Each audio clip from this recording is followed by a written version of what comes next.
Rage, a novel by Stephen King. Writing is Richard Bachman. Copyright 1977.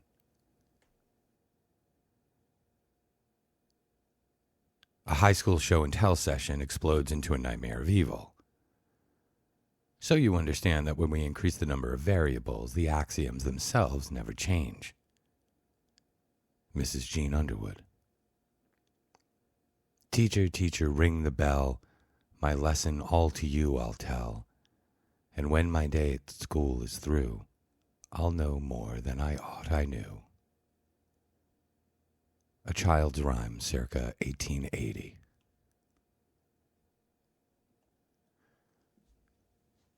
Chapter 1. The morning I got it on was nice. A nice May morning. What made it nice was that I kept my breakfast down and the squirrel I spotted in Algebra 2. I sat in the row furthest from the door, which is next to the window, and I spotted the squirrel on the lawn. The lawn of Placerville High School is a very good one. It does not fuck around. It comes right up to the building and says howdy.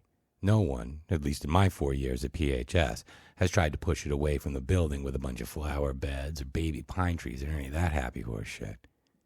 It comes right up to the concrete foundation, and there it grows, like it or not. It is true that 2 years ago at the town meeting, some bag proposed that the town build a pavilion in front of the school, complete with a memorial to honor the guys who went to Placerville High and then got bumped off in one war or another. My friend Joe McKinney was there, and he said they gave her nothing but a hard way to go. Oh, I wish I had been there. The way Joel told it, it sounded like a really good time, 2 years ago. And to the best of my recollection, that was about the time I started to lose my mind. Chapter 2. So there was the squirrel, running through the grass at 9:05 in the morning, not 10 feet from where I was listening to Mrs. Underwood, taking us back to the basics of algebra in the wake of a horrible exam that apparently no one had passed, except for me and Ted Jones. I was keeping an eye on him, I can tell you. The squirrel, not Ted. On the board, Mrs. Underwood wrote this: A equals 16. Miss Cross, she said, turning her back, tell us what the equation means, if you please. It means that A is 16, Sandra said. Meanwhile, the squirrel ran back and forth in the grass, tail bushed out, black eyes shining bright as buckshot. A nice fat one. Mr. Squirrel had been keeping more breakfast down than I have lately, but this morning was riding as light and easy as you could please. I had no shakes, no acid stomach. I was riding cool. All right, Mrs. Underwood said. Not bad. But it's not the end, is it? No. Would anyone care to elaborate on this fascinating equation? I raised my hand, but she called on Billy Sawyer. 8 plus 8, he blurted. Explain. I mean, it can be... Billy fidgeted. He ran his fingers over the graffiti etched into the surface of the desk. SM loves DK. Hot shit. Tommy, 73. See, if you add 8 and 8, it means... Shall I lend you my thesaurus? Mrs. Underwood asked, smiling alertly. My stomach began to hurt a little. My breakfast started to move around a little, so I looked back at the squirrel for a while. Mrs. Underwood's smile reminded me of that shark in Jaws. Carol Granger raised her hand. Mrs. Underwood nodded. Doesn't he mean that if 8 plus 8 also fulfills the equation's need for truth? I don't know what he means, Mrs. Underwood said. A general laugh. Can you fulfill the equation's truth any other way, Miss Granger? Carol began, and that was when the intercom said, Charles Decker to the office, please. Charles Decker, thank you. I looked at Mrs. Underwood, and she nodded. My stomach had begun to feel shriveled and old. I got up and I left the room. And when I left, the squirrel was still scampering. I was halfway down the hall when I thought I heard Mrs. Underwood coming after me, her hands raised in twisted claws, smiling her big shark smile. "We don't need boys of your type around here.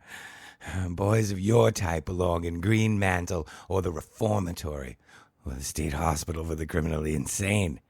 So get out! Get out!" I turned around, groping in my back pocket for the pipe wrench that was no longer there. And now my breakfast was a hard, hot ball inside my guts. But I wasn't afraid. Not even when she wasn't there. I've read too many books.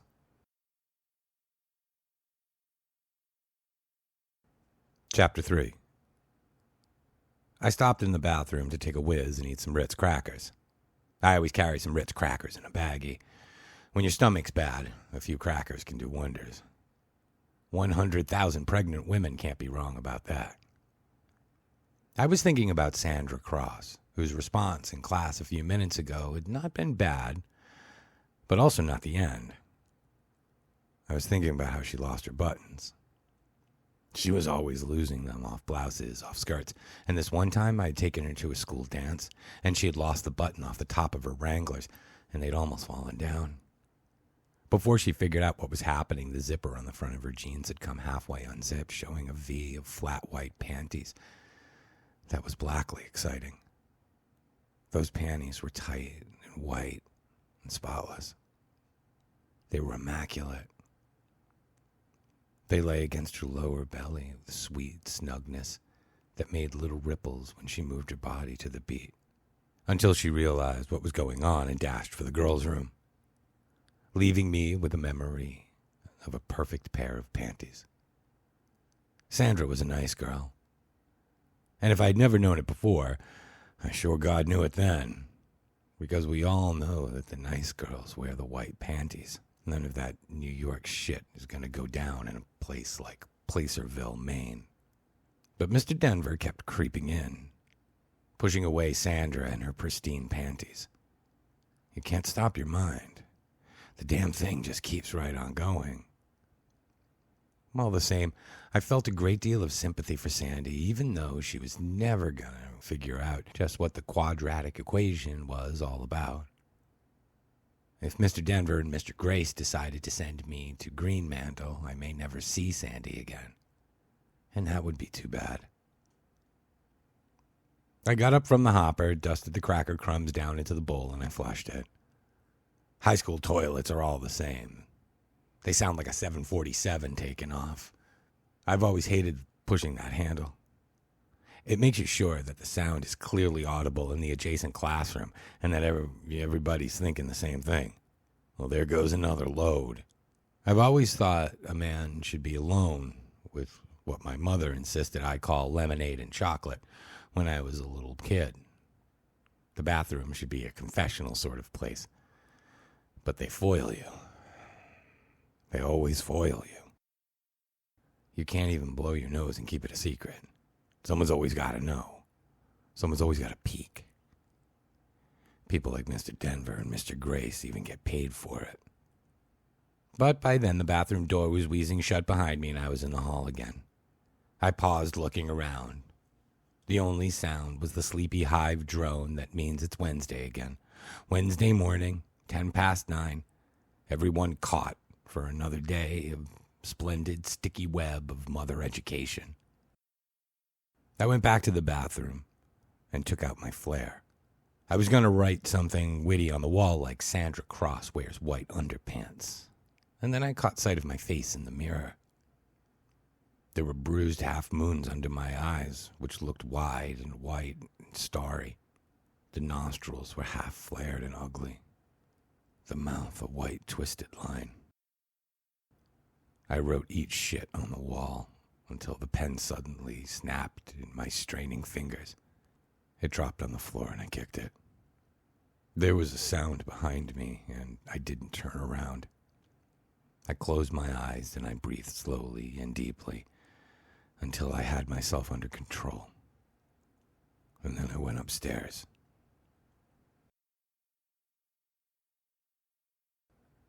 Chapter 4. The administration offices of Placerville High are on the third floor, along with the study hall, the library, and room 300, which is the typing room. When you push through the door from the stairs, the first thing you hear is that steady clickety-clack. The only time it lets up is when the bell changes the classes or when Mrs. Green has something to say. And I guess she usually doesn't say much because the typewriter hardly ever stops. There are 30 of them in there, battle-scarred platoon of gray Underwoods. They have them marked with numbers so you know which one is yours, and the sound never stops. Clickety-clack, clickety-clack, clickety-clack from September to June. I'll always associate that sound with waiting in the outer office of the administration office for Mr. Denver or Mr. Grace, the original Dipso duo. It got to be a lot like those jungle movies where the hero is on safari and pushing deep into the darkest parts of Africa, and the hero says, "Why don't they ever stop those blasted drums?" And when the blasted drums stop, he regards the shadowy rustling foliage and says, "I don't like it. It's too quiet." I'd gotten to the office late, so Mr. Denver would be ready to see me. But the receptionist, Miss Marble, only smiled and said, "Sit down, Charlie. Mr. Denver will be right with you." So I sat down and I waited outside the slatted railing, folded my hands, and I waited for Mr. Denver to be right with me. And who should be on the other chair but one of my father's good friends, Al Lathrop. He was giving me the old slick eye, too, I can tell you. He had a briefcase on his lap and a bunch of sample textbooks beside him. I'd never seen him in a suit before. He and my father were a couple of mighty hunters, slayers of the fearsome sharp-toothed deer and the killer partridge. I'd been on a hunting trip once with my father and Al and a couple of my father's other friends, part of my dad's never-ending campaign to make a man out of my son. "Hi there," I said, and I gave him a big shit-eating grin, and I could tell from the way that he jumped that he knew all about me. Hiya, Charlie." He glanced quickly at Miss Marble, but she was going over attendance list with Miss Venson from next door. No help there. He was all alone with Carl Decker's psychotic son, the fellow who had nearly killed the chemistry physics teacher. "Sales trip, huh?" I asked him. "Yeah, that's right." He grinned as best he could. "Just out there selling these old books. Really crushing the competition, huh?" He jumped again. "Well, you win some and you lose some. You know, Charlie?" Yeah, I knew that. All at once, I didn't want to put the needle in him anymore. He was 40 and getting bald, and there were crocodile purses under his eyes. He went from school to school in a Buick station wagon loaded with textbooks, and he went hunting for a week in November every year with my father and my father's friends up in the Allagash. And one year I'd gone with them. I'd been 9, and I woke up and they'd been drunk, and they had scared me. And that was all. But this man was no ogre. He was just 40, baldish, and trying to make a buck. And if I had heard him saying he would murder his wife, that was just talk. After all, I was the one with the blood on my hands. But I didn't like the way his eyes were darting around. And for a moment, just a moment, I could have grabbed his windpipe between my hands and yanked his face up to mine and screamed into it, "You and my father and all your friends, you should all have to go in there with me. You should all have to go to Green Mantle with me because you're all in it. You're all in it. You're all a part of this." Instead, I sat and watched him sweat and thought about old times.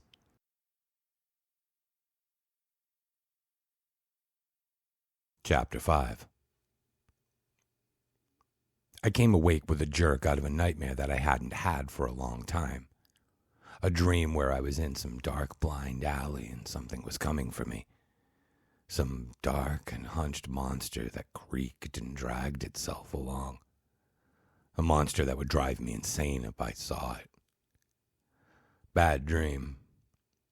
I hadn't had it since I was a little kid, and I was a big kid now, 9 years old. At first, I didn't know where I was, except that it sure wasn't my bedroom at home. It seemed too close, and it smelled different, and I was cold and cramped. Oh, and I had to take a whiz, something fierce. There was a harsh burst of laughter that made me jerk in my bed, except it wasn't my bed. It was a bag. "So she's some kind of fucking bag?"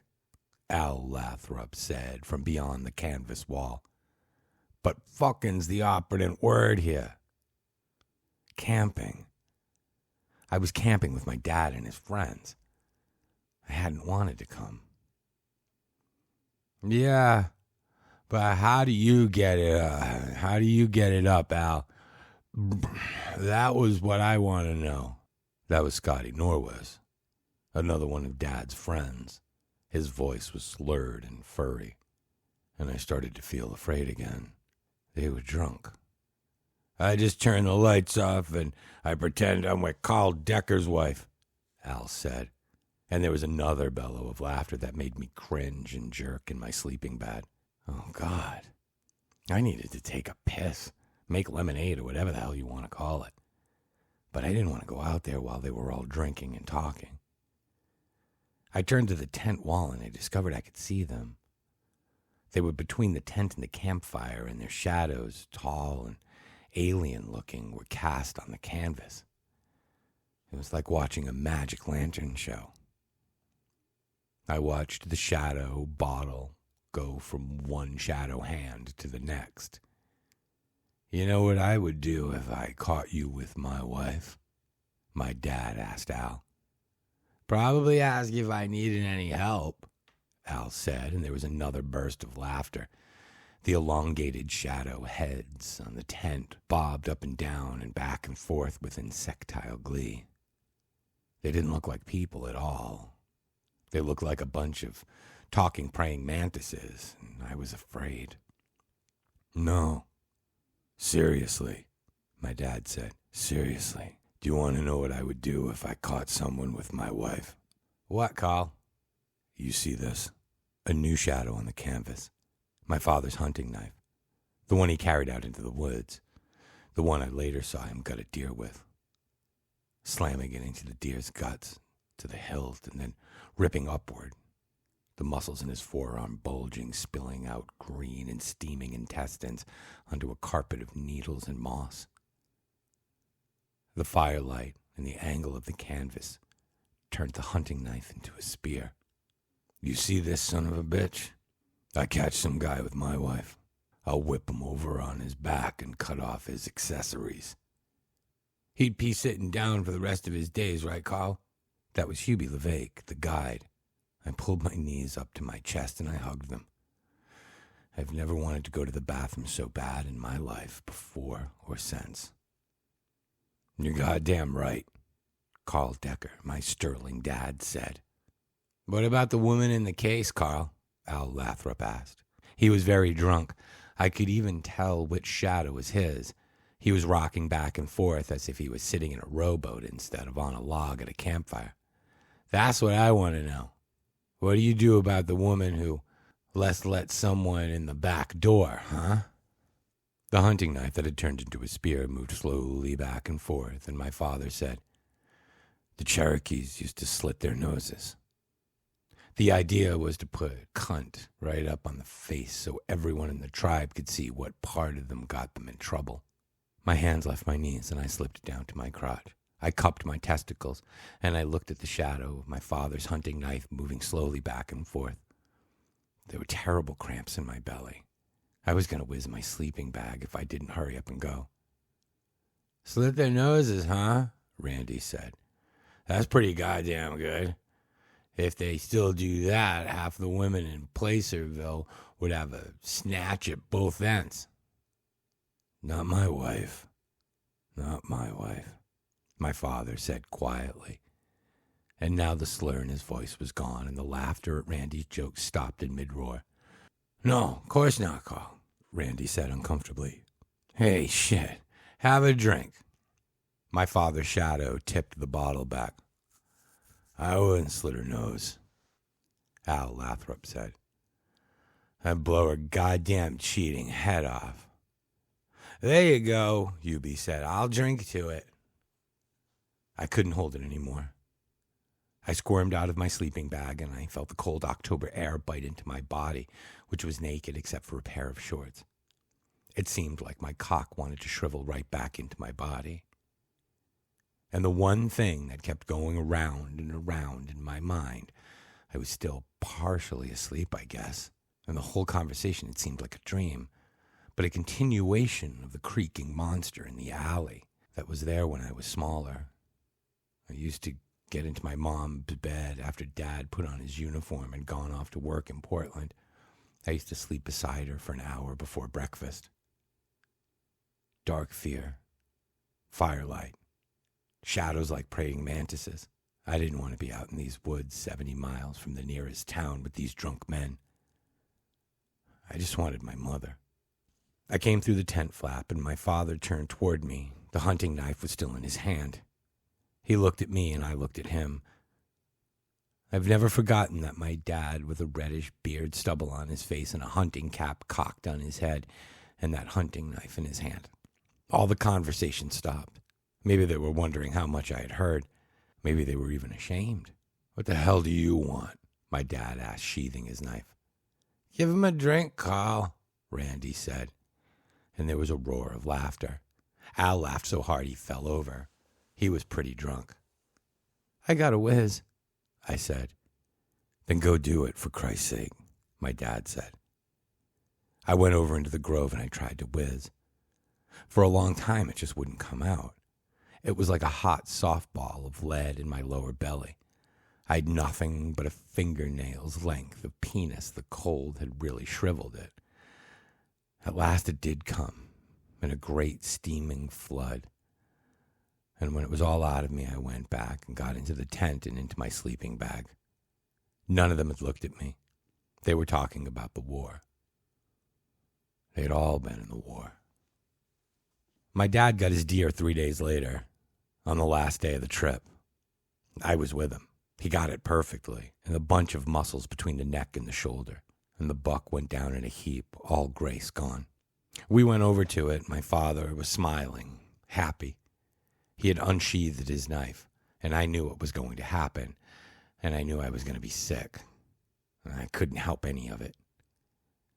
He planted a foot on either side of the buck and pulled up one of its back legs and shoved the knife in. One quick upward rip and its guts spilled out onto the forest floor, and I turned around and I heaved up my breakfast.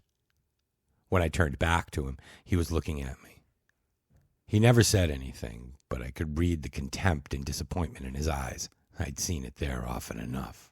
I didn't say anything either, but if I'd been able to, I would have said, "It isn't what you think." That was the first and last time I ever went hunting with my dad. Chapter 6. Al Lathrop was still thumbing through his textbook samples and pretending he was too busy to talk to me when the intercom on Miss Marble's desk buzzed, and she smiled at me as if we had some great sexy secret. "You can go in now, Charlie." I got up. "Sell those textbooks, Al." He gave me a quick, nervous, insincere smile. "I sure will, Charlie." I went through the slated gate, past the big safe set into the wall to the right of Miss Marble's cluttered desk on the left. Straight ahead was a door with a frosted glass pane. Thomas Denver, Principal, was lettered on the glass.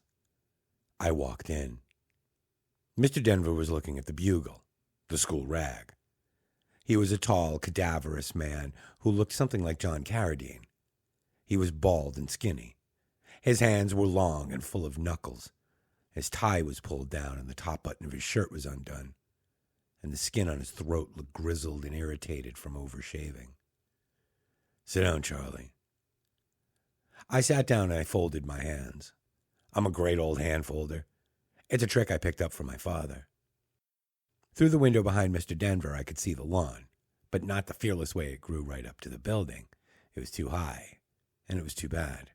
It might have helped, like a nightlight when you're a little kid. Mr. Denver put the Bugle down and leaned back in his chair. "Kind of hard to see that way, isn't it?" he grunted.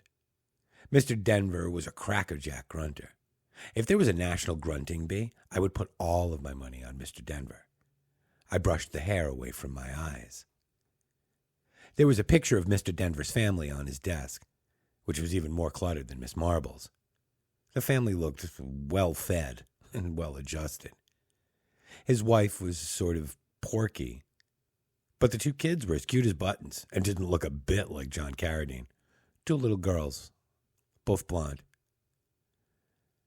Don Grace has finished his report, and I've had it since last Thursday, considering his conclusions and his recommendations as carefully as I can.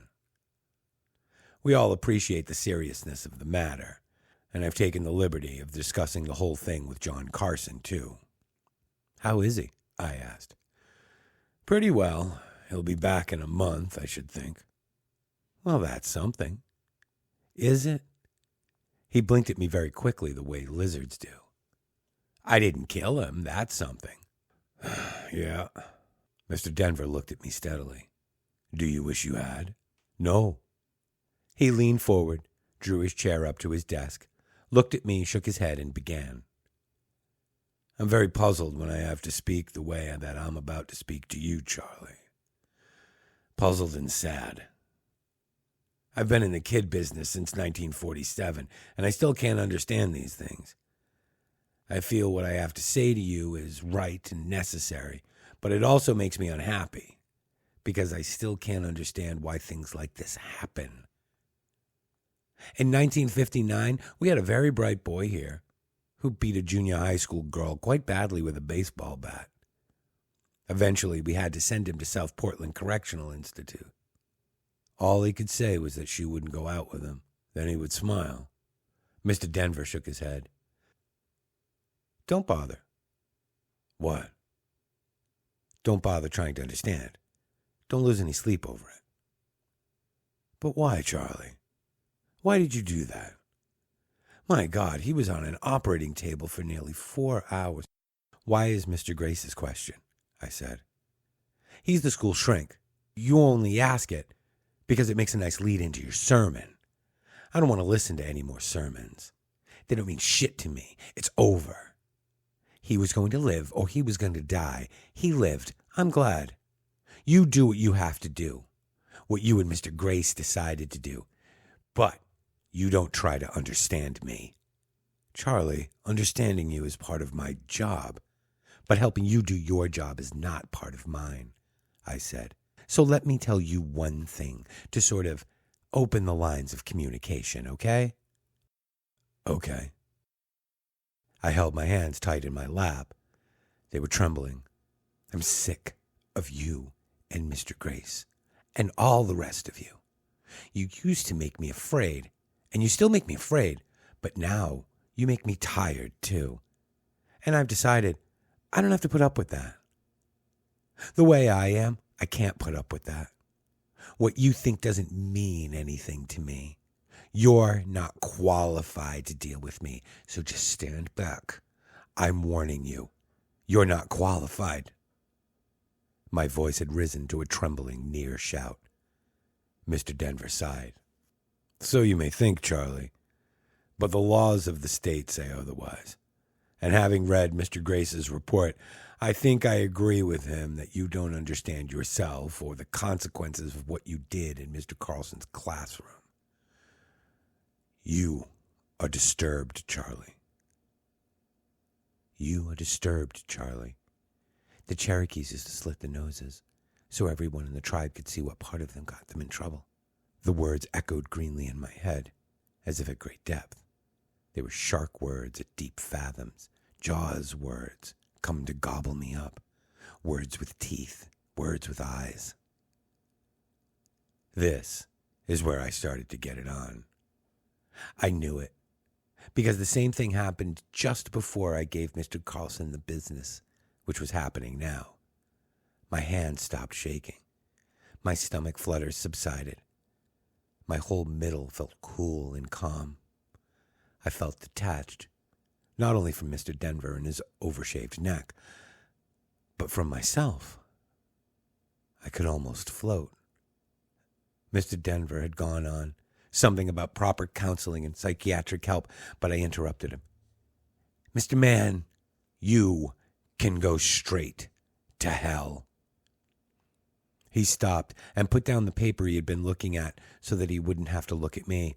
Something from my file, no doubt. The almighty file. The great American file. What? He said. In hell. Judge not, lest ye be judged. Any insanity in your family, Mr. Denver? I'll discuss this with you, Charlie, he said tightly. I won't engage in immoral sex practices, I finished for him. Just you and me, okay? First one to jack off wins the Putnam Good Fellowship Award. Fill your hand, partner. Get Mr. Grace in here. That's even better. We'll have a circle jerk. What? Don't you get the message? You have to pull it out sometimes, right? You owe it to yourself, right? Everybody has to get it on. Everybody has to have someone to jack off on. You've already set yourself up as the judge of what's right for me.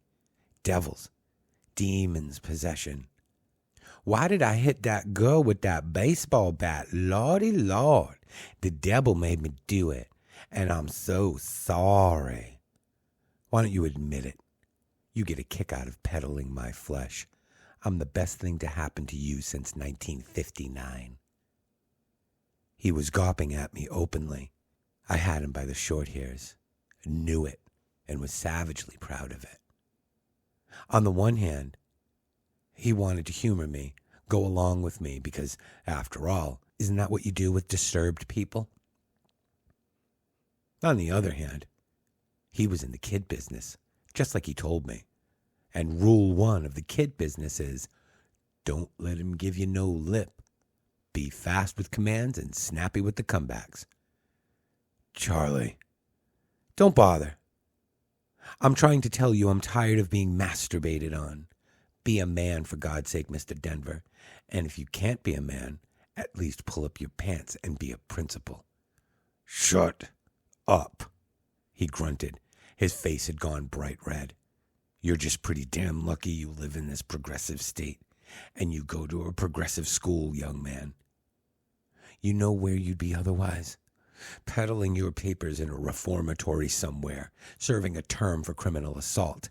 I'm not sure you don't belong there anyway, you. Thank you, I said. He stared at me, his angry blue eyes fixed on mine. For treating me like a human being, even if I had to piss you off to do it. That's real progress. I crossed my legs, being nonchalant. Want to talk about the panty raids you made the scene at while you were at the Big U learning the kid business? Your mouth is filthy, he said deliberately, and so is your mind. Fuck you, I said and laughed at him. He went even a deeper shade of scarlet and stood up. He reached slowly over the desk. Slowly, as if he needed oil, and he bunched the shoulders of my shirt in his hands. You show some respect, he said. He had really blown his cool, and he was not even bothering to use that really first-class grunt. You rotten little punk, you show me some respect. I could show you my ass and you'd kiss it, I said. Go on and tell me about the panty raids. I bet you'd feel better. Throw us your panties, throw us your panties. He let go of me, holding his hands away from his body as if a rabid dog had just pooped on it. Get out, he said hoarsely. Get your books. Turn them in here. And then get out. Your expulsion and transfer to Greenmantle Academy is effective as of Monday. I'll talk to your parents on the telephone. Now get out. I don't want to have to look at you. I got up, unbuttoned the two bottom buttons of my shirt and pulled the tail out on one side and unzipped my fly. Before he moved, I tore open the door and staggered into the outer office. Miss Marble and Al Lathrop were conferring at her desk, and they both looked up and winced when they saw me. They had obviously been playing the great American parlor game of, we don't really hear them, do we? You better get to him, I panted. We were just sitting there talking about panty raids, and he just jumped up over his desk and he tried to rape me. I'd pushed him over the edge. No mean feat, considering he'd only been in the kid business for 29 years and was probably only 10 away from getting a gold key to the downstairs crapper. He lunged at me through the door. I danced away from him, and he stood there, looking furious, silly, and guilty all at once. Get somebody to take care of him, I said. He'll be sweeter after he gets it out of his system. I looked at Mr. Denver, winked, and whispered, Throw us your panties, right? Then I pushed out through the slatted rail and walked slowly out of the office door, buttoning my shirt and tucking it in and zipping my fly. There was plenty of time for him to say something, but he didn't say a word. That's when it really got rolling, because all at once I knew he couldn't say a word. He was great at announcing the day's hot lunch over the intercom, but this was a different thing, joyously different. I had confronted him with exactly what he said was wrong with me, and he hadn't been able to cope with that. Maybe he expected us to smile and shake hands and conclude my 7 1/2 semester stay at Placerville High School with a literary critique of The Bugle. But in spite of everything, Mr. Carlson and all the rest, he hadn't really expected any irrational act. Those things were all meant for the closet, rolled up beside those nasty magazines you never show your wife. He was standing back there, vocal cords frozen, not a word left in his mind to say. None of his instructors in dealing with the disturbed child had ever told him that he might someday have to deal with a student who would attack him on a personal level. And pretty quickly, he was going to be mad. That made him dangerous. And who knew that better than me? I was going to have to protect myself. I was ready, and had been ever since I decided that people might, just might, mind you, be following me around and checking up. I gave him every chance. I waited for him to charge out and grab me, all the way to the staircase. I didn't want salvation. I was either past that point or never reached it. All I wanted was recognition, or maybe for someone to draw a yellow plaque circle around my feet. He didn't come out, and when he didn't, I went ahead and got it on. Chapter 7. I went down the staircase whistling. I felt wonderful. Things happen that way sometimes. When everything is at its worst, your mind just throws it all into the wastebasket and goes to Florida for a little while. There's a sudden electric what-the-hell glow as you stand there looking back over your shoulder at the bridge that you might have just burned down. A girl I didn't know passed me on the second-floor landing, a pimply, ugly girl wearing big horn-rimmed glasses and carrying a clutch of secretarial-type books. On impulse, I turned around and looked after her. Yeah, from the back, she might have been Miss America. And it was wonderful. Chapter 8. The first floor hall was deserted, not a soul coming or going. The only sound was the hive drone, the sound that makes all the schoolhouses sound the same, modern and glass-walled or ancient and stinking of floor varnish. Lockers stood in silent sentinel rows with a break here or there to make room for a drinking fountain or a classroom door. Algebra 2 was in room 16, but my locker was on the other end of the hall. I walked down to it and regarded it. My locker. It even says so. Charles Decker. Printed neatly in my hand on a strip of school contact paper. Each September during the first homeroom period came the handing out of the blank contact strips. We lettered carefully, and during the 2-minute break between homeroom and first class of the new year, we pasted them on. The ritual was as old and as holy as First Communion. On the first day of my sophomore year, Joe McKennedy walked up to me through the crowded halls with his contact strip pasted on his forehead and a big shit-eating grin pasted on his face. Hundreds of horrified freshmen, each with little yellow name tags pinned on his or her shirt or blouse, turned to look at the sacrilege.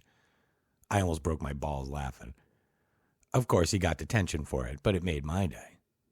When I think back on it, I guess it made my whole year. And there I was, right between Rosanna Debbins and Carla Dench, who doused herself in rose water every morning, which had been no great help in keeping my breakfast where it belonged during the last semester. But all that was about to be behind me now. Gray locker, 5 feet high, padlocked. The padlocks were handed out at the beginning of the year along with the contact strips. Titus, my padlock proclaimed itself. Lock me, unlock me. I am Titus, the helpful padlock. Titus, you old cuffer, I whispered. Titus, you old cockknocker. I reached for Titus, and it seemed to me that my hand stretched across 1,000 miles. A hand on the end of a plastic arm that elongated painlessly and nervelessly. The numbered surface on Titus's black face looked at me blandly, not condemning, but certainly not approving. No, not that. And I shut my eyes for a moment. My body wrenched through a shudder, pulled by invisible, involuntary, opposing hands. And when I opened my eyes again, Titus was in my grasp. The chasm had closed. The combination on high school locks were simple. Mine was 6 to the left, 30 to the right, and 2 turns back to 0. Titus was known more for his strength and his intellect. The lock snapped up, and I had him in my hand. I clutched him tightly, making no move to open the locker door. Up the hall, Mr. Johnson was saying, and the Hessians who were paid mercenaries weren't all too anxious to fight, especially in the countryside where the opportunities for plunder over and above the agreed-upon wages. Hessians, I whispered to Titus. I carried him down to the first wastebasket and I dropped him in. He looked up at me, innocently, from a litter of discarded homework papers and old sandwich bags. But remember that the Hessians, as far as the Continental Army knew, were formidable German killing machines. I bent down and picked him up and put him in my breast pocket where he made a bulge about the size of a pack of cigarettes. Keep it in mind, Titus, you old killing machine, I said, and went back to my locker. I swung it open. Crumpled up in a sweaty ball at the bottom is my gym uniform, old lunch bags, candy wrappers, and a month-old apple core that was browning quite nicely. I also had a pair of ratty black sneakers. My red nylon jacket was hung on the coat hook, and on the shelf above that were my textbooks, all but Algebra 2. Civics, American government, French stories and fables, and health. That happy senior gut course, a red modern book with a high school girl and boy on the cover, and the section on venereal disease neatly clipped by unanimous vote of the school committee. I started to get it on beginning with that health book, sold to the school by none other than good old Al Lathrop, I hoped and trusted. I took it out, opened it somewhere between the building blocks of nutrition and swimming rules for fun and safety, and ripped it in two. It came easy. They all came easy except for civics, which was a tough old silver birded text circa 1946. I threw all the pieces into the bottom of the locker. The only thing left on top was my slide rule, which I snapped in two, a picture of Raquel Welch taped to the back wall, I let it stay, and the box of shells that I had been hiding behind my books. I picked that up and looked at it. The box originally held Winchester .22 long rifle shells, but it didn't anymore. I'd put the other shells in it, the one from the desk drawer in my father's study. There's a deer head mounted on the wall in his study, and it stared down at me with its glassy, two alive eyes as I took the shell and the gun.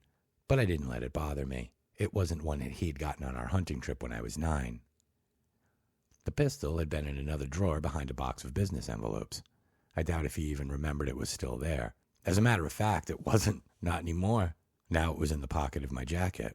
I took it out and shoved it into my belt. I didn't feel much like a Hessian. I felt like Wild Bill Hickok. I put the shell in my pants pocket and took out my lighter. It was one of those Scripto see-through jobs. I don't smoke myself, but the lighter had kind of caught my fancy. I snapped a light to it, squatted, and set the crap in the bottom of my locker on fire. The flames licked up greedily from my gym trunks on the lunch bags and the candy wrappers to the ruins of my books, carrying a sweaty, athletic smell up to me. Then, figuring that I'd gotten it on as much as I could by myself, I shut the locker door. There were little vents just above where my name was contact papered on, and through them I could hear the flames whooshing upward. In a minute, little orange flecks were glaring in the darkness beyond the vents, and the gray locker paint started to crack and peel. A kid came out of Mr. Johnson's room carrying a green bathroom pass. He looked at the smoke belching merrily out of the vents in my locker, looked at me, and hurried down to the bathroom. I don't think he saw the pistol. He wasn't hurrying that fast. I started down to room 16. I paused just as I got there, my hand on the doorknob looking back. The smoke was really pouring out of the vents now, and a dark sooty stain was spreading in front of my locker. The contact paper had turned brown. You couldn't see the letters that made my name anymore. I don't think there was anything in my brain then except for the usual background static, the kind you get on radio when it's turned up all the way and tuned to no station at all. My brain had checked to the power, so to speak. The little guy wearing the Napoleon hat inside was showing aces and betting them. I turned back to room 16 and opened the door. I was hoping, but I didn't know for what.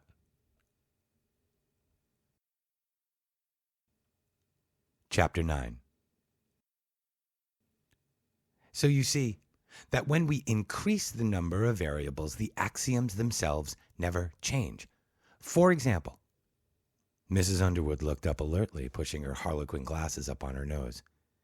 "Do you have an office pass, Mr. Decker?" "Yes," I said, and I took the pistol out of my belt. I wasn't even sure it was loaded until it went off. I shot her in the head. Mrs. Underwood never knew what hit her, I'm sure. She fell sideways onto the desk and then rolled onto the floor. And that expectant expression never left her face. Chapter 10. Sanity. You can go through your whole life telling yourself that life is logical, life is prosaic, life is sane, above all sane. And I think it is. I've had a lot of time to think about that. And what I keep coming back to is Mrs. Underwood's dying declaration. You understand that when we increase the number of variables, the axioms themselves never change. I really believe that. I think, therefore I am. There are hairs on my face, therefore I shave. My wife and child have been critically injured in a car crash, therefore I pray. It's all logical. It's all sane. We live in the best of all possible worlds. So hand me a Kent for my left and a Bud for my right. Turn on Starsky and Hutch and listen to that soft, harmonious note that is the universe turning smoothly on its celestial gyros. Logic and sanity, like Coca-Cola, is the real thing. But, as Warner Brothers, John D. MacDonald, and the Long Island Dragway know so well, there's a Mr. Hyde for every happy Jekyll face, a dark face on the other side of the mirror. The brain behind that face never heard of razors, prayers, or the logic of the universe. You turn the mirror sideways and see if your face reflected with a sinister left-handed twist, half mad and half insane. The astronomers call that line between light and dark the Terminator. The other side says that the universe has all the logic of a little kid in a Halloween cowboy suit with his guts and his trick-or-treat candy spread all over a mile of Interstate 95. This is the logic of napalm, paranoia, suitcase bombs carried by happy Arabs, random carcinomas. This logic eats itself. It says life is a monkey on a stick. It says life spins as hysterical and radically as a penny you flick to see who buys lunch. No one looks at that side unless you have to. And I can understand that. You look at it if some guy decides to drive across Indiana shooting kids on bicycles. You look at it if your sister says, "I'm going to go down to the store for a minute, big guy," and then gets killed in a stick-up. You look at it when you hear your dad talking about slitting your mother's nose. It's a roulette wheel, but anybody who says the game is rigged is whining. No matter how many numbers there are, the principle of that little white jittering ball never changes. Don't say it's crazy. It's all so cool and sane. And all the weirdness isn't just going on outside. It's in you, too, right now, growing in the dark like a magic mushroom. Call it the thing in the cellar. Call it the blow lunch factory. Call it the Looney Tunes file. I think of it as my private dinosaur, huge, slimy, and mindless, stumbling around in the stinking swamps of my subconscious, never finding a tar pit big enough to hold it. But that's me. And I started to tell you about them, those bright college-bound students that, metaphorically speaking, walked down to the store to get milk and ended up in the middle of an armed robbery.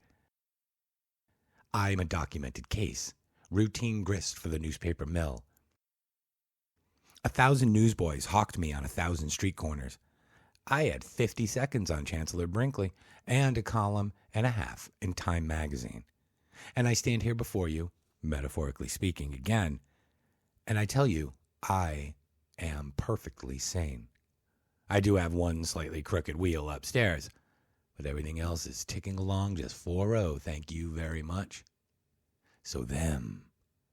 How do you understand them? We have to discuss that, don't we? Do you have an office pass, Mr. Decker? She asked me. Yes, I said, and I took the pistol out of my belt. I wasn't even sure if it was loaded until it went off. I shot her in the head. Mrs. Underwood never knew what hit her, I'm sure. She fell sideways onto the desk and then rolled onto the floor, and that expectant expression never left her face. I'm the sane one. I'm the croupier. I'm the guy who spins the ball against the spin of the wheel. The guy who lays his money on odds evens. The girl who lays her money on black red. What about them? There isn't any division of time to express the marrow of our lives, the time between the explosion of lead from the muzzle and the meat of the impact, between the impact and the darkness. There's only barren instant replays that show nothing new. I shot her, she fell, and there was an indescribable moment of silence, an infinite duration of time. And we all stepped back, watching the ball go round and around and around, ticking, bouncing, lighting for an instant, then going on, heads and tails, reds and blacks, odds and evens. I think that moment ended. I really do. But sometimes in the dark, I think that hideous random moment is still going on, that the wheel is even yet in spin, and I dreamed all the rest. What must it be like for suicide coming down from a high ledge? I'm sure it must be a very sane feeling. That's probably why they scream all the way down.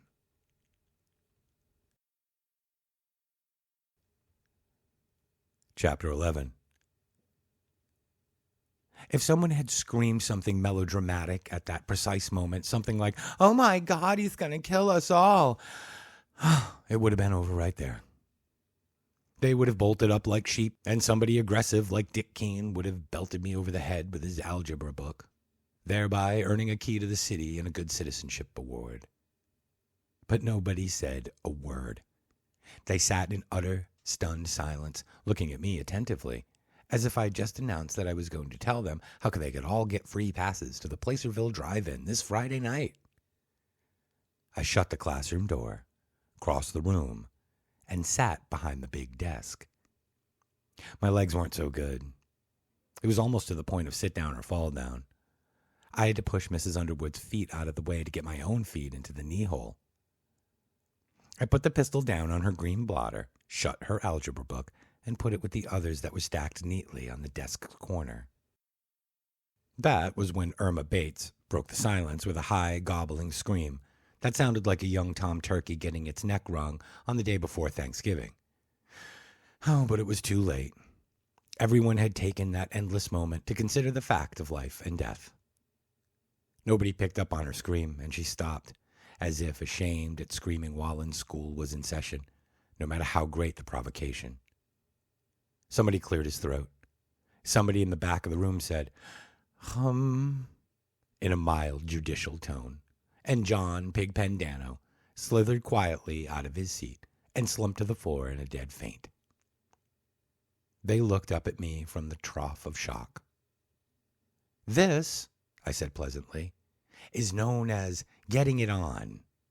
Footsteps pounded down the hall, and someone asked somebody else if something had exploded in the chemistry lab, while somebody else was saying he didn't know. The fire alarm went off stridently. Half the kids in the class started to get up automatically. "That's all right," I said. "It's just my locker on fire. I set it on fire, that is. Sit down."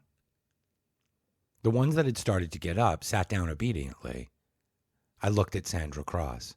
She was in the third row, fourth seat, and she did not seem afraid. She looked like what she was, an intensely exciting good girl. Lines of students were filing out onto the grass. I could see them through the windows. The squirrel was gone, though. Squirrels make lousy innocent bystanders. The door was snatched open, and I picked up the gun. Mr. Vance poked his head in. "Fire alarm," he said. "Everybody, where's Miss Underwood?" "Get out," I said. He stared at me. He was a very porky man, and his hair had a neat crew cut. It looked as if some landscape artist had trimmed it carefully with hedge clippers. "What? What did you say?" "Out." I shot at him and missed.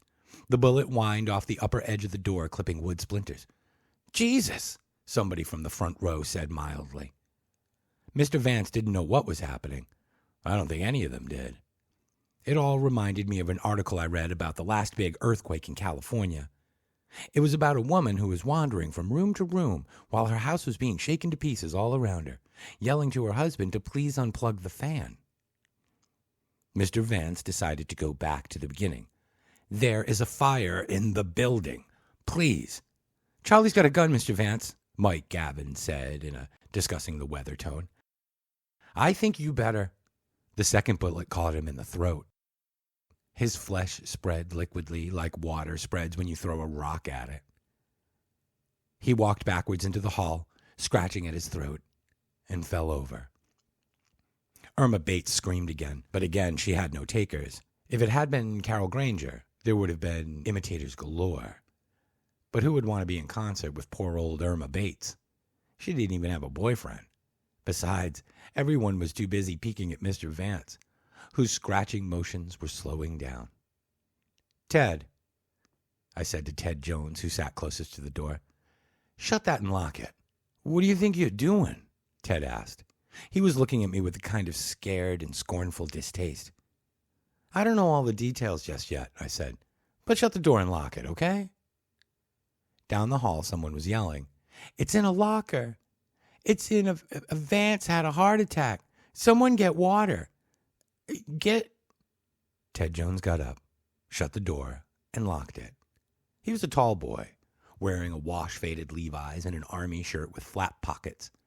He looked very fine. I'd always admired Ted, although he was never part of the circle I traveled in. He drove last year's Mustang, which his father had given him, and he didn't get any parking tickets either. He combed his hair in an out-of-fashion duck's ass, and I bet his was the face that Irma Bates called up in her mind when she sneaked a cucumber out of the refrigerator in the wee hours of the night. With an all-American name like Ted Jones, he couldn't very well miss either. His father was vice president of the Placerville Bank and Trust. "Now what?" Hannon Jackson asked. He sounded bewildered. I put the pistol down on the blotter again. "Well, someone tried to bring Pigpen around. He'll get his shirt dirty. Dirtier, I mean." Sarah Pastern started to giggle hysterically and clapped her hand over her mouth. George Yannick, who sat close to Pigpen, squatted down beside him and began to pat his cheeks. Pigpen moaned, opened his eyes, rolled them, and he said, "He shot book bags." There were several hysterical laughs this time. They went off around the room like popping corn. Mrs. Underwood had 2 plastic briefcases with tartan pattern on them, which she carried to each class. She had also been known as Two-Gun Sue. Pigpen settled shakily into his seat, rolled his eyes again, and began to cry. Somebody pounded on the door, rattled the knob, and yelled, "Hey, hey in there." It looked like Mr. Johnson, who had just been talking about the Hessians. I picked up the pistol and put a bullet through the chicken wire glass. It made a neat little hole beside Mr. Johnson's head, and Mr. Johnson went out of sight like a crash-diving submarine. The class, with the possible exception of Ted, watched all the action with close interest, as if they had stumbled into a pretty good movie by accident. "Somebody in there's got a gun," Mr. Johnson yelled. There was a faint bumping sound as he crawled away. The fire alarm buzzed hoarsely on and on. "Now what?" Harmon Jackson asked again. He was a small boy, usually with the big, cockeyed grin on his face. But now he looked helpless, all at sea. I couldn't think of an answer to that, so I let it pass. Outside, kids were milling restlessly around the lawn, talking and pointing at room 16 as the grapevine passed the word among them. After a little bit, some teachers, the men teachers, began shooing them back toward the gymnasium end of the building. In town, the fire whistle in the municipal building had begun to scream, rising and falling in hysterical cycles. "It's like the end of the world," Sandra Cross said softly. I had no answer for that either.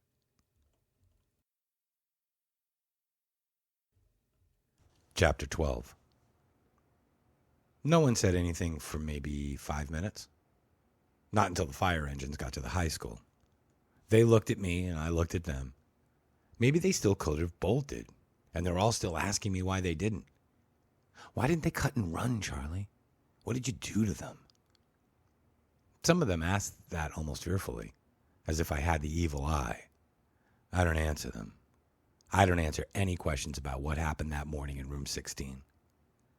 But if I told them anything, it would be that they've forgotten what it's like to be a kid, to live cheek by jowl, with violence, with the commonplace fistfights in the gym, brawls at Pal Hoops in Lewiston, beatings on television, murders in the movies. Most of us had seen a little girl puke pea soup all over a priest right down at our local drive-in. Old book bags here wasn't much of a shake by comparison. I'm not taking on any of those things. Hey, I'm in no shape for crusades these days. I'm just telling you that American kids labor under a huge life of violence, both real and make-believe. Besides, I was kind of interesting. Hey, Charlie Decker went apeshit today. Did you hear? No? Did he? Yeah, I was there. It was just like Bonnie and Clyde, except Charlie's got zits and there wasn't any popcorn. I know they thought they'd be all right. That's part of it. What I wonder about is this. Were they hoping I'd get somebody else? Another shrieking sound had joined the fire siren, this one getting closer really fast. Not the cops. It was that hysterical yodeling note that is all the latest rage in ambulances and paramedic vehicles. I've always thought that the day will come when all the disaster vehicles will get smart and stop scaring the almighty shit out of everyone they're coming to save. When there's a fire or an accident or a natural disaster like me, the red vehicles will rush to the scene accompanied by the amplified sounds of the dark town strutters playing Banjo Rag. Someday. Oh boy.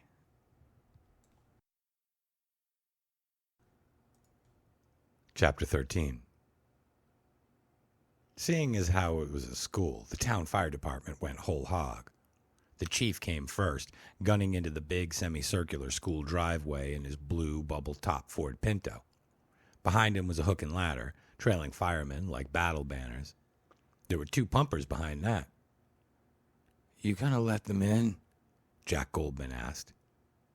"The fire's out there," I said. "Not in here." "Did you shut your locker?" Sylvia Reagan asked. She was a big blonde girl with great soft, cardiganed breasts, gently rotting teeth. "Yeah. Probably out already then." Mike Gavin looked at the scurrying firemen and snickered. 2 of them just ran into each other, he said. Holy moly. The 2 downed firemen untangled themselves, and the whole group was preparing to charge into the inferno when 2 suit-coated figures ran over to them. One was Mr. Johnson, the human submarine, and the other one was Mr. Grace. They were talking hard and fast with the fire chief. Great rolls of hose with shiny nozzles were being unreeled from the pumpers and dragged toward the front doors. The fire chief turned around and yelled, "Hold it!" They stood irresolutely on the lawn, their nozzles gripped and held out before them like comic brass phalluses. The fire chief was still in conference with Mr. Johnson and Mr. Grace. Mr. Johnston pointed at room 16. Thomas Decker, the principal with the amazing overshaved neck, ran over and joined the discussion. It was basically starting to look like a pitcher's mound conference in the last half of the ninth. "I want to go home," Irma Bates said wildly. "Blow it out," I said. The fire chief had started to gesture toward his knights again, and Mr. Grace shook his head angrily and put a hand on his shoulder. He turned to Denver and said something to him. Denver nodded and ran toward the main doors. The chief was nodding reluctantly. He went back to his car, rummaged in the back seat, and came up with a really nice Radio Shack battery-powered bullhorn. I bet they had a real tussle back at the fire station about who got to use that. Today, the chief was obviously pulling rank. He pointed it at the milling students. "Please move away from the building. I repeat, you will please move away from the building. Move up to the shoulder of the highway. Move up to the shoulder of the highway. We will have buses here to pick you up shortly. School is canceled for," short, bewildering whoop, "for the remainder of the day. Now please move away from the building." A bunch of teachers, both men and women this time, started herding them up toward the road. They were craning and babbling. I looked for Joe McKennedy, but I didn't see him anywhere. "Is it all right to do homework?" Melvin Thomas asked, trembling. There was a general laugh. They seemed surprised to hear it. "Go ahead," I thought for a moment, and I added, "If you want to smoke, go ahead and do that too." A couple of them grabbed for their pockets. Sylvia Reagan, doing her Lady of the Manor bit, fished a battered pack of Camels delicately out of her purse and lit up with leisurely elegance. She blew out a plume of smoke and dropped her match on the floor. She stretched out her leg, not bothering over much with the nuance of her skirt. She looked comfy. There had been more, though. I was getting along pretty well, but there had been 1,000 things I wasn't thinking of. Not that it mattered. "If you've got a friend and you want to sit next to them, go ahead. You can change around. But don't try to rush at me or run out the door, please." A couple of kids changed next to their buddies, walking quickly and softly, but most of them just sat quiet. Melvin Thomas had opened his algebra book, and he couldn't seem to concentrate on it. He was staring at me glassily. There was a faint metallic chink from the upper corner of the room. Somebody had just opened the intercom system. "Hello?" Denver said. "Hello, room 16? "Hello," I said. "Who is that?" "Charlie Decker." Long pause. Finally, "What's going on down there, Decker?" I thought it over. "I guess I'm going berserk," I said. An even longer pause. Then, almost rhetorically, "What have you done?" I motioned at Ted Jones. He nodded back at me politely. "Mr. Denver?" "Who's that?" "Ted Jones, Mr. Denver. Charlie has a gun. He's holding us hostage. He's killed Mrs. Underwood, and I think he killed Mr. Vance, too. I'm pretty sure I did, yeah." "Oh." Sarah Pastern giggled again. "Ted Jones?" "I'm here," Ted told him. He sounded very competent, Ted did, but at the same time distant, like a first lieutenant who'd been to college. You had to admire him. "Who is in the classroom besides you and Decker?" Just a sec," I said. "I'll do a quick roll call. Hold on." I got Mrs. Underwood's green attendance book and opened it. "Period 2, right?" "Yeah," Corky said. "Okay, here we go. Irma Bates." "I want to go home," Irma screamed defiantly. "She's here," I said. "Susan Brooks?" "Here." "Nancy Kaskin?" "Here." I went through the rest of the roll call. There were 25 names, and the only absentee was Peter Franklin. Has Peter Franklin been shot? Mr. Denver asked quietly. He's got measles, Don Lardy said. This brought on another attack of giggles. Ted Jones frowned deeply. Decker? Yes. Will you let them go? Not right now, I said. Why? There was dreadful concern, a dreadful heaviness in his voice, and for a second I almost caught myself feeling sorry for him. And crushed that quickly. It's like being in a big poker game. Here's this guy who's been winning big all night. He's got a pile of chips that's a mile high, and all at once he starts to lose. Not a little bit, but a lot. And you want to feel bad for him and his falling empire. But you cram that back and bust him. Or you take it in the eye. So I said, we haven't finished getting it on down here yet. What does that mean? It means stick it, I said. Carol Granger's eyes got round. Decker? Call me Charlie. All my friends call me Charlie. Decker? I held my hand up in front of the class and crossed the fingers in pairs. If you don't call me Charlie, I am going to shoot somebody. Pause. Charlie. That's better. In the back row, Mike Gavin and Dick Keene were covering grins. Some of the others weren't bothering to cover them at all. You can call me Charlie, and I'll call you Tom. That okay, Tom? Long, long pause. When will you let them go, Charlie? They haven't hurt you. Outside, one of the town's 3 black and whites and a blue state police cruiser had arrived. They parked across the road from the high school, and Jerry Kesslinger, the chief since Warren Talbot had retired into the local Methodist cemetery in 1975, began directing traffic onto Oak Hill Pond Road. Did you hear me, Charlie? Yes, but I can't tell you. I don't know. Are there more cops coming? I guess. Mr. Wolf called them, Mr. Denver said. I imagine there will be a great deal more when they fully appreciate what's going on.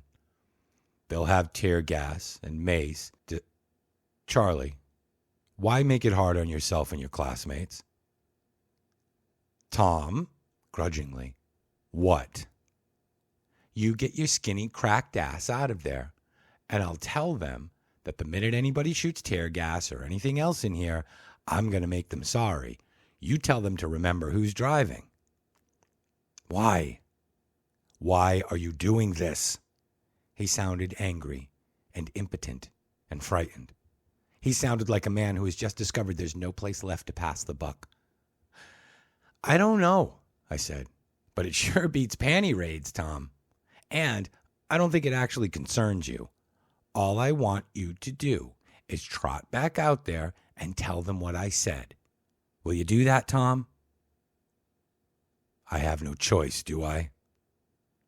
No. That's right, you don't. And there's something else, Tom.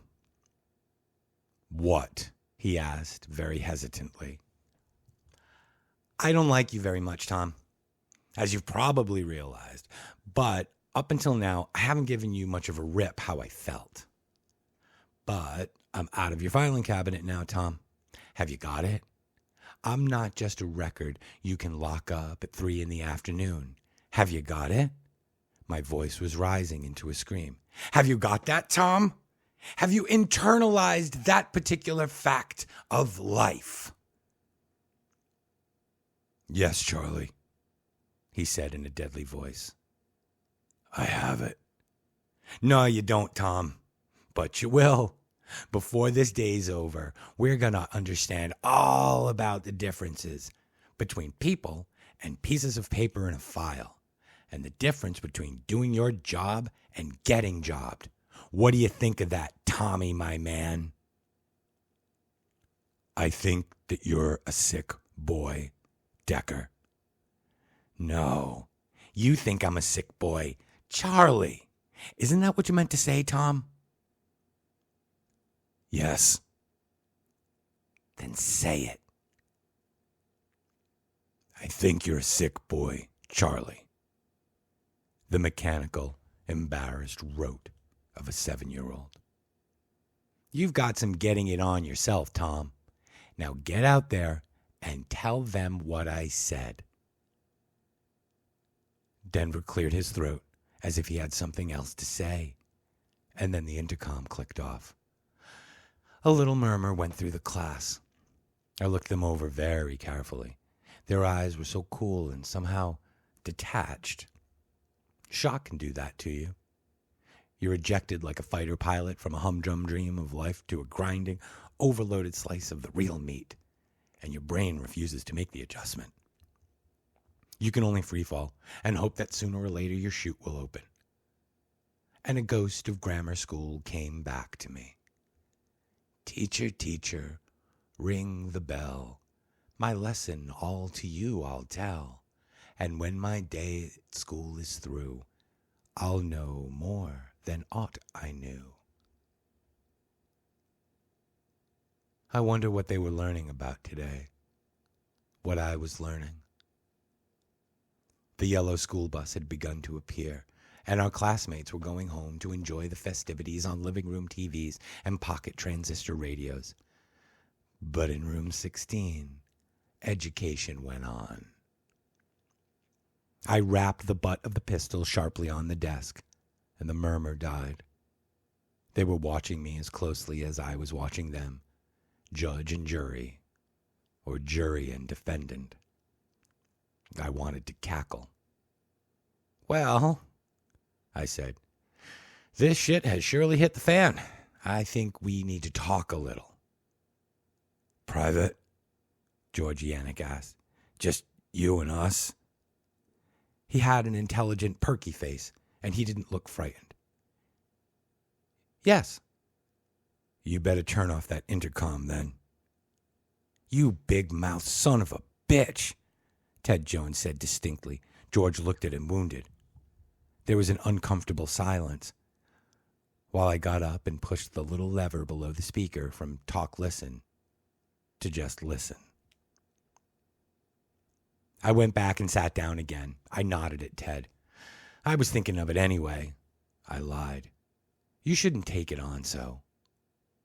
Ted didn't say anything, but offered me a strange little grin that made me think he might have been wondering about how I might taste. Okay, I said to the class at large. I may be crazy, but I'm not going to shoot anyone for discussing this thing with me. Believe it.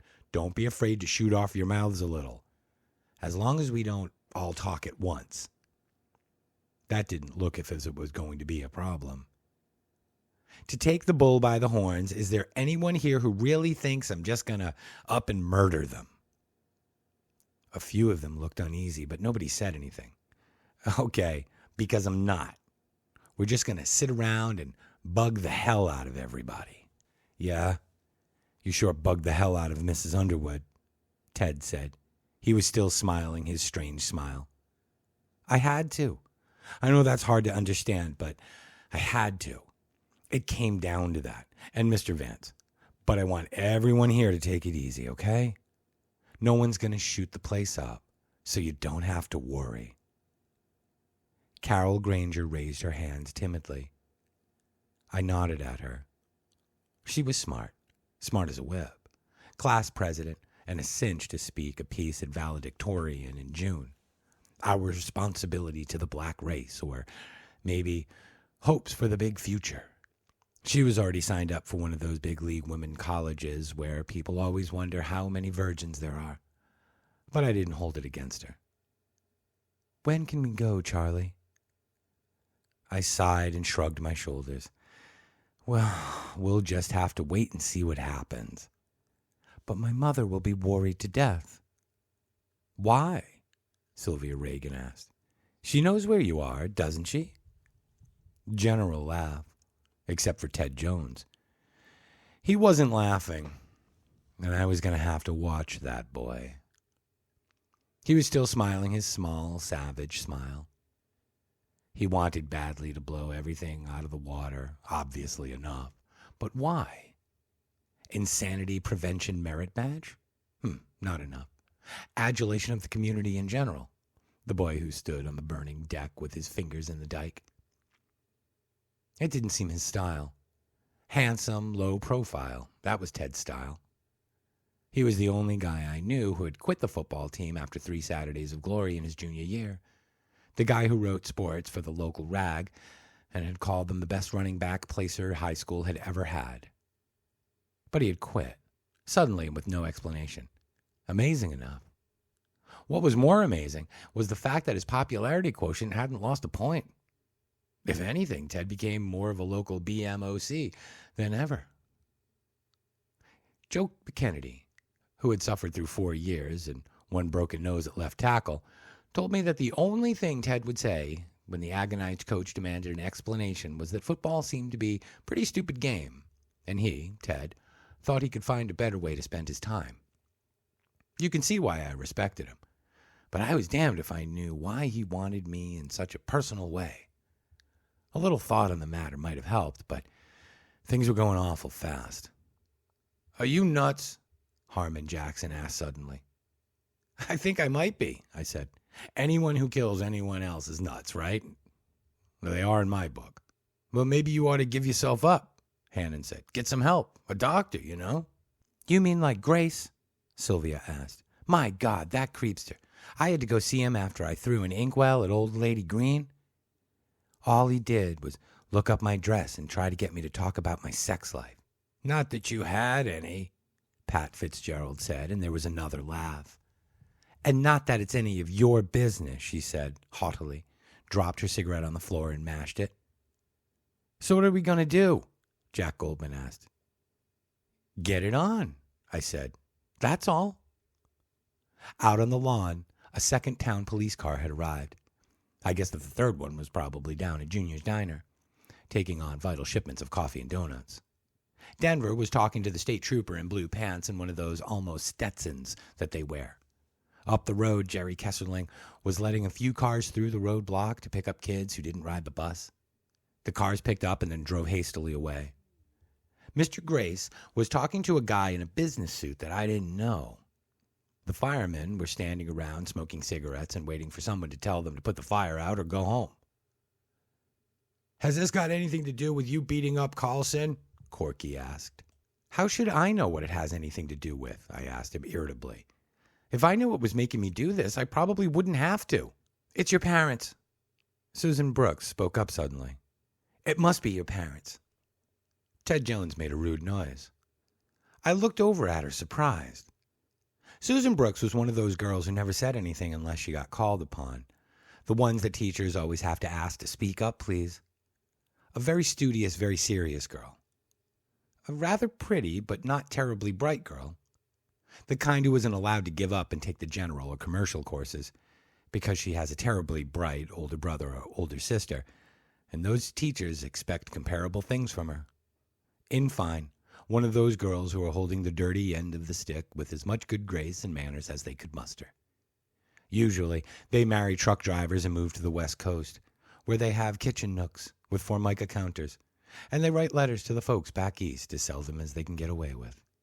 They make quiet, successful lives for themselves and grow prettier as the shadow of the bright older brother or older sister falls away from them. "My parents," I said, tasting it. I thought about telling them I had been on a hunting trip with my dad when I was 9. My Hunting Trip by Charles Decker. Subtitle, or How I Overheard My Dad Explain the Cherokee Nose Job. Too revolting. I snatched a look at Ted Jones, and the rich, coppery aroma of pay dirt filled my nostrils. His face was set in a furious, jeering expression, as if someone had just forced a whole lemon into his mouth and then jammed his jaw together, as if someone had dropped a depth charge into his brain and sent some old, sunken hulk into long and ominous psychic vibrations. "That's what it says in all the psychology books," Susan was going on, all blithely unaware. In fact, she suddenly became aware of the fact that she was speaking, and in a normal tone of voice, and in class. And she clammed right up. She was wearing a pale, jade-colored blouse, and her bra strap showed through like ghosts, half-erased chalk marks. My parents, I said again, and stopped again. I remembered the hunting trip again, but this time I remembered waking up and seeing the moving branches on the tight canvas of the tent. Was the canvas tight? You bet it was. My dad put that tent up, and everything he did was tight. No loose screws there. Looking at the moving branches, needing to whiz, feeling like a little kid again, and remembering something that had happened long ago. I didn't want to talk about that. I hadn't talked about it with Mr. Grace. This was getting it on for real. And besides, there was Ted. Ted didn't care for this at all. Perhaps it was all very important to him. Perhaps Ted could still be helped. I suspected it was much too late for me. But even on that level, don't they say that learning is good, an elegant thing for its own sake? Sure. Outside, nothing much seemed to be going on. The last town police car had arrived, and just as I suspected, they were handing out coffee and story time chillins. My parents, I said. Chapter 14. My parents met at a wedding reception, and although it may have nothing to do with anything, unless you believe in omens, the bride that day was burned to death less than a year later. Her name was Jessie Decker Hannaford, and Jessie Decker had been my mom's roommate at the University of Maine, where they were both majoring in political science. The thing that seemed to have happened was this. Jessie's husband went out to a special town meeting, and Jessie went into the bathroom to take a shower. She fell down and hit her head and knocked herself unconscious. In the kitchen, a dish towel fell on a hot stove burner. The house went up like a rocket. Wasn't it a mercy that she didn't suffer? So the only good thing that came of that wedding was my mother meeting with Jessie Decker Hannaford's brother. He was an ensign in the Navy. After the reception, he asked my mother if she would like to go dancing, and she said yes. They courted for 6 months, and then they were married. I came along about 14 months after the nuptials, and I've done the math again and again.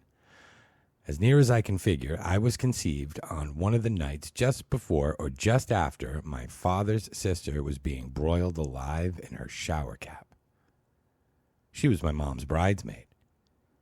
I've looked at all the wedding pictures, and no matter how often I've looked, it always gives me a weird feeling. There's Jessie holding my mother's bridal train. Jessie and her husband, Brian Hannaford, smiling in the background as my mom and dad cut the wedding cake. Jessie dancing with the minister.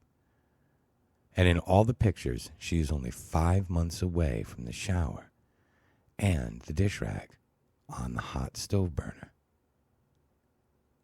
You wish you could step into one of these Kodachromes and approach her. Say, "You're never going to be my Aunt Jessie unless you stay out of the shower when your husband is away. Be careful, Aunt Jessie. But you can't go back. For want of a shoe, the horse was lost," and all of that. But it happened, which is another way of saying I happened. And that's it. I was an only child. My mother never wanted another. She was very intellectual, my mother. Reads English mysteries, but never by Agatha Christie. Victor Canning and Hammond Hines were always more of her cup of tea. Also, magazines like the Manchester Guardian and Monocle and the New York Times Book Review. My father, who made a career in the Navy and ended up as a recruiter, was more the all-American type. He liked the Detroit Tigers and the Detroit Red Wings and wore a black armband the day Vince Lombardi died. No shit. And he reads those Richard Stark novels about Parker the Thief. That always amused the hell out of my mother. She finally broke down and told him that Richard Stark was really Donald Westlake, who writes sort of funny mysteries under his real name. My father tried one and he hated it. After that, he always acted like Westlake/Stark was his private lapdog who turned against him one night and tried to bite his throat. My earliest memory is waking up in the dark and thinking I was dead until I saw the shadows moving on the wall and the ceiling. There was a big old elm outside my window, and the wind would move the branches. This particular night, the first night I remember anything, there must have been a full moon. A hunter's moon. Do they call it that? Because the walls were very bright and the shadows were very dark. The branch shadows look like great moving fingers. And when I think of it, they seem like corpse fingers. But I couldn't have thought that then, could I? I was only 3. A kid that little doesn't even know what a corpse is. But there was something coming. I could hear it. Down the hall. Something terrible was coming. Coming for me through the darkness. I could hear it creaking and creaking and creaking. I couldn't move. Maybe I didn't even want to move. I don't remember about that. I just lay and watched the tree fingers move on the wall and the ceiling and waited for the creaking thing to get down to my room and throw open my door. After a long time, it might have been an hour or it might have only been seconds. I realized that the creaking thing wasn't after me at all, or at least not yet. It was after Mom and Dad down the hall. The creaking thing was in Mom and Dad's room. I lay there watching the tree fingers and I listened. Now the whole thing seemed so dreamy and far away, like a city must look from a mountaintop when the air is rare, but very real just the same. I can remember the wind shuffling back and forth against the glass of my bedroom window. I can remember wetting myself. It was warm and somehow comforting. And I can remember the creaking thing. After a long, long, long time, I remember my mother's voice, out of breath and irritable, and a little afraid. "Stop it now, Carl." Again, the creaking, furtive. "Stop it." A mutter from my father. From my mother. "I don't care. I don't care if you didn't. Stop it and let me sleep." So I knew. I went to sleep, but I knew. The creaking thing was my father.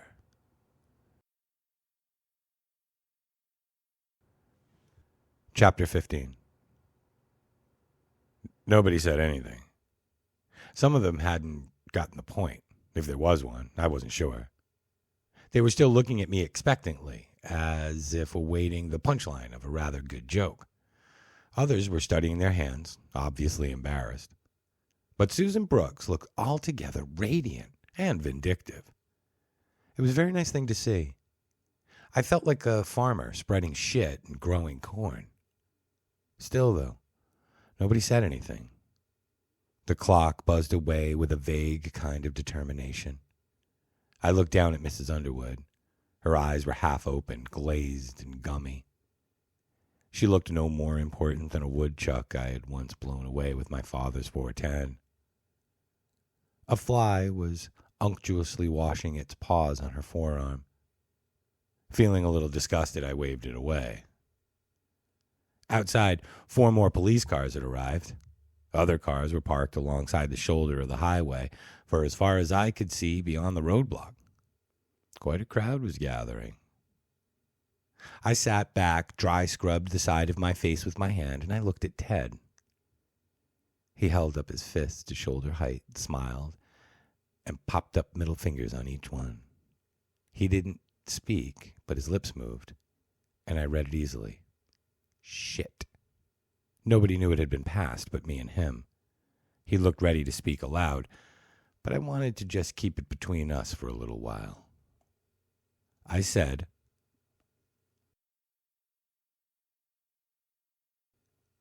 Chapter 16. My dad has hated me for as long as I can remember. That's a pretty sweeping statement. And I know how phony it sounds. It sounds petulant and really fantastic. The kind of weapon kids would use when the old man wouldn't come across with the car for your heavy date at the drive-in with Peggy Sue. Or when he tells you that if you flunk world history the second time, though he's going to beat the living shit out of you. In this bright day and age when everybody thinks psychology is God's gift to the poor, anally fixated human race, and even the President of the United States pops a trank before dinner, it's really a good way to get rid of those Old Testament guilts that keep creeping up in our throats like the aftertaste of a bad meal that we overate. If you say your father hated you as a kid, you can go out and flash the neighborhood, commit a rape, or burn down the Knights of Columbus bingo parlor and still cop a plea. What it also means is that nobody believes you if it's true.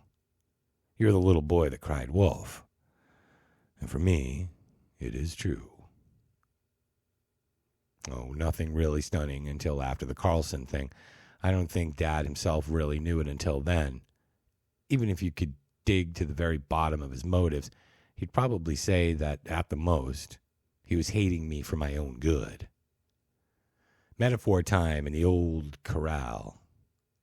To Dad, life was like a precious antique car. Because it's both precious and irreplaceable. You keep it immaculate and in perfect running order. Once a week, you take it to the local old car show. No grease is ever allowed to foul the gasoline, no sludge to find its way into the carburetor, no bolt to loosen on the drive shaft. It must be tuned, oiled, and greased every 1,000 miles. And you have to wax it every Sunday just before the pro game on TV. My dad's motto, keep it tight, keep it right. And if a bird shits on your windshield, you wipe it off before it can dry there. That was Dad's life, and I was the bird shit on his windshield. He was a big, quiet man with sandy hair, a complexion that burned easily, and a face that had a vague, not unpleasant, touch of simian. In the summertime, he always looked angry, with his face sunburned red and his eyes peering belligerently out at you like pale glints of water. Later, after I was 10, he was transferred to Boston, and we only saw him on weekends. But before that, he was stationed in Portland, and as far as I was concerned, he was like any other 9-to-5 father, except that his shirt was khaki instead of white, and his tie was always black. It says in the Bible that the sins of the father are visited upon the son, and that may be true. But I could also add that the sins of other fathers' sons were visited on me. Being a recruiting chief was very tough on Dad, and I often thought he would have been much happier stationed out at sea. Not to mention how much happier I would have. For him, it was like having to go around and see other people's priceless antique cars driven to rack and ruin, mud-splattered and rust-eaten. He and ducked high school Romeos leaving their pregnant Juliets behind them. He and ducked men who didn't know what they were getting into and the men who only cared about what they were getting out of. He got the sullen young men who had been made to choose between a bang in the Navy and a bang in the South Portland Training and Correctional Facility. He got scared bookkeepers who had turned up 1A and would have done anything to keep away from the gooks in Nam, who were just then beginning their long-running special on pickled penis of American grunt. And he got the slack-jawed dropouts who had to be coached before they could sign their own names and had IQs to match their hat sizes. And there was me, right there at home, with some budding characteristics attributed to all of the above. Quite the challenge there. And you have to know that he didn't hate me just because I was there. He hated me because he was unequal to the challenge. He might have been if he had been around or if I hadn't been more of my mother's child. And if my mother and I hadn't both known that. He called me a mama's boy. And maybe I was.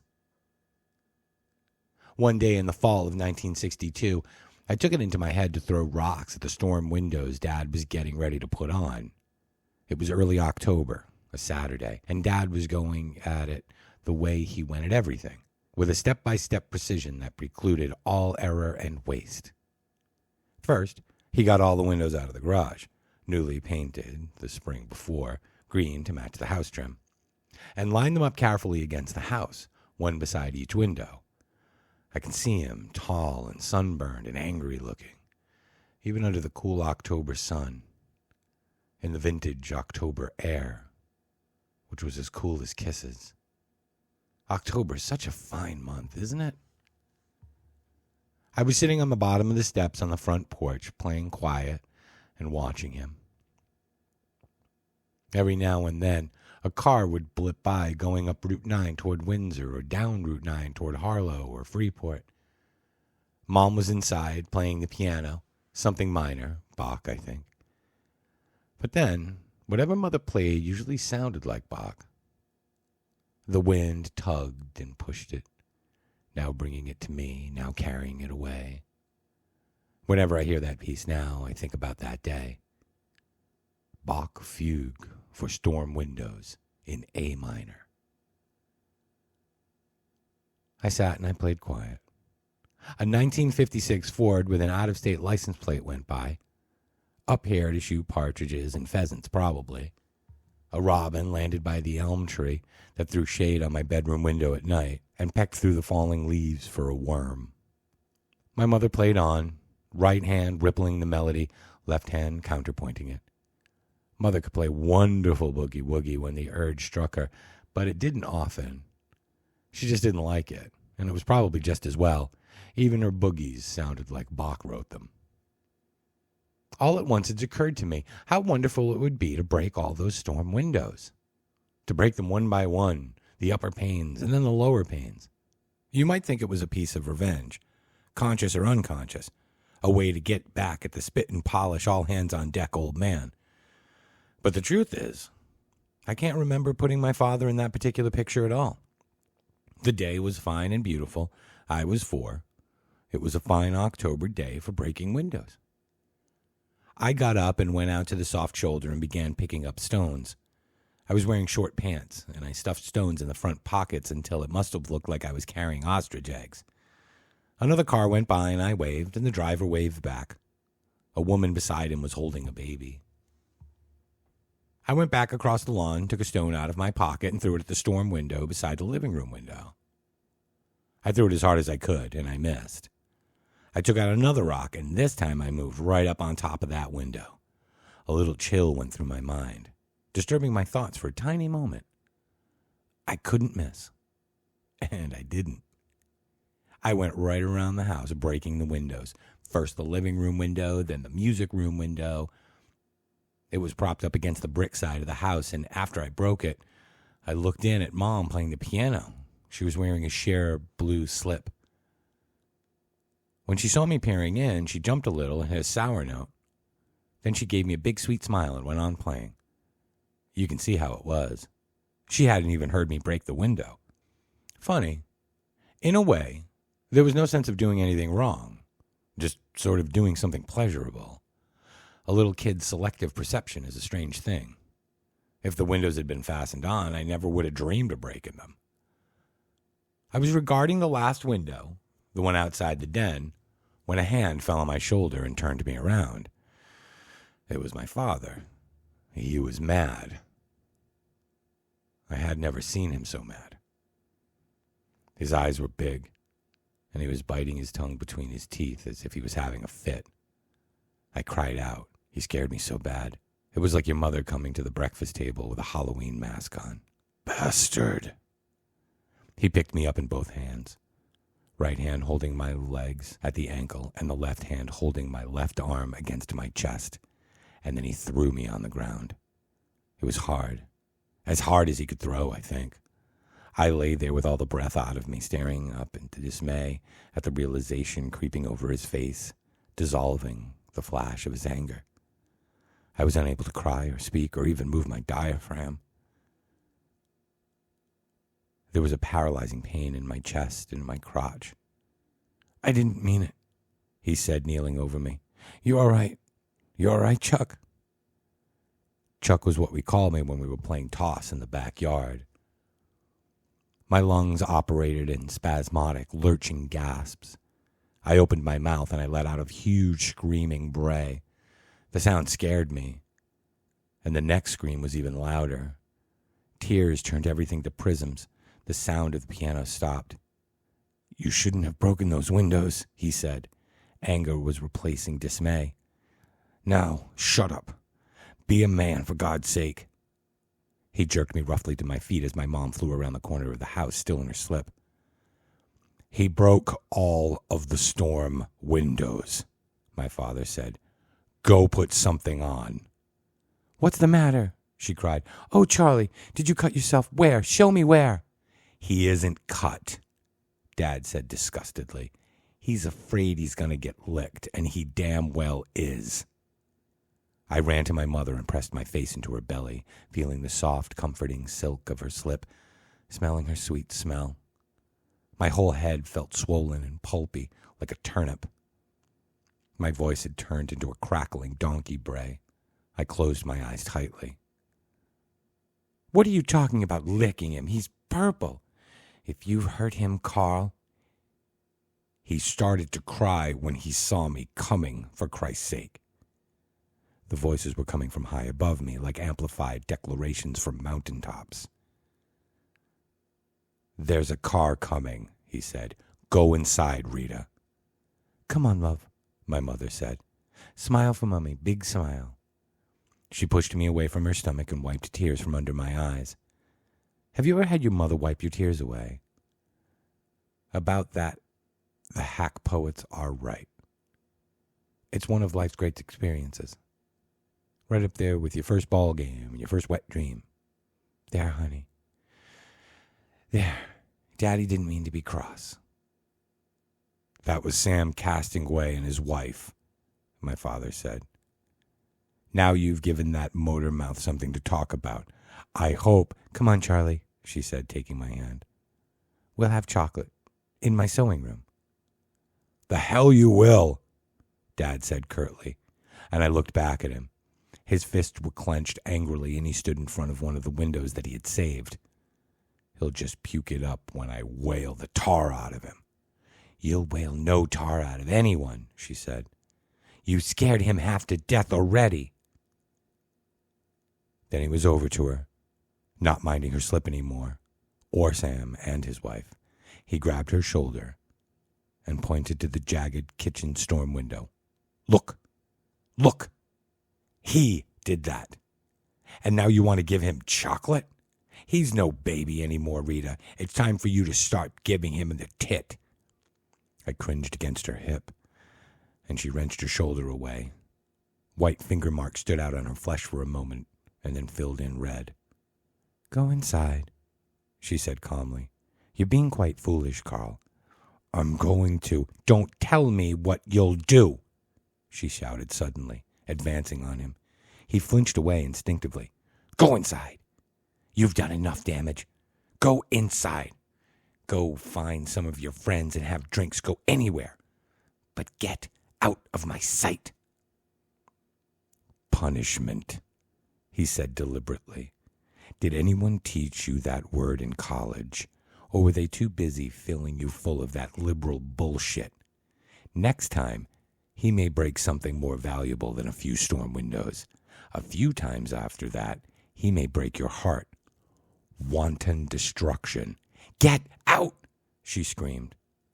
I began to cry again and shrank away from them both.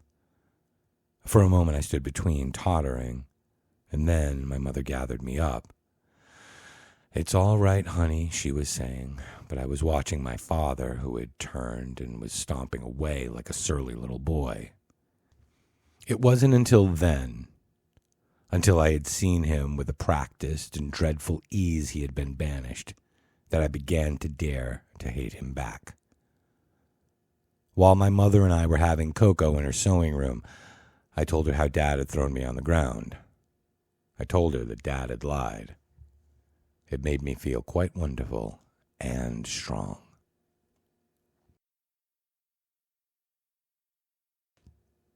Chapter 17.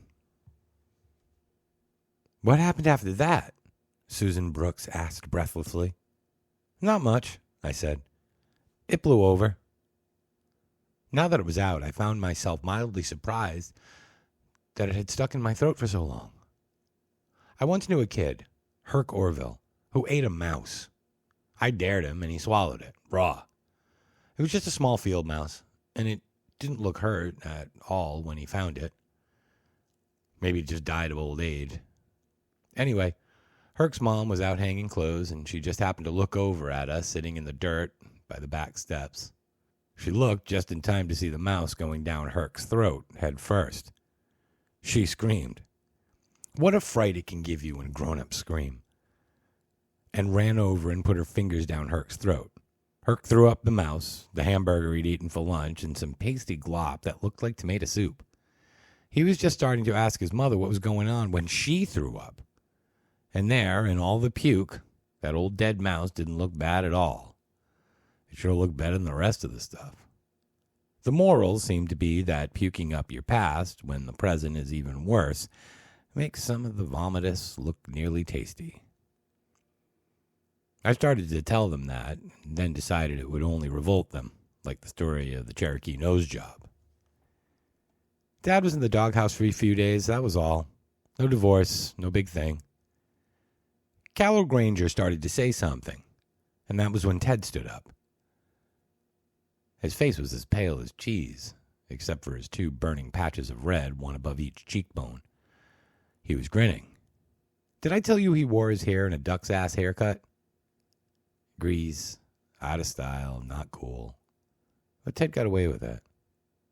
In that click of a second when he stood up, he looked like the ghost of James Dean come to get me, and my heart quailed.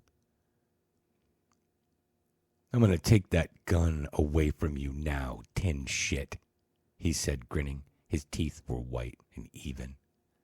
I had to fight hard to keep my voice steady, but I think I did pretty well. Sit down, Ted. Ted didn't move forward, but I could see how badly he wanted to. This makes me sick, you know.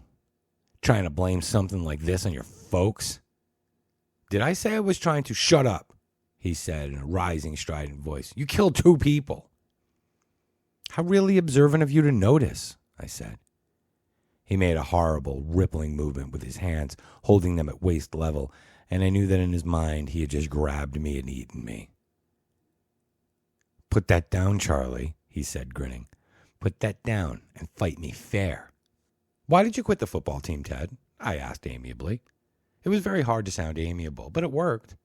He looked stunned, suddenly unsure, as if no one but the stolidly predictable coach had ever dared to ask him that.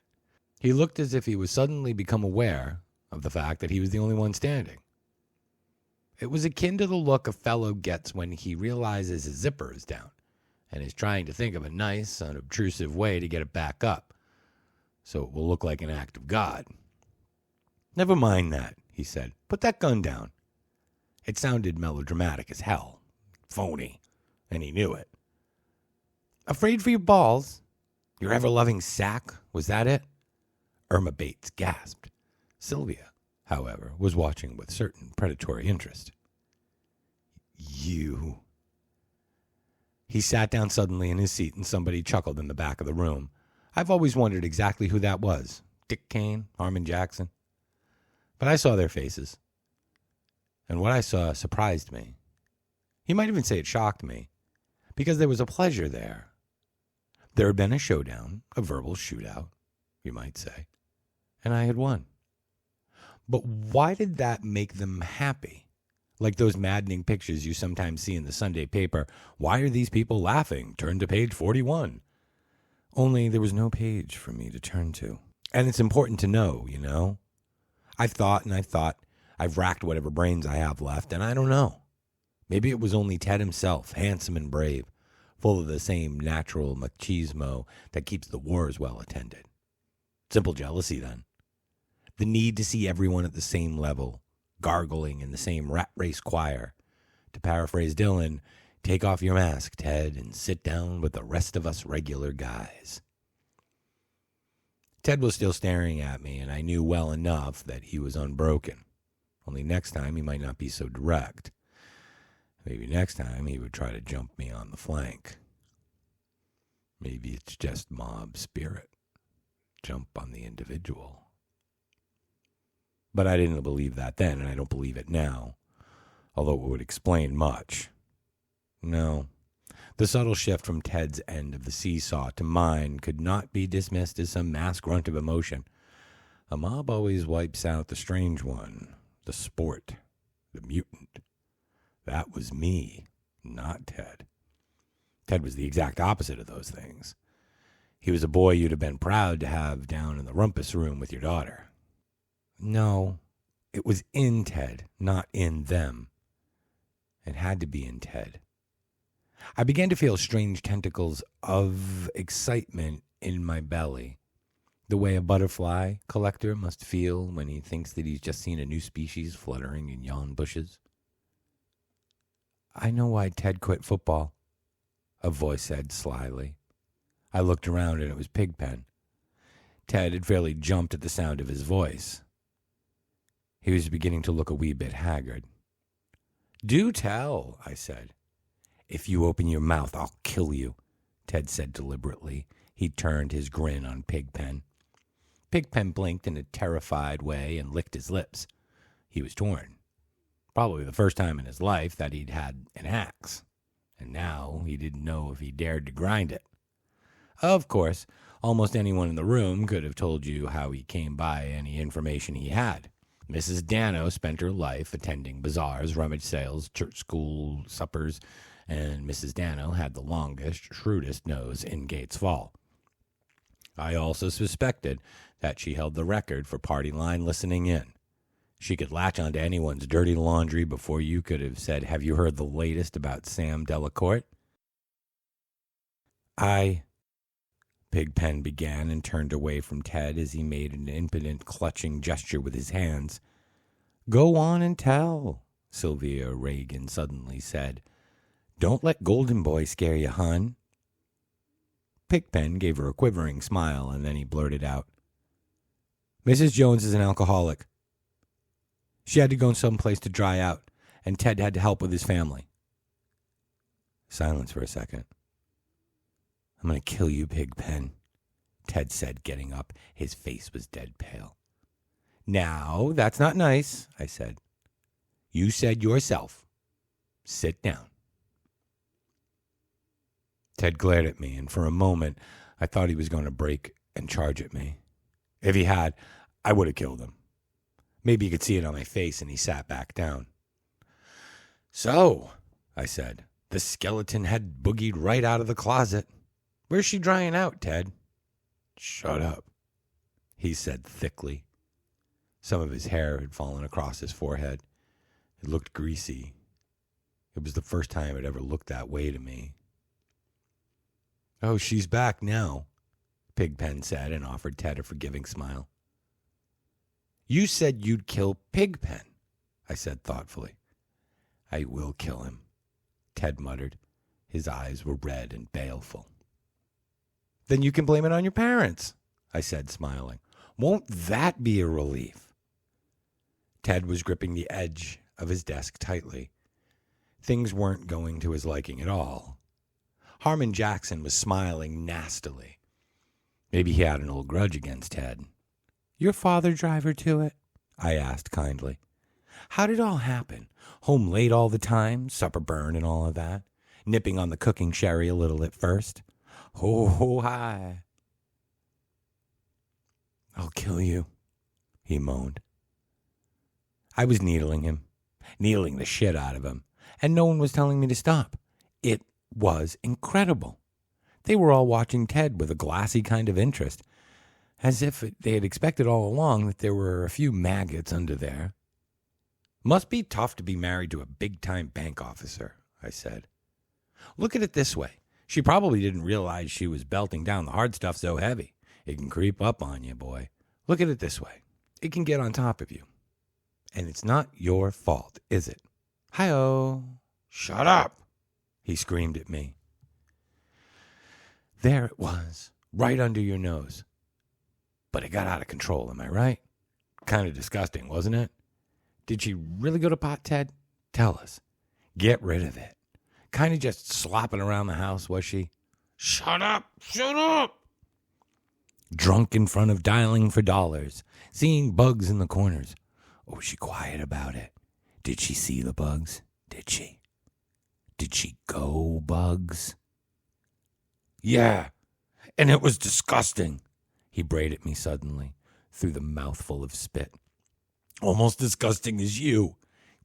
Kill her. You kill her. Did you write to her? I asked softly. Why would I write to her? He asked wildly. Why should I write to her? She copped out. And you couldn't play football, Ted Jones said clearly. Drunk bitch. Carol Granger gasped, and the spell was broken. Ted's eyes seemed to clear a little. The red light went out of them, and he realized what he had said. I'll get you for this, Charlie, he said quietly.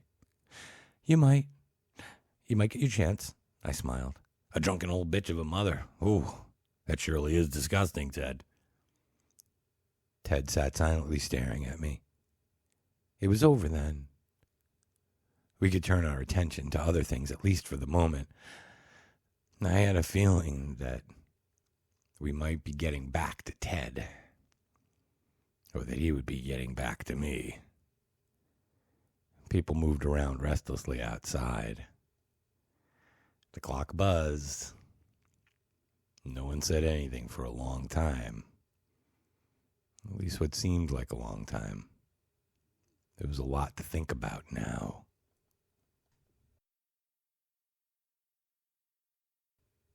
Chapter 18.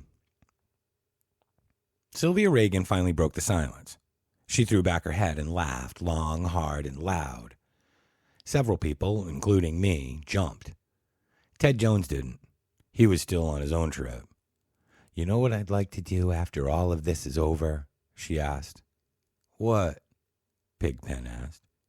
He looked surprisingly that he'd even spoken up again. Sandra Cross was looking at me gravely. She had her ankles crossed the way pretty girls do when they want to foil boys who want to look up their dresses.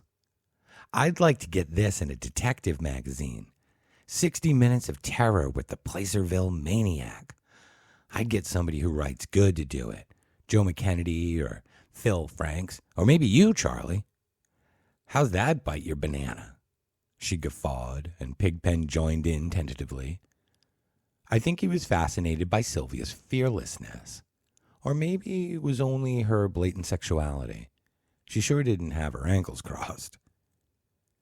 Out on the lawn, 2 more trooper cars had arrived. The firemen were leaving. The fire alarm had cut out a few minutes ago. Abruptly, Mr. Grace disengaged himself from the crowd and started toward the main doors. A light breeze flapped at the bottom of his sport coat. More company, Corky Harold said. I got up, went over to the intercom, and switched it back on to talk listen. Then I sat down again, sweating a little. Mr. Don Gave Us Grace was on his way, and he was no lightweight. A few seconds later, there was a hollow chink sound that means that the line is open. Mr. Grace said, Charlie. His voice was very calm, very rich, very certain. How are you, Skinner? I asked. Fine, Charlie. How are you? Keeping my thumb on it, I said agreeably. Snickers from some of the boys. Charlie, we've talked about getting you help before this. Now you've committed a pretty antisocial act, wouldn't you agree? By whose standards? Society's standards, Charlie. First Mr. Carlson, and now this. Will you let us help you? I almost asked him if my co-students weren't a part of a society because no one down here seemed too worked up about Mrs. Underwood. But I couldn't do that. It would have transgressed a set of rules that I was just beginning to grasp. How does I do it? I bawled. I already told the dear Mr. Denver how sorry I am for hitting that girl with a Louisville slugger. Allie wants my poor page shrunk. Allie wants me and my soul saved. How does I do it, Reverend? Pat Fitzgerald, who was nearly as black as the ace of spades, laughed and shook his head. Charlie, Mr. Gray said, as if very sad. Only you can save your soul now. I didn't like that. I stopped shouting and put my hands on the pistol as if for courage. I didn't like it at all. He had a way of slipping it to you. I'd seen him a lot since I bopped Mr. Carlson with the pipe wrench. He could really slip it in. Mr. Grace? What, Charlie?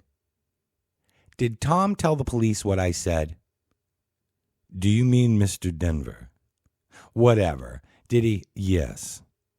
He relayed your message. Have they figured out how they're going to handle me yet? I don't know, Charlie.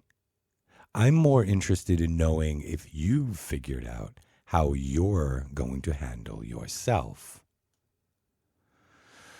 Oh, he was slipping it to me all right, just like he kept slipping it to me after Mr. Carlson. But then I had to go see him. Now I could turn him off any time I wanted, except I couldn't, and he knew I couldn't. It was too normal to be consistent, and I was being watched by my peerless peers. They were evaluating me.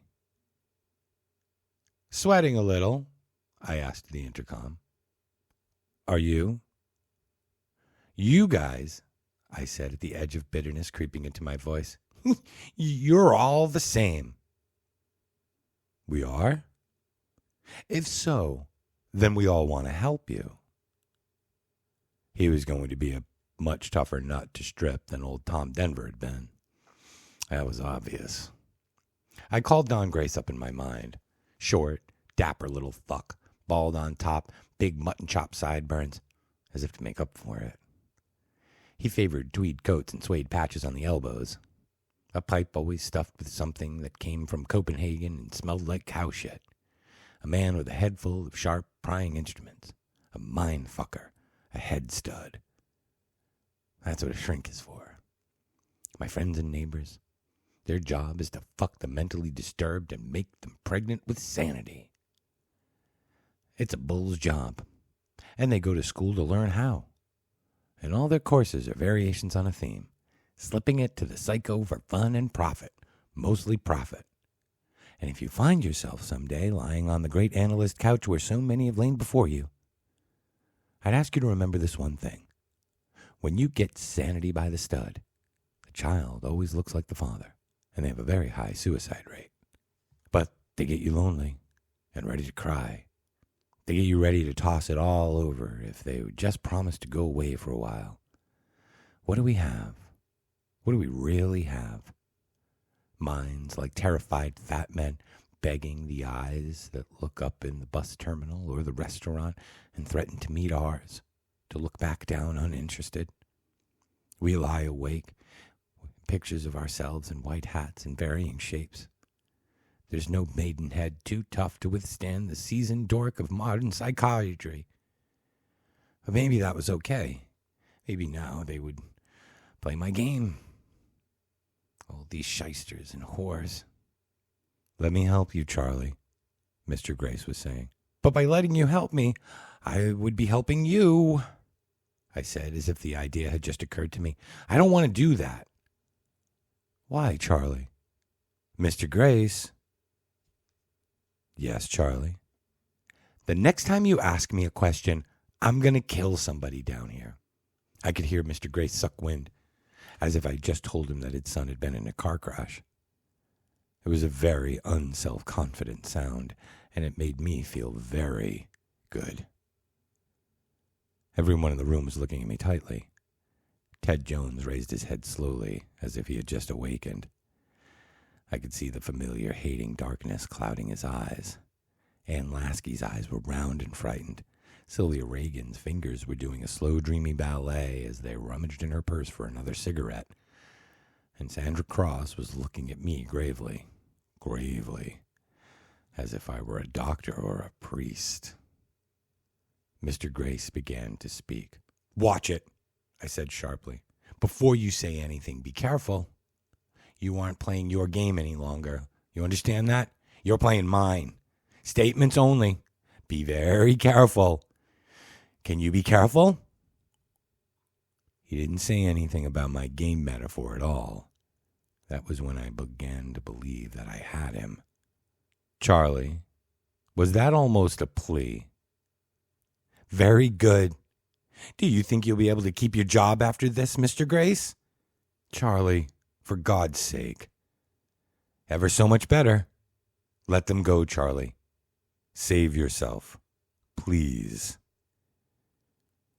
You're talking too fast.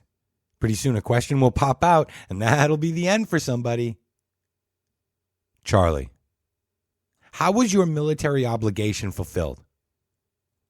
Suddenly whistling a breath as he cut off the word what. You almost killed somebody, I said. Careful, Don. I can call you Don, can't I? Sure. Weigh those words, Don. I was reaching out for him. I was going to break him. In that second, it seemed as if maybe I could break them all.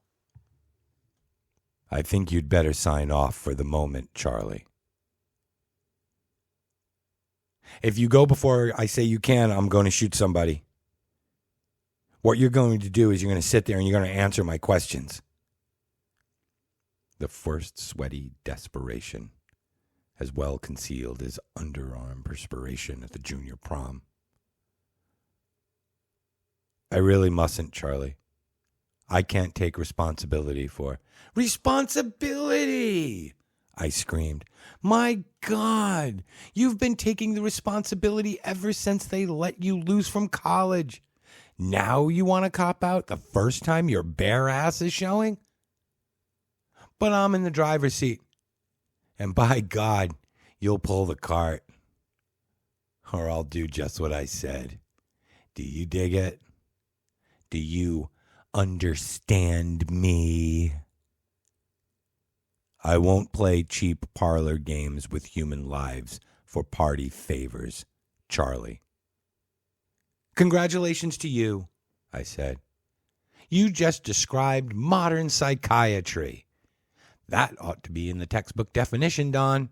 Now let me tell you, you'll take a piss out the window if I tell you to do it. And God help you if I catch you in a lie. That will get somebody killed, too. Ready to bare your soul, Don.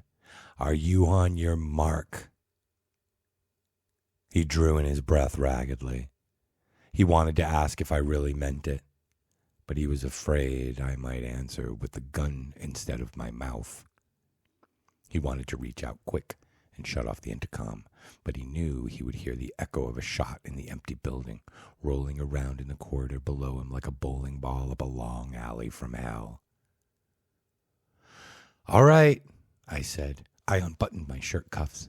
Out on the lawn, the cops and Tom Denver and Mr. Johnson were standing around restlessly, waiting for the return of their Tweety Bull stud. Read my dreams, Sigmund. Squirt 'em with the sperm of symbols and make 'em grow. Show me how we're different from, say, rabid dogs or old tigers full of bad blood. Show me the man hiding between my wet dreams. They had every reason to be confident, although they didn't look confident. In the symbolic sense, Mr. Grace was a pathfinder of the Western world, bull stud with a compass. Natty Bumpo was breathing raggedly from the little latticed box over my head.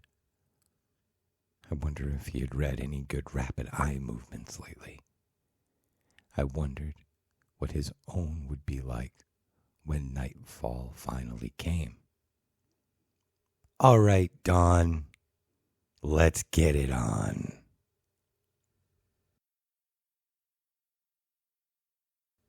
Chapter 19.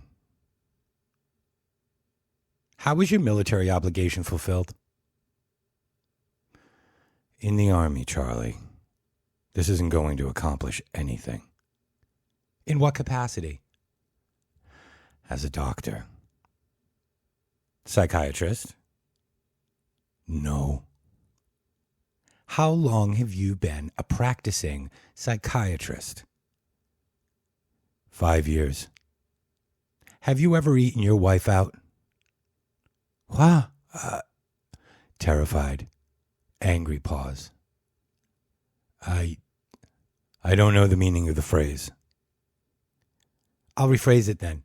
Have you ever engaged in oral genital practices with your wife? I won't answer that.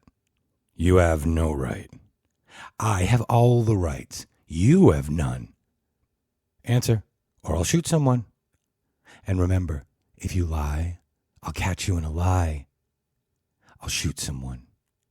Have you ever engaged in? No. How long have you been practicing psychiatry? 5 years. Why? Well, because it fulfills me as a person. Has your wife ever had an affair with another man? No. Another woman? How do you know? She loves me. Has your wife ever given you a blowjob, Don? I don't know what you know goddamn well what I mean. No. Charlie, I ever cheated on an exam in college? Absolutely not. On a quiz? No. I pounced. Then how can you say that your wife has never engaged in oral genital sex practices with you? I never... Charlie, where did you go to basic training? Fort Benning. What year? I don't remember. Give me a year or I'm going to shoot somebody down here. 1956. Were you a grunt? I don't... Were you a grunt? Were you a dog face? I was an officer.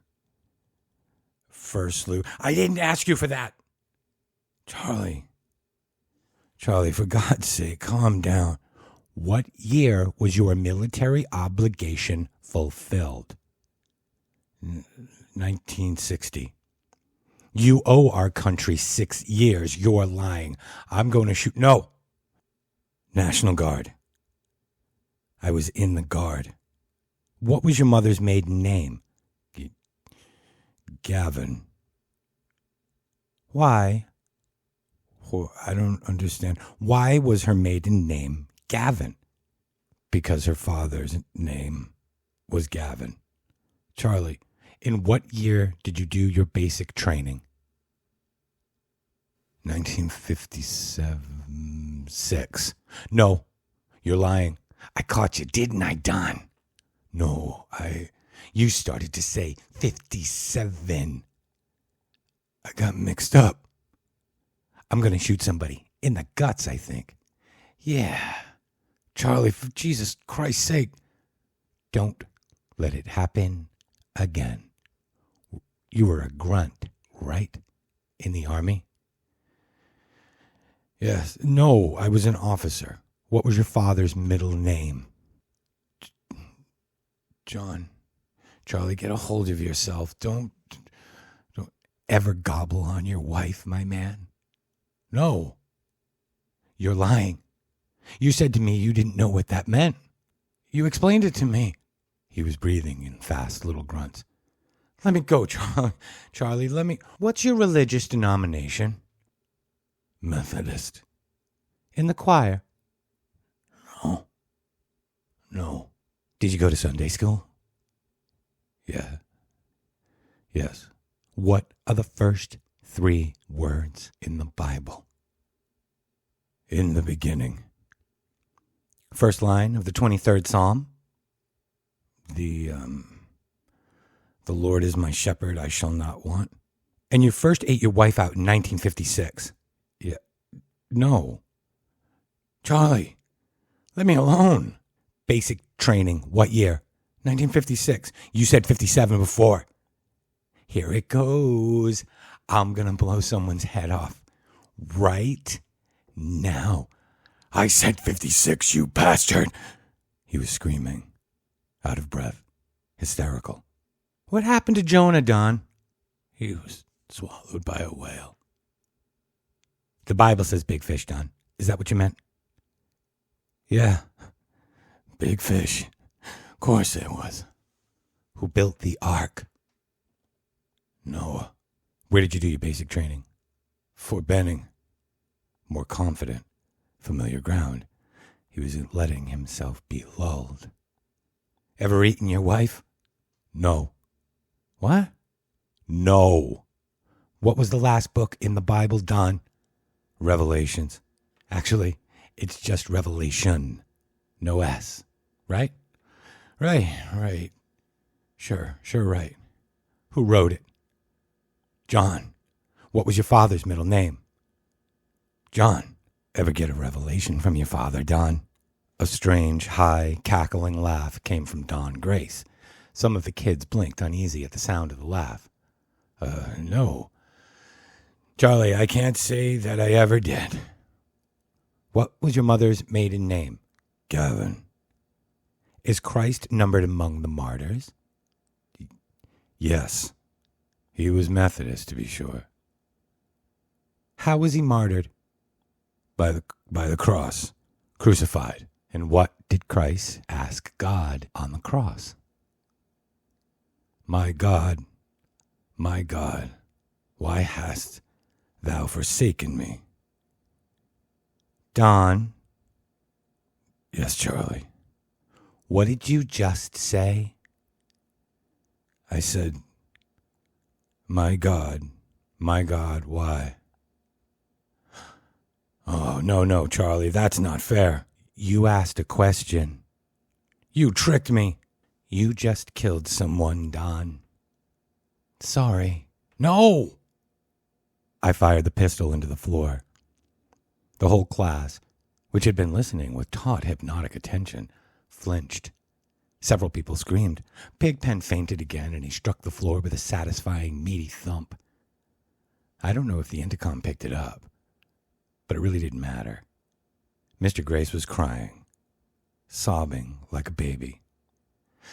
Satisfactory, I said to no one in particular. Very satisfactory. Things seemed to be progressing quite nicely. I let him sob for the best part of a minute. The cops had started toward the school at the sound of the shot, but Tom Denver, still betting on his shrink, held them back. And so that was all right. Mr. Grace sounded like a very small child, helpless, hopeless. I made him fuck himself with his own big tool, like one of those weird experiences you would read about in the Penthouse Forum. I had taken off his witch doctor's mask and made him human, but I didn't hold it against him. To err is only human, but it is divine to forgive. I believe that sincerely. Mr. Grace, I finally said. I'm going outside now, he said, and then with a tearful rebelliousness, and you can't stop me. Oh, that's all right, I said tenderly. The game's over, Mr. Grace. We weren't playing for keepsies this time. No one's dead down here. I shot at the floor, breathing silence, then tiredly. How can I believe you, Charlie? Because there would have been a stampede. Instead of saying that, I pointed. Ted. This is Ted Jones, Mr. Grace, Ted said mechanically. Yes, Ted. He shot into the floor, Ted said in a robotic voice. Everyone is all right. And then he grinned and began to speak again, and I pointed the pistol at him, and then he shut his mouth with a snap. Thank you, Ted. Thank you, my boy. Mr. Grace began to sob again, and what seemed like a long, long time, he shut the intercom off. A long while after that, he came into view on the lawn again, walking toward the enclave of cops on the lawn. Walking in his tweed coat with his suede elbow patches, bald head gleaming, cheeks gleaming. He was walking slowly, like an old man. It was amazing how much I liked seeing him walk that way.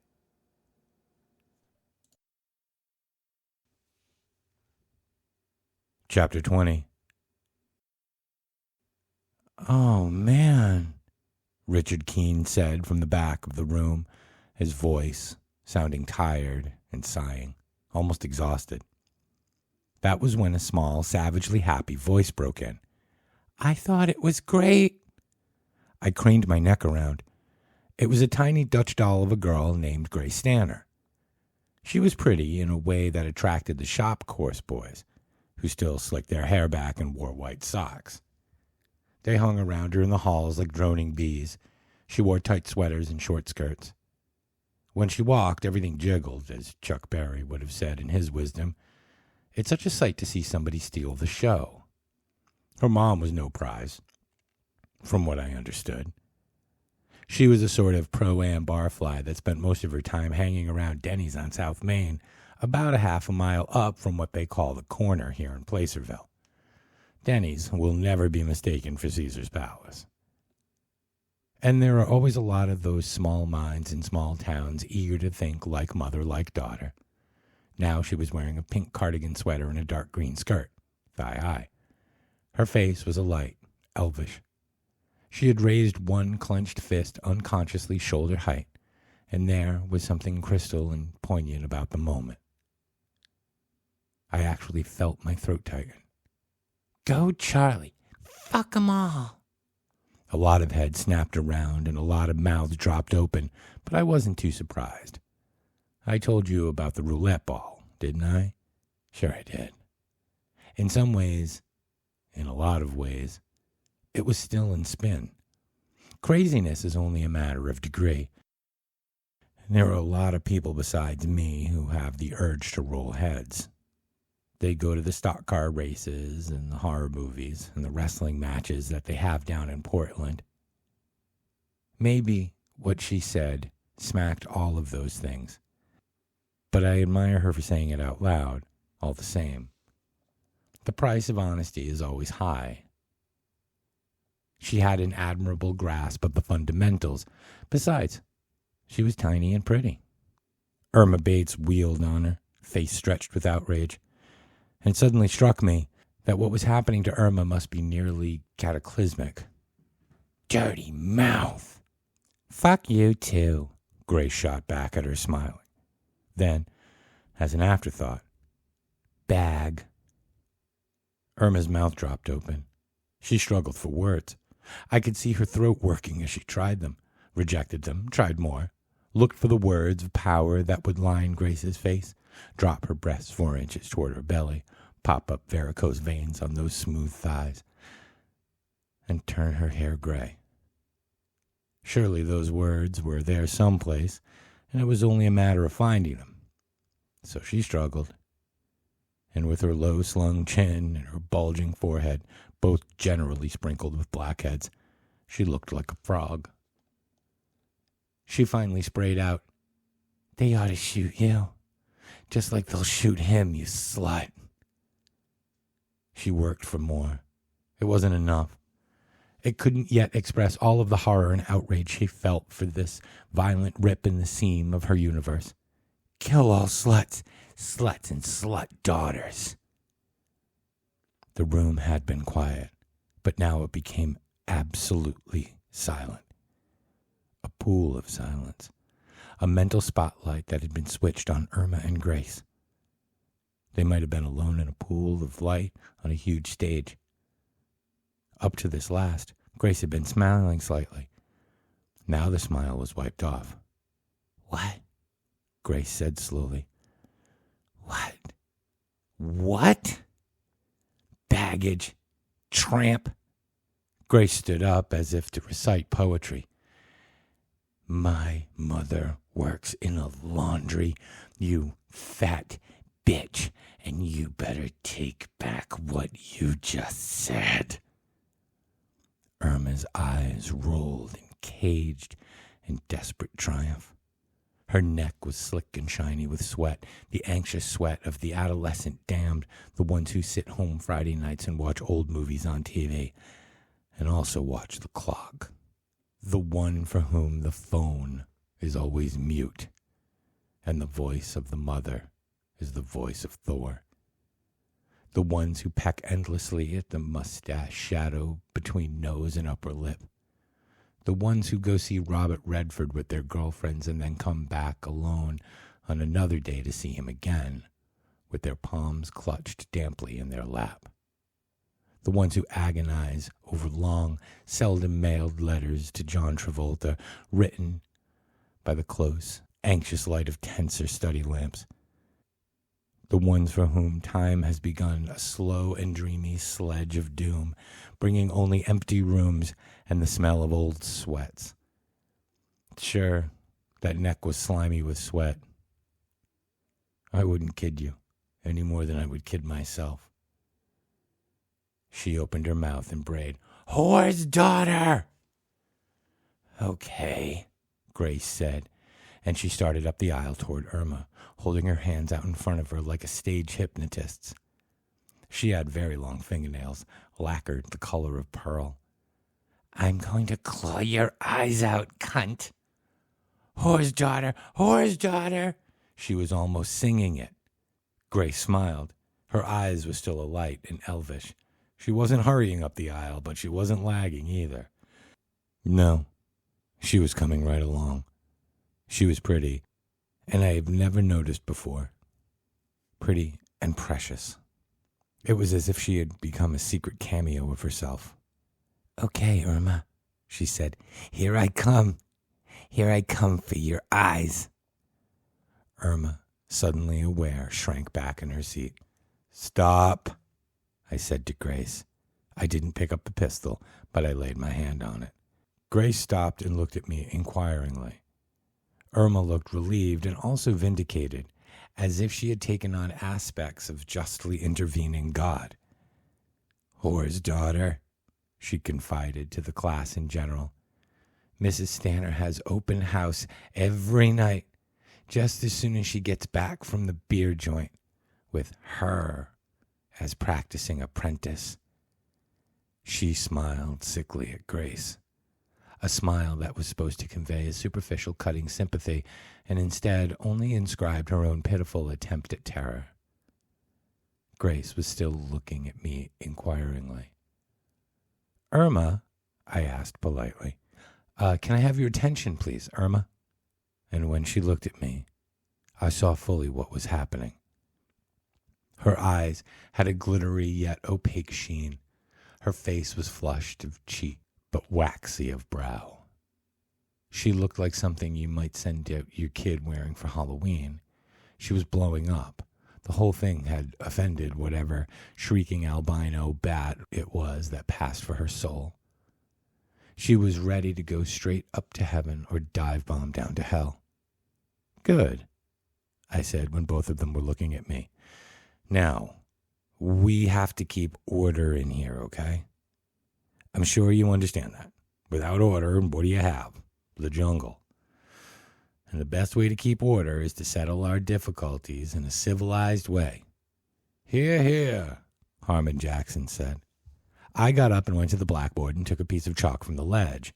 Then I drew a large circle on the tiled floor, perhaps 5 feet through the middle. I kept a close eye on Ted Jones while I did it, too. Then I went back to the desk and I sat down. I gestured to the circle. "Please, girls." Grace came forward quickly, precious and perfect. Her complexion was smooth and fair. Irma sat stonily. "Irma," I said. "Now, Irma, you've made accusations, you know." Irma looked faintly surprised, as if the idea of accusations had exploded an entirely new train of thought in her mind. She nodded and rose from her seat, with one hand cupped demurely over her mouth. It was as if to stifle a tiny, coquettish giggle. She stepped mincingly up the aisle and into the circle, standing as far away from Grace as was possible. Eyes cast demurely down, hands linked together at her waist. She looked like she was ready to sing Granada on the Gong Show. I thought randomly, her father sells cars, doesn't he? "Very good," I said. "Now, as it has been hinted at church and in school and even on Howdy Doody, a single step outside of the circle means death. Understood?"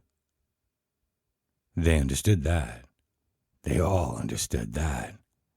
This is not the same as comprehension, but it was good enough. When you stop and think, the whole idea of comprehension has a faintly archaic taste. like the sound of forgotten tongues or a look into a Victorian-era camera obscura. We Americans are much higher on simple understanding.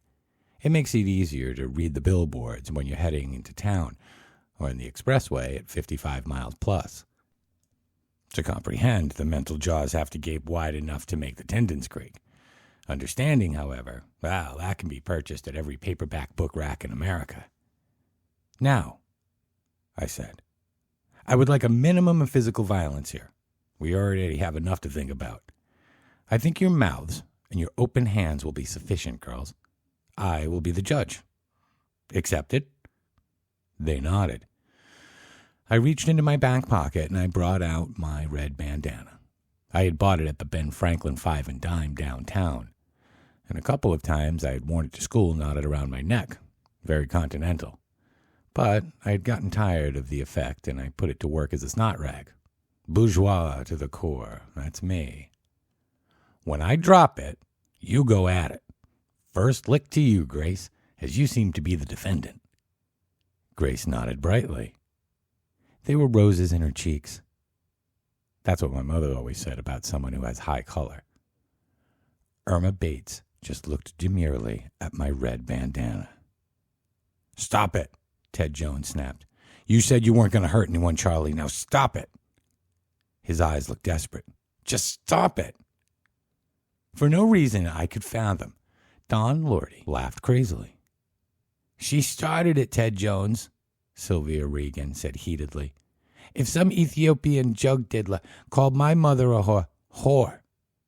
Dirty whore, Irma agreed demurely. I'd claw her fucking eyes out. You're crazy, Ted bellowed at her, his face the color of old brick. We could stop him. If we all got together, we could... Shut up, Ted, Dick Keene said. Okay? Ted looked around. He saw he had neither support nor sympathy, and he shut up. His eyes were dark and full of crazy hate. I was glad. It was a good long run between his desk and Mrs. Underwood's. I could shoot him in the foot if I had to. Ready, girls? Grace Stanner grinned a healthy, gusty grin. All ready. Irma just nodded. She was a big girl, standing with her legs apart and her head slightly lowered. Her hair was a dirty blonde color, done in round curls that looked like toilet paper rolls. I dropped my bandana, and it was on. Grace stood thinking about it. I could almost see her realizing how deep it could be, wondering maybe how far in overhead she wanted to get. In that instant, I loved her. No, I loved them both. You're a big, fat, mouth bitch, Grace said, looking Irma in the eye. You stink. I mean that. Your body stinks. You're a louse. Good, I said when she was done. Give her a smack. Grace hauled off and slapped the side of Irma's face. It made a flat whapping noise, like one board striking another. Her sweater pulled up at the waistband of her skirt with the swing of her arm. Corky Harold went, "Ugh," under his breath. Irma let out a woofing grunt. Her head snapped back, her face screwed up. She didn't look demure anymore. There was a large, hectic patch on her left cheek. Grace threw back her head, drew a sudden knife breath, and stood, ready. Her hair spilled over her shoulders, beautiful and perfect, and she waited. Irma, for the prosecution, I said. Go ahead, Irma. Irma was breathing heavily.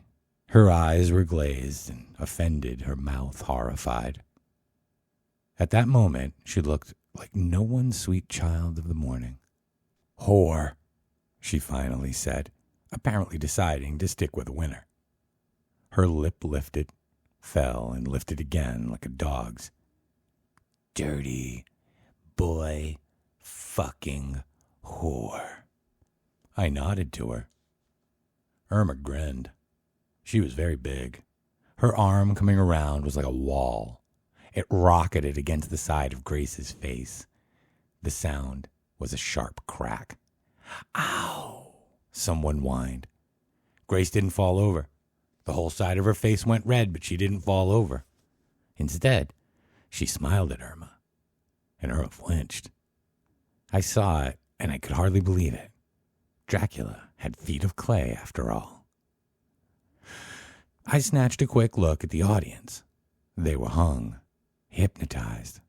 They weren't thinking about Mr. Grace or Tom Denver or Charlie Everett Decker. They were watching, and maybe what they saw was a little bit of their own souls flashed at them in a cracked mirror, and it was fine. It was like new grass in the spring. "Rebuttal, Grace?" I asked. Grace's lips drew back from her tiny ivory teeth. "You never had a date. That's what's the matter with you. You're ugly and you smell bad. And so all you think about is what other people do. And you have to make it all dirty in your mind. You're a bug." I nodded to her, and Grace swung. Irma shied away this time. The blow struck her only glancingly, but she began to weep with a sudden, slow hopelessness. Let me out," she groaned. "I don't want to be here anymore, Charlie. Let me out." "Take back what you said about my mother," Grace said grimly. "Your mother sucks cocks," Irma screamed. Her face was twisted. Her toilet roll curls bobbed madly. "Good," I said. "Go ahead, Irma." But Irma was weeping hysterically. "Jesus," she screamed. Her arm came up and covered her face with terrifying slowness. "God, I just want to be dead." "Say you're sorry," Grace said grimly. "Take it back." "You suck cocks," Irma screamed from behind the barricade of her arm. "Okay," I said. "Let her have it, Irma. Last chance." This time, Irma swung from the heels. I saw Grace's eyes squeeze into slits. Saw the muscles on her neck tighten into cords. But the angle of her jaw caught most of the blow, and her head shifted only slightly. Still, the whole side of her face went bright red. It was as if it had a sunburn. Irma's whole body jogged and jiggled with the force of her sobs, which seemed to come from a deep well within her that had never been tapped before. "You haven't got nothing," Grace said. "You ain't nothing, just a fat, stinky pig. That's all you are." "Hey, give it to her," Billy Sawyer yelled. He slammed both fists down heavily on his desk. "Pour it on her." "You ain't even got any friends," Grace said, breathing hard. "Why do you even bother living?" Irma let out a thin, reedy wail. "All done," Grace said to me. Okay," I said. "Give it to her." Grace drew back, and Irma screamed and went to her knees. Don't hit me. Don't hit me no more. Don't you whip me." "Say you're sorry." "I can't." She wept. "Don't you know I can't?" "You can, and you better." There was no sound for a moment, but the vague buzz of the wall clock. Then Irma looked up, and Grace's hand came down fast, amazingly fast, making a small, ladylike splat against Irma's cheek. It sounded like a shot from a .22. Irma fell heavily onto one hand, her curls hanging in her face. She drew in a huge, ragged breath and screamed, "Okay, I'm sorry." Grace stepped back, her mouth half open and moist, breathing rapidly and shallowly. She raised her hands, palms out, in a curious dove-like gesture, and pushed her hair away from her cheeks. Irma looked up at her dumbly, unbelievingly. She struggled to her knees again, and for a moment I thought she was going to offer prayer to Grace. Then she began to weep. Grace looked at the class and then looked at me. Her breasts were very full, pushing at the soft fabric of her sweater. "My mother fucks," she said, "and I love her." The applause started somewhere in the back, maybe with Mike Garvin or Nancy Kaskin. But it started to spread until they were all applauding. All but Ted Jones and Susan Brooks. Susan looked too overwhelmed to applaud. She was looking at Grace Stanner shiningly. Irma knelt on the floor, her face in her hands. When the applause died, I looked at Sandra Cross. She applauded very gently, as if in a dream. I said, "Stand up, Irma." She looked at me wonderingly, her face streaked and shadowed and ravaged, as if she had been in a dream herself. "Leave her alone," Ted said, each word distinct. "Shut up," Harmon Jackson said. "Charlie is doing all right." Ted turned around in his seat and looked at him, but Harmon didn't drop his eyes. And he might have done it in another place and another time. They were both on the student council together, where Ted, of course, had always been the position of power. "Stand up, Irma," I said gently.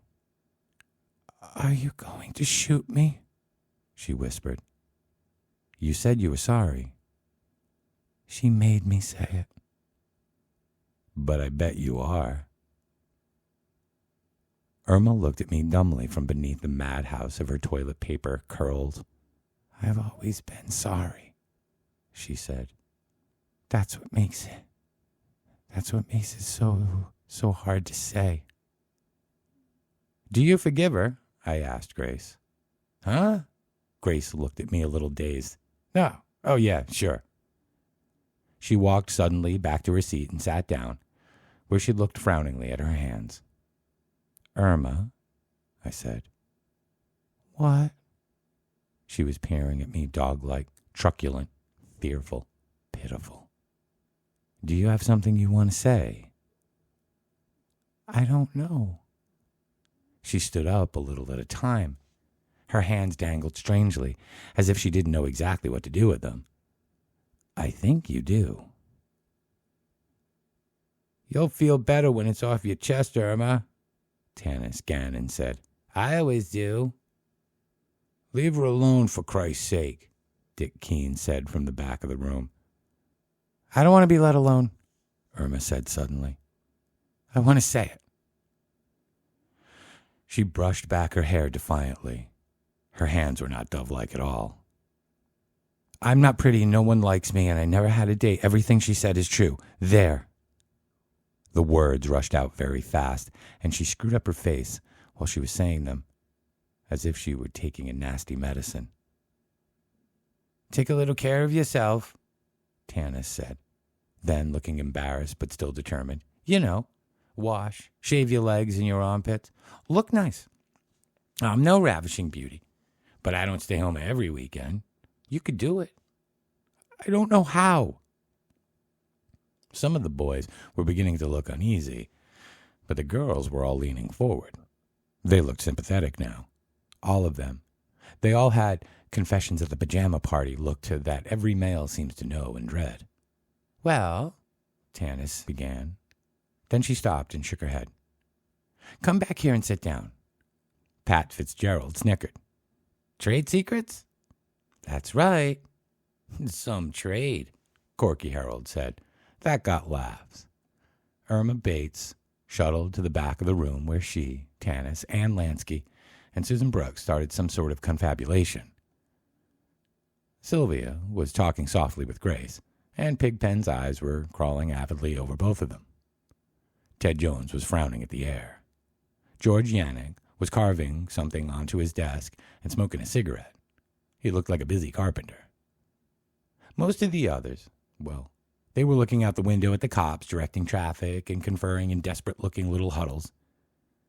I could pick out Don Grace, good old Tom Denver, and Jerry Kessingler, the traffic cop. A bell went off suddenly with a loud bray, making all of us jump. It made the cops jump outside, too. A couple of them pulled their guns. Change of class bell, Harmon said. I looked at the wall clock. It was 9:50. At 9:05, I had been sitting in my seat by the window watching the squirrel. Now the squirrel was gone. Good old Tom Denver was gone. And Mrs. Underwood was really gone. I thought it over and decided I was gone too.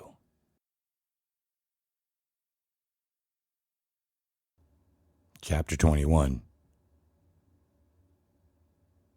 3 more state police cars came, also a number of citizens from town. The cops tried to shoo them away with greater or lesser degrees of success. Mr. Frankel, owner and proprietor of Frankel's Jewelry Store and Camera Shop, drove up in his new Pontiac Firebird and jawed for quite a while with Jerry Kesslinger. He pushed his horn-rimmed glasses up his nose constantly as they talked. Jerry was trying to get rid of him, but Mr. Frankel wasn't having any of it. He was also Placerville's second selectman and a crony of Norman Jones, Ted's father. My mother got a ring at his store, Sarah Pastor and said, looking at Ted from the corner of her eye. It greened my finger on the first day. My mother says he's a gyp, Tanis said. Hey, Pigpen gulped. There's my mother. We all looked, and sure enough, there was Mrs. Dano talking with one of the state troopers, her slip hanging 1/4 of an inch below the hem of her dress. She was one of those ladies who do 50% of their talking with their hands. They fluttered and whipped around like flags, and it made me think of autumn Saturdays on the gridiron. Somehow. Holding, clipping, illegal tackle. I guess in this case, you'd have to say this was illegal holding.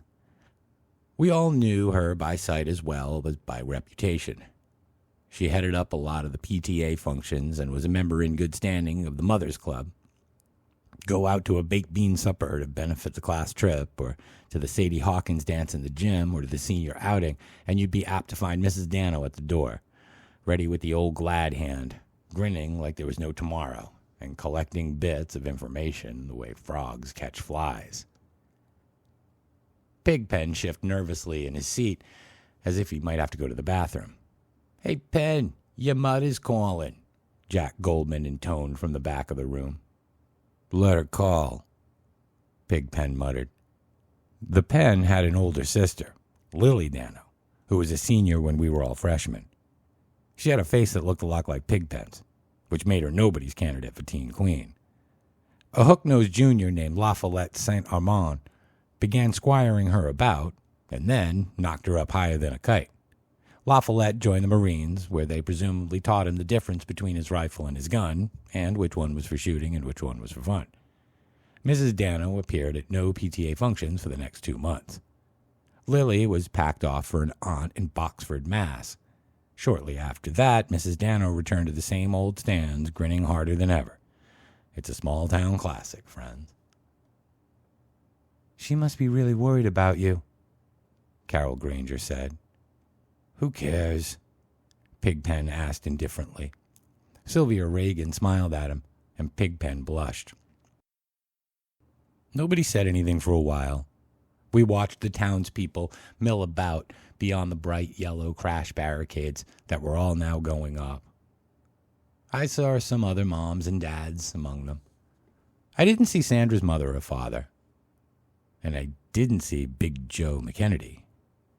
I didn't really expect he'd show up anyway. Circuses have never been our style. A newsmobile from WGAN-TV pulled up. One of the guys got out, patting his process neatly into place, and jawed with a cop. The cop pointed across the road. The guy with the process went back to the newsmobile, and the 2 more guys got out and started unloading camera equipment. Anybody got a transistor radio in here? I asked. 3 of them raised hands.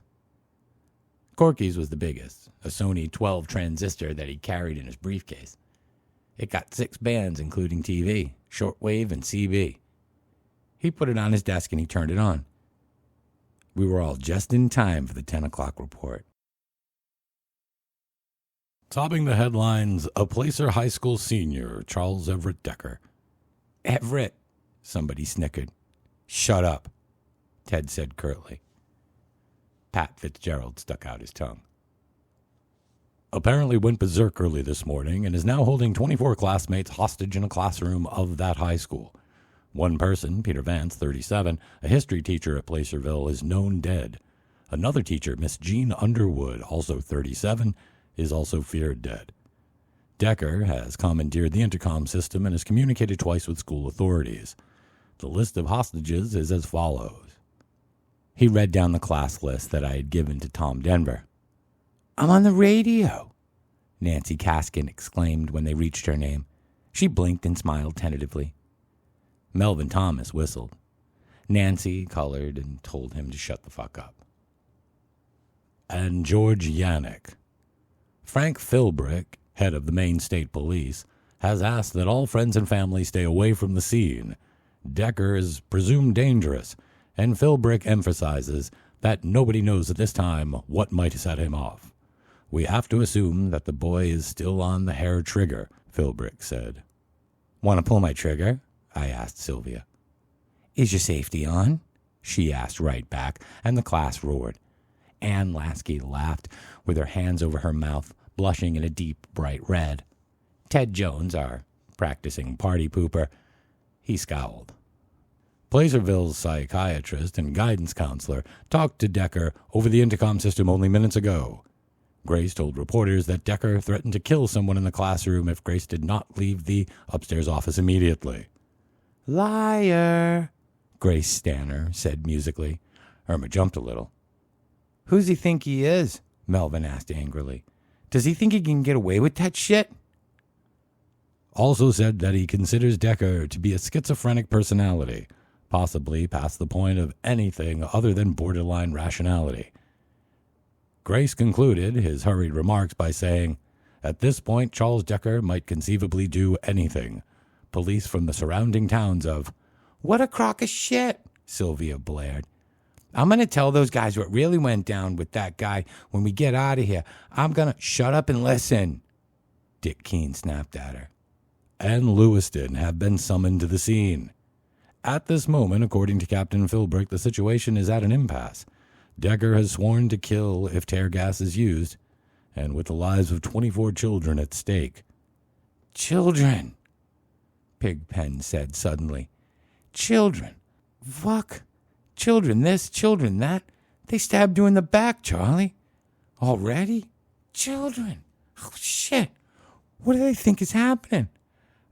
He's saying something about... Corky began. Never mind. Turn it off, I said.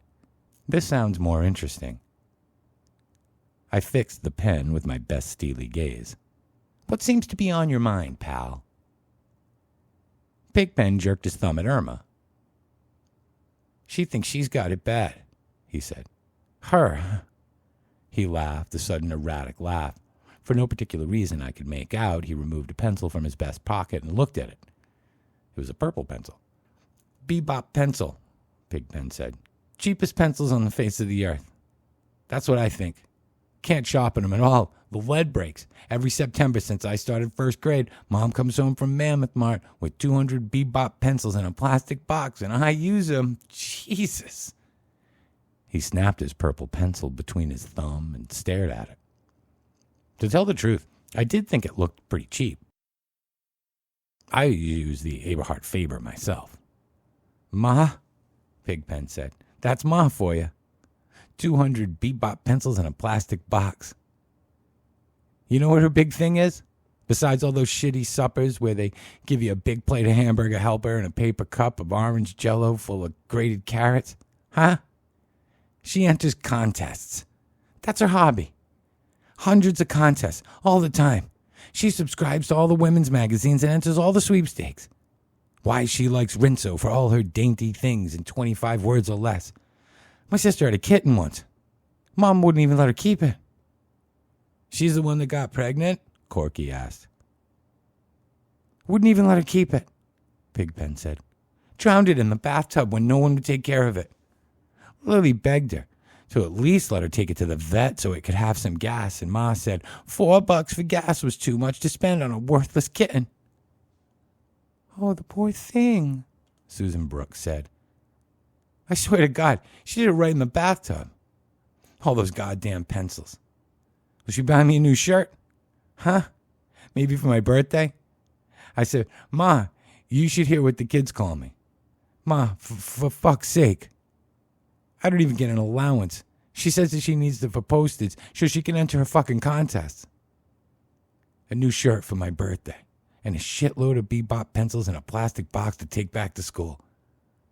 I tried to get a paper route once, and she put a stop to that. She said there were women of loose virtue who laid in wait for young boys after their husbands went to work.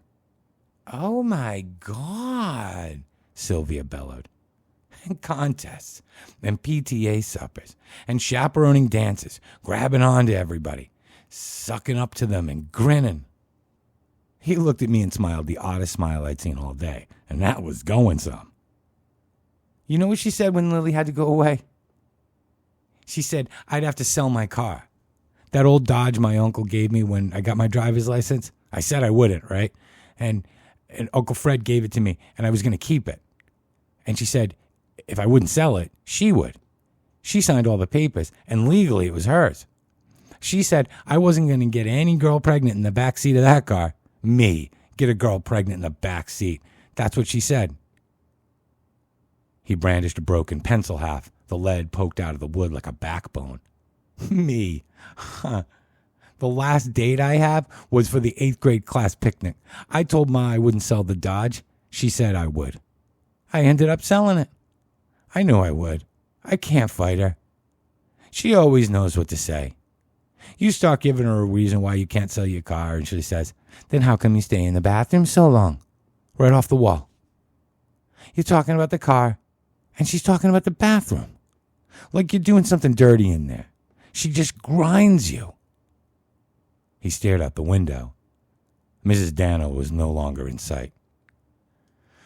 She grinds and grinds and grinds, and she always beats you. Bebop pencils that break every time you try to sharpen them. That's how she beats you. That's how she grinds you down. And she's so mean and stupid. She drowned that kitty. Just a little kitty. She's so stupid. You know, everybody laughs at her behind her back.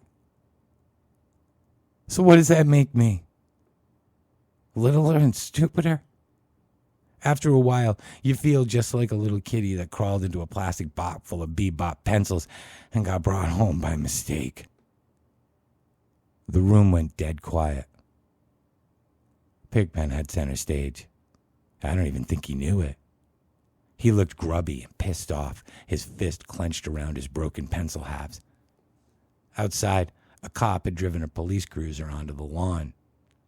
He parked it parallel to the school, and a few more cops ran down behind it, presumably to do secret things, right? They had riot guns in their hands. I don't think I'd mind if she snuffed it, Pigpen said, grinning a small, horrified grin. I wish I had your stick, Charlie. If I had your stick, I think I'd kill her myself. You're crazy, too, Ted said worriedly. God, you're all going crazy right along with him. Don't be such a creep, Ted. It was Carol Granger. In a way, it was surprising not to find her at Ted's side. I knew he had taken her out a few times before she started with her current steady. Bright establishment types usually stick together. Still, it had been she who had dropped him. To make a very clumsy analogy, I was beginning to suspect that Ted was to my classmates what Eisenhower must always have been to the dedicated liberals of the 50s. You had to like him, that style, that grin, that record, those good intentions. But there was something exasperating and a tiny bit slimy about him. You can see I'm fixated on Ted. Why not? I'm still trying to figure him out. Sometimes it seems like everything that's happened on that long morning is just something I imagined, or some half-baked writer's fantasy. But it did happen. And sometimes now, it seems to me that Ted was at the center of it all, not me. It seems that Ted goaded them all into people that they weren't, or into the people that they really were. All I know is for sure that Carol was looking at him defiantly, not like a demure valedictorian to be, who would speak on the problems of the black race. She looked angry and a wee bit cruel. When I think about the Eisenhower administration, I think about the U-2 incident. When I think about that funny morning, I think about the sweat patches that were slowly spreading under the arms of Ted's khaki shirt. When they drag him off, they won't find anything here but nutcases, Ted was saying. He looked mistrustfully at Pigpen, who was glaring sweatily at the halves of his bebop pencil, as if they were the only things left in the world. His neck was grimy, but what the hell? Nobody was talking about his neck. They grind you down, he whispered. He threw the pencil halves on the floor. He looked at them, and then he looked up at me. His face was strange and grief-stricken. It made me uncomfortable. They'll grind you down too, Charlie. Oh, wait and see if they don't. There was an uncomfortable silence in the room. I was holding on to the pistol very tightly. Without thinking about it much, I took out the box of shells and put 3 of them in, filling the magazine again. The hand grip was sweaty. I suddenly realized that I had been holding it by the barrel, pointing it at myself, not looking at them. No one had made a break. Ted was sort of hunched over in his desk, his hands gripping the edge, but he hadn't moved, except in his head. I suddenly thought that touching his skin would be like touching an alligator handbag. I wonder if Carol had ever kissed him or touched him. Probably had. The thought made me want to puke. Susan Brooks suddenly burst into tears. Nobody looked at her. I looked at them, and they looked at me. I had been holding the pistol by the barrel. They knew it. They'd seen it. I moved my feet, and one of them kicked Mrs. Underwood. I looked down at her. She had been wearing a casual tartan coat over a brown cashmere sweater. She was beginning to stiffen. Her skin probably felt like an alligator handbag, too. Riggers, you know. I had left a footmark on her sweater at some point in time. For some reason, that made me think of a picture that I had once seen of Ernest Hemingway, standing with one foot on a dead lion and a rifle in his hand, and 6 grinning black bearers in the background. I suddenly needed to scream. I had taken her life. I'd snuffed her. I put a bullet in her head and spilled out algebra. Susan Brooks put her head down on the desk, the way he used to make us do in kindergarten when it was nap time. She was wearing a powder blue scarf in her hair. It looked very pretty. My stomach hurt. Decker! I cried out and I jerked the pistol around at the window. It was a state trooper with a battery-powered bullhorn. Up on the hill, the newsmen were grinding away with their cameras. Just grinding away. Pigpen hadn't been so far wrong at that. Come out, Decker, with your hands up. Let me be, I said. My hands had begun to tremble. My stomach really did hurt. I've always had a lousy stomach. Sometimes I'd get the dry heaves before I went to school in the morning, or when I was talking to a girl or trying to take her out for the first time. Once Joe and I took a couple of girls down to Harrison State Park. It was July, warm, it was really beautiful out, and the sky had this dim, very high haze. The girl I was with was named Anne-Marie. She spelled all in one word, her name, Anne-Marie. She was really pretty. She wore dark green corduroy shorts and a silk pullover blouse. She had a beach bag. We were going down Route 1 toward Bath, the radio on and playing good old rock and roll. Brian Wilson, I remember that, Brian Wilson and the Beach Boys. And Joe was driving his old blue Mercury. He used to call it the Blue Frog, and then grinned his Joe McKennedy grin. All the vents were open. I got sick to my stomach. It was really bad. And Joe was talking to his girl. They were talking about surfing, which was certainly compatible with the Beach Boys on the radio. She was a fine-looking girl. Her name was Rosalind. She was Anne-Marie's sister. I opened my mouth to say I felt sick and puked all over the floor. And some of it got on Anne-Marie's leg, and the look on her face, oh, you couldn't imagine. Or maybe you could. They all tried to make light of it and brush it off. I let all my guys puke on me on the first date. Ha ha ha. I couldn't go in swimming that day. My stomach felt too bad. Anne-Marie sat on the blanket next to me most of the time, and I got a burn. The girls had packed a picnic lunch. I drank a soda, but I couldn't eat any of the sandwiches. I was thinking about Joe's blue Merc, standing in the sun all day, and how it was going to smell on the ride home. The late Lenny Bruce once said, "You can't get snot off a suede jacket." And to that, I would add one more of the other great home truths. You can't get the smell of vomit out of a blue Mercury's upholstery. It was there for weeks, months, maybe years, and it smelled about like I thought it would. Everybody just pretended it wasn't there. But it was. "Come on out, Decker. We're through fooling around with you." "Stop it. Shut up." Of course, they couldn't hear me. They didn't want to. This was their game. "Don't like it so well when you can't talk back, do you?" Ted Jones said. "When you can't play any of your smart little games?" "Leave me alone." I sounded suspiciously like I was whining. "They're wearing you out," Pigpen said. It was the voice of doom. I tried to think about the squirrel and about the way that the lawn grew right up to the building. No fucking around. And I couldn't do it. My mind was jackstraws in the wind. The beach that day had been bright and hot. Everybody had a transistor radio. All of them tuned to different stations.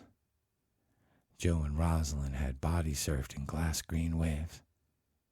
"You've got 5 minutes, Decker." "Go on out," Ted urged. He was gripping the edge of his desk again. "Go out while you've got a chance." Sylvia whirled on him. "What have you got to be? Some kind of hero? Why? Why, shit, that's all you'll be." Ted Jones. "I'll tell them." "Don't tell me what." "Wearing you down, Charlie. Grinding you down, Decker." "Go on, Charlie. Please, can't you see they're upsetting him?" "Decker." "PTA suppers and all that lousy cracking up, and you let him have Decker. They're going to wear you down. Don't want to be forced to shoot until you're ready to leave. Maybe if you come out, Ted, what are you all? Shut up for good, shut up." I swung the pistol out the window, holding it in both hands, and I pulled the trigger 4 times. The report slammed around the room like bowling balls. Window glass blew out in great crackling fistfuls. The troopers dived down out of sight. The cameraman hit the gravel. The clot of the spectators broke and ran in all directions. Broken glass shone and twinkled on the green grass outside like diamonds on show window velvet. Brighter gems than any in Mr. Frankel's store. There was no answering fire.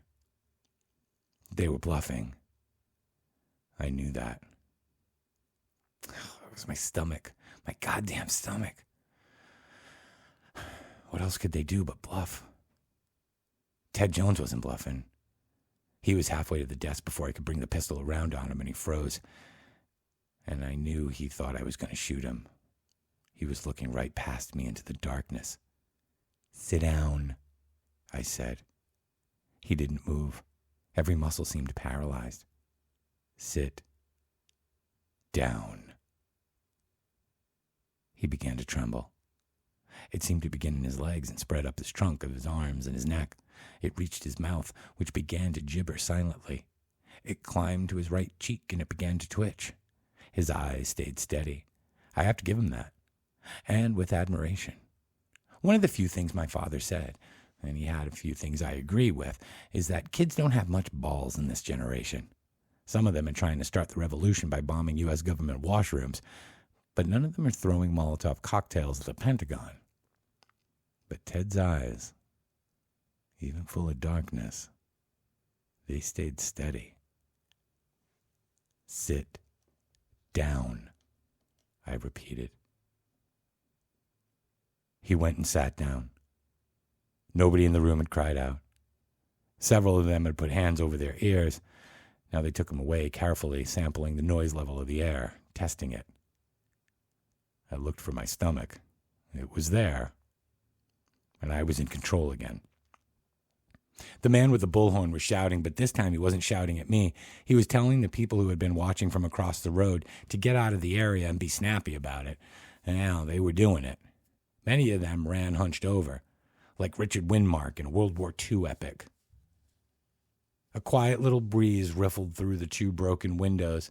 It caught a paper on Harmon Jackson's desk, and it fluttered into the aisle, and he leaned over and he picked it up. Sandra Cross said, "Tell me something else, Charlie." I felt a weird smile stretch my lips. I wanted to sing the chorus from that folk song, the one about the beautiful, beautiful blue eyes, but I couldn't remember the words, and I probably wouldn't have dared anyway. I sing like a duck.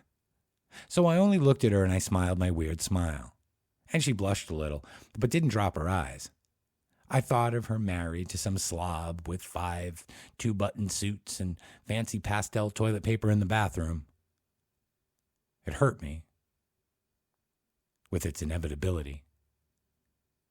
They all find out sooner or later how unchic it is to pop your button at the Sadie Hawkins dance, or to crawl into the trunk so you can get to the drive-in for free. They stop eating pizza and plugging dimes into the jukebox at Fat Sammy's. They'll stop kissing boys in the blueberry patch. And they'll always seem to end up looking like the Barbie doll cutouts in Jack and Jill magazine, fold in at slot A, slot B, and slot C. Watch her grow old before your very eyes. For a second, I thought I might actually turn on the waterworks, but I avoided that indignantly by wondering if she was wearing white panties today. It was 10:20, and I said, Chapter 22. I was 12 when my mom got me the corduroy suit. By that time, Dad had pretty much given up on me, and I was my mother's responsibility. I wore the suit to church on Sunday and to Bible meetings on Thursday nights, with my choice of 3 snap-on bow ties, Rudy Toot. But I hadn't expected her to try to make me wear it to that goddamn birthday party. I tried everything. I reasoned with her. I threatened not to go. I even tried to lie. Told her that the party was off because Carol had the chicken pox. One call to Carol's mother set that straight. Nothing worked. Mom let me pretty much run as I pleased most of the time, but when she got an idea solid in her mind, you were stuck with it. Listen to this. For Christmas one year, my dad's brother gave her this weird jigsaw puzzle. I think Uncle Tom was in collusion with my dad on that one. She did a lot of jigsaws. I helped. And they both thought it was the biggest waste of time on earth. So Tom sent her a 500-piece jigsaw puzzle that had a single blueberry down in the lower right-hand corner. The rest of the puzzle was solid white, no shades. My father laughed his ass off. "Let's see you do that one, Mother," he said. He always called her Mother when he felt like he had a good one put over on her, and it never ceased to irritate her. She sat down on Christmas afternoon and spread the puzzle out on her puzzle table in her bedroom. By this time, they each had their own. There were TV dinners and pick-up lunches for Dad and I on December 26th and December 27th, but on the morning of the 28th, the puzzle was done. She took a Polaroid picture of it and sent it to Uncle Tom, who lived in Wisconsin. Then she took the puzzle apart and put it away in the attic. That was 2 years ago, and so far as I know, it's still there.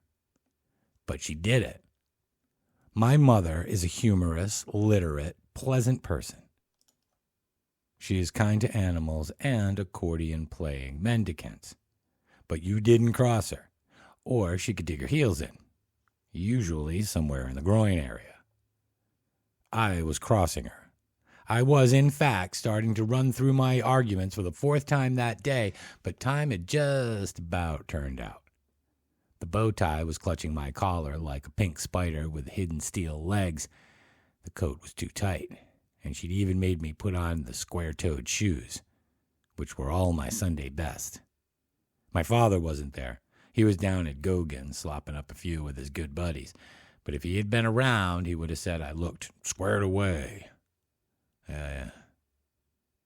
Boy, did I feel like an asshole.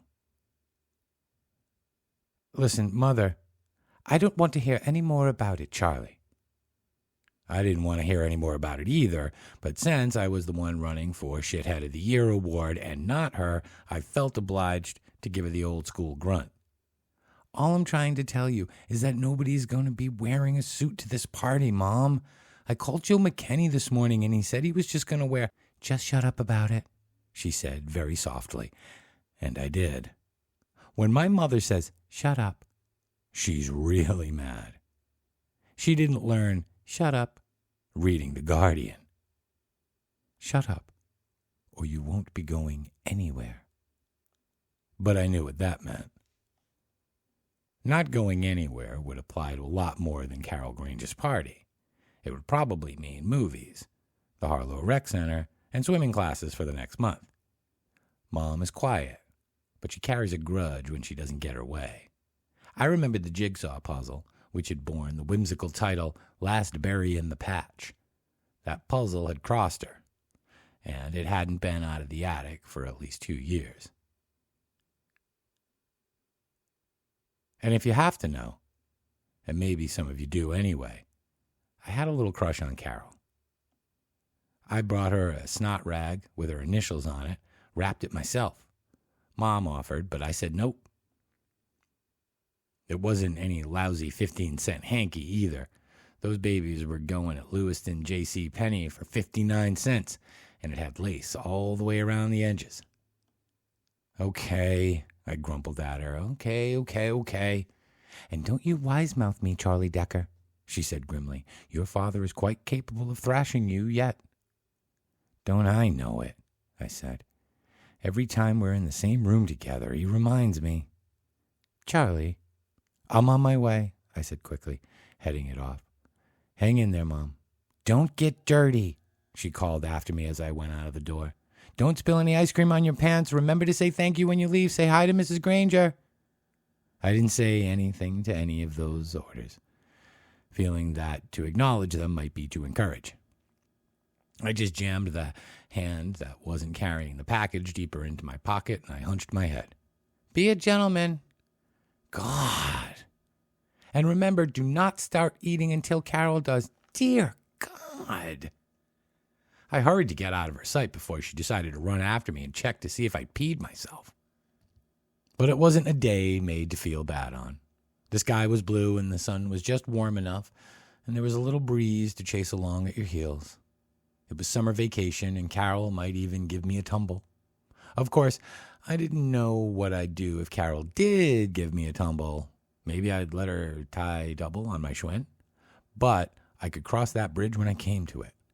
Perhaps I was even overestimating the negative sex appeal of the corduroy suit. If Carol had a crush on Myron Florin, she was going to love me. Then I saw Joe and started to feel stupid all over again. He was wearing ragged white Levi's and a t-shirt. I could see him looking me up and down, and I winced. The jacket had little brass buttons with heralds embossed on them. Rudy Toot. Great suit, he said. You look like that guy on the Lawrence Belt show, the one with the accordion. Myron Florin, I said. Right. He offered me a stick of gum, and I skinned it. My mother's idea. I stuck the gum in my mouth. Blackjack gum. None finer. I rolled it across my tongue, and I chomped. I was feeling better again. Joe was a friend, the only good one I ever had. He never seemed afraid of me, or revolted by my weird mannerisms. When a good idea strikes me, for instance, I have a tendency to walk around with my face screwed up in the most god-awful grimace without even being aware of it. Didn't Grace have a field day with that one? I had Joe beat in the brains department, and he had me in the making friends department. Most kids don't give a hoot in hell for brains. They go a penny a pound. And the kid with the high IQ who can't play baseball, or at least come in third in the local circle jerk, is everybody's fifth wheel. But Joe liked my brains. He never said it, but I know he did. And because everyone liked Joe, they had to at least tolerate me. I won't say I worshipped Joe McKennedy, but it was a close thing. He was my mojo. So there we were, walking along and chewing our blackjack gum when a hand came down on my shoulder like a firecracker. I almost choked on my gum. I stumbled and turned around, and there was Dickie Cable. Dickie was a squat kid who always somehow reminded me of a lawnmower. A big Briggs & Stratton self-propelled model with the choke stuck open. He had a big square grin, and it was chock full of big white square teeth that fitted together on the top and bottom like the teeth in two meshing cogs. His teeth seemed to gnash and fume between his lips like revolving mower blades that, moving so fast, they seemed to stand still. It looked like he ate patrol boys for supper, and for all I knew, he did. "Son of a gun, you look slick," he winked elaborately at Joe. "Son of a gun. Boy, you just look slicker than owl shit." Whack on the back again. I felt very small, about 3 inches, I'd say. I was scared of him. I think I had a dim idea that I might have to fight him or crawfish before the day was over, and that I would probably crawfish.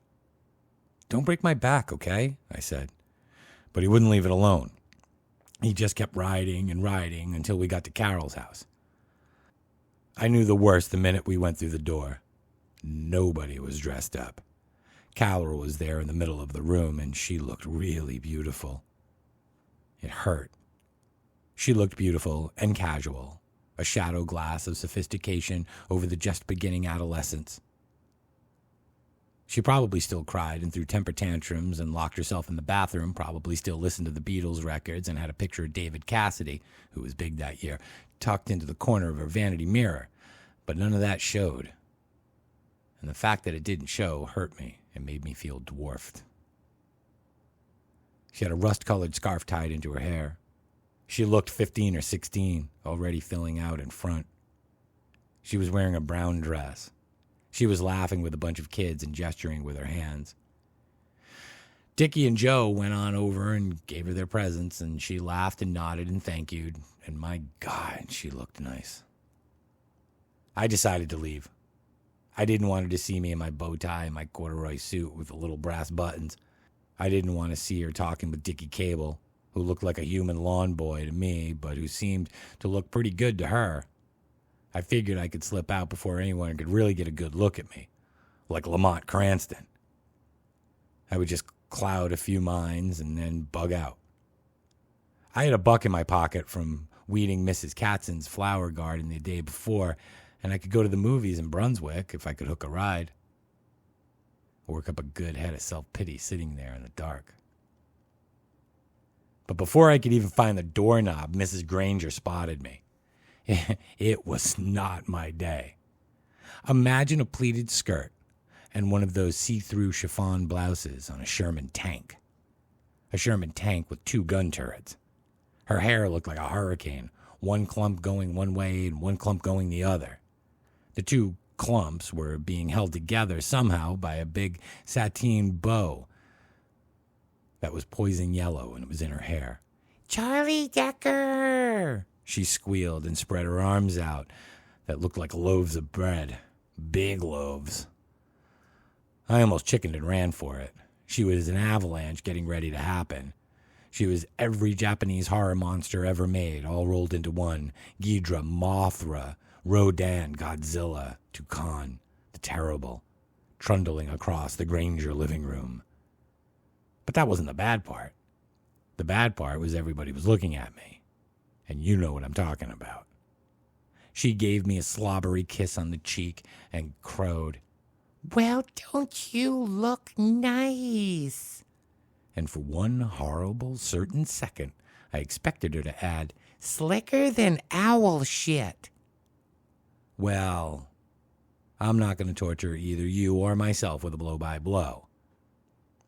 What would be the sense? You've got the picture.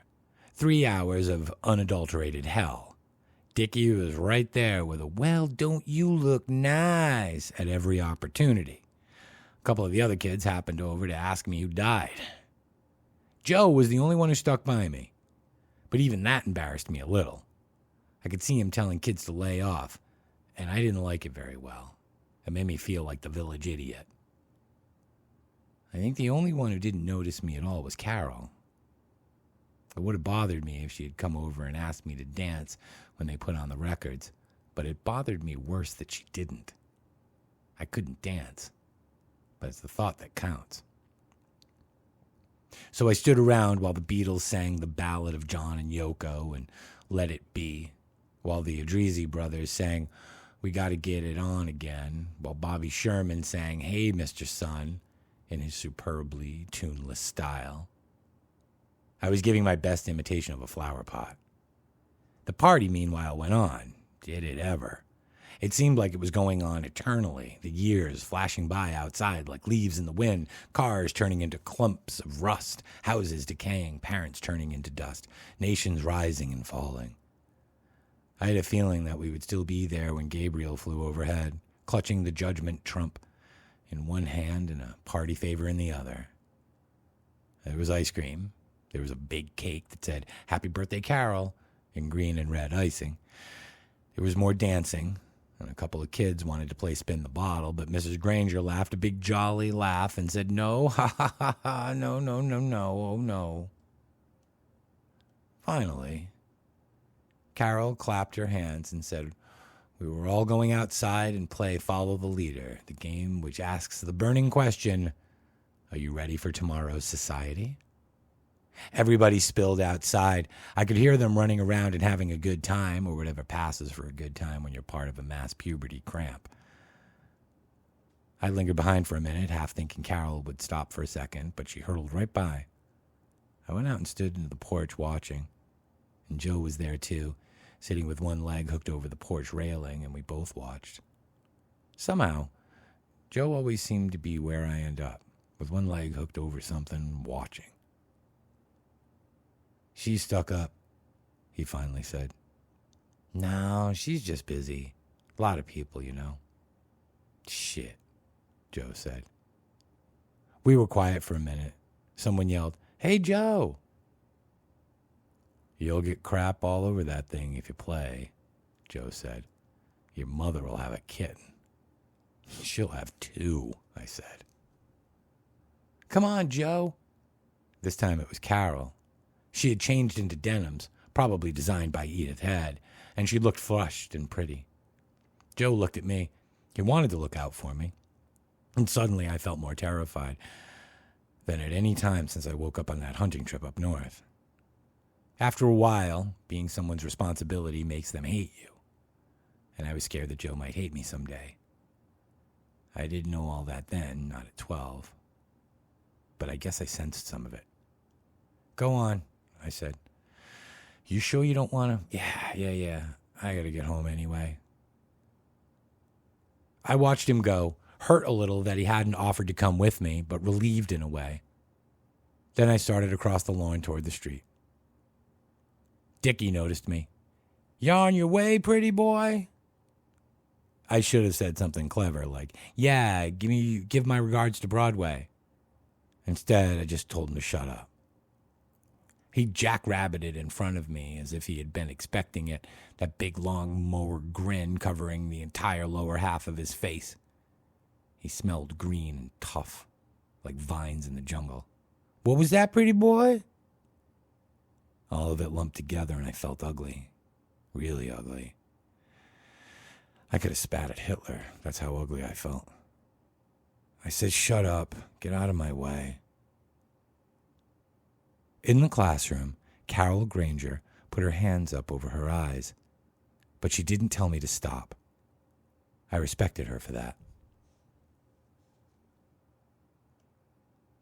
Everyone was staring, but no one was saying anything. Mrs. Granger was in the house, singing Swanee at the top of her voice. Maybe you think you can shut me up. He ran a hand through his oiled hair. I shoved him aside. It was like being outside myself. It was the first time I'd ever felt that way. Someone else, some other me, was in the driver's seat. I was just along for the ride, and that's what it was. He swung at me. His fist looped down and hit me on the shoulder. It just about paralyzed the big muscle in my arm. And Jesus, did that hurt. It was like getting hit with an ice ball. I grabbed him, because I could never box, and shoved him backwards across the lawn, that big grin steaming and fuming at me. He dug his heels in and curled his arm around my neck as if to kiss me. His other fist started hammering at my back. but it was like someone knocking on a door long ago and far away. We tripped over a pink lawn flamingo and whooped to the ground. He was strong, but I was desperate. All of a sudden, beating up Dickie Cable was my mission in life. It was what I had been put on earth for. I remembered the Bible story about Jacob wrestling with the angel, and I giggled crazily into Dickie's face. I was on top and fighting to stay there. But all at once, he slid away from me. He was awful slippery, and he smashed me across the neck with one arm. I let out a little cry and went over on my belly. He was astride my back in no time, and I tried to turn, but I couldn't. He was going to beat me because I couldn't. It was all senseless and horrible, and I wondered where Carol was, watching probably. They were all watching. I felt my corduroy coat ripping under his arms, the buttons with the heralds embossed on them ripping off one by one in the tough loom. But I couldn't turn over. He was laughing. He grabbed my head and slammed it into the ground like a wiffle ball. "Hey, pretty boy." Slam. Interior stars, the taste of grass in my mouth. Now I was the lawnmower. "Hey, pretty boy, don't you look nice?" He picked my head up by the hair and slammed it down again, and I started to cry. "Don't you just look dandy?" Dickie Cable cried merrily and hammered my head into the ground again. "Don't you just look wonderful?" He was off me, because Joe had dragged him off me. "That's enough, goddammit," he was shouting. "Don't you know that's enough?" I got up, still crying. There was dirt in my hair. My head didn't hurt enough for me to still be crying, but there it was. I couldn't stop. They were all staring at me with that funny hand-dog look kids get when they've gone too far, and I could see that they didn't want to look at me and see me crying. They looked at their feet to make sure that they were still there. They glanced around the chain-link fence to make sure no one was stealing it. A few of them glanced over at the swimming pool in the yard next door, just in case someone might be drowning and in need of a quick rescue. Carol was standing there, and she started to take a step forward. Then she looked around to see if anyone else was stepping forward, and no one else was. Dickie Cable was combing his hair. There was no dirt in it. Carol shuffled her feet, and the wind made ripples on her blouse. Mrs. Granger had stopped singing Swanee. She was on the porch with her mouth wide open. Joe came up and put a hand on my shoulder. "Hey, Charlie," he said, "what do you say we get going, huh?" I tried to shove him away and only made myself fall down. "Leave me alone," I shouted at him. My voice was hoarse and raw. I was sobbing more than yelling. There was only one button left on my corduroy jacket, and it was hanging by a string. The pants were all juiced up with grass stains. I started to crawl around on the matted earth, still crying, picking up buttons, and my face was hot. Dickie was humming some spry ditty and looking as if he might like to comb his hair again. Looking back, I have to admire him for it. At least he didn't put on the crocodile face about the whole thing. Mrs. Granger came waddling toward me. Charlie, dear." "Shut up, you fat old bag," I screamed. I couldn't see anything. It was all blurs in my eyes, and all the faces seemed to be crowding in around me. All the hands seemed to have claws. I couldn't see to pick up any more buttons. "You fat old bag." And then I ran away. I stopped behind an empty house on Willow Street and just sat there until my tears dried up. There was dry snot under my nose. I spat on my handkerchief and wiped it off. I blew my nose. An alley cat came by and I tried to pet it. The cat shied from my hand. I knew exactly how he felt. The suit was pretty well shot, but I didn't really care about that. I didn't even care about my mother, although she would probably call Dickie Cable's mother and complain in her cultured voice. But my father, I could see him looking, carefully poker-faced, saying, "How does the other guy look?" And my lie. I sat down for the best part of an hour, planning to go down to the highway and stick out my thumb, hook a ride out of town, and never come back.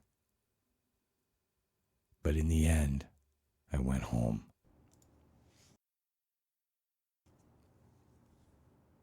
Chapter 23. Outside, a regular cop convention was shaping up. Blue trooper cars, white cruisers from the Lewiston PD, a black and white from Brunswick, and 2 more from Auburn. The police responsible for this automotive cornucopia ran hither and yon, ducked over low. More newsmen showed up. They poked cameras equipped with Cobra-like telephoto lenses over the hoods of their vehicles. Sawhorses had been set up on the road above and below the school, along with those double rows of sooty little kerosene pots. To me, those things always looked like bombs from some sort of cartoon anarchist. The Department of Public Works people had put up their detour sign. I guess they didn't have anything more appropriate in stock, like slow, madman at work, for instance. Don Grace and a good old Tom were hobnobbing with a huge blocky man in a state police uniform. Don seemed almost angry. The big blocky man was listening but shaking his head. I took him to be Captain Frank Philbrick of the Maine State Police. I wonder if he knew I had a clear shot at him. Carol Granger spoke up in a trembling voice. The shame on her face was alarming. I hadn't told that story to shame her. I was just a kid, Charlie.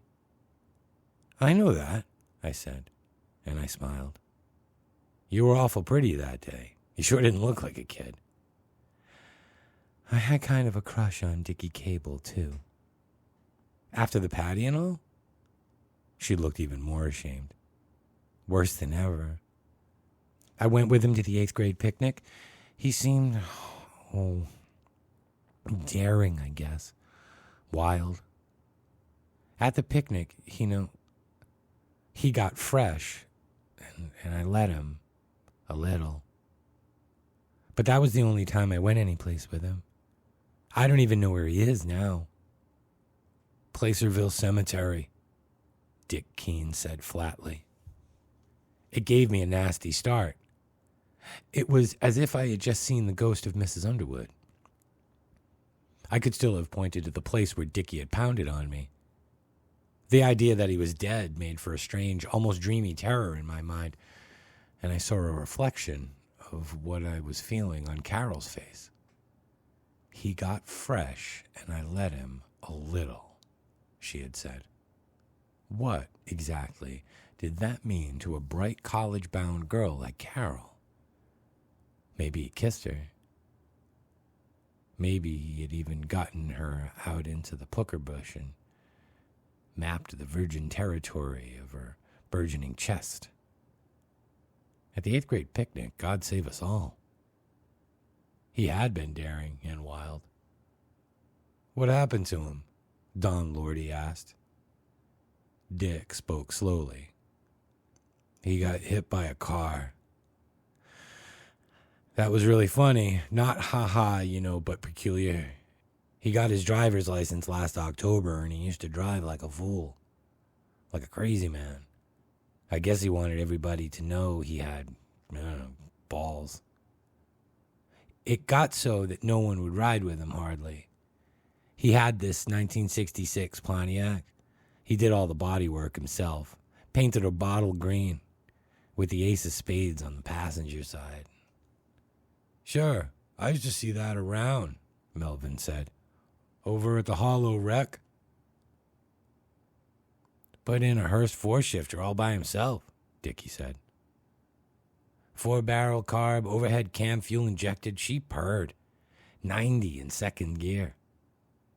I was with him one night when he went up to the Stackpole Road in Harlow at 95. We go around Bristles Bend, and we start to slide, and I hit the floor. You're right, Charlie. He looked weird when he was smiling. I don't know if it was exactly like a lawnmower, but he sure looked weird.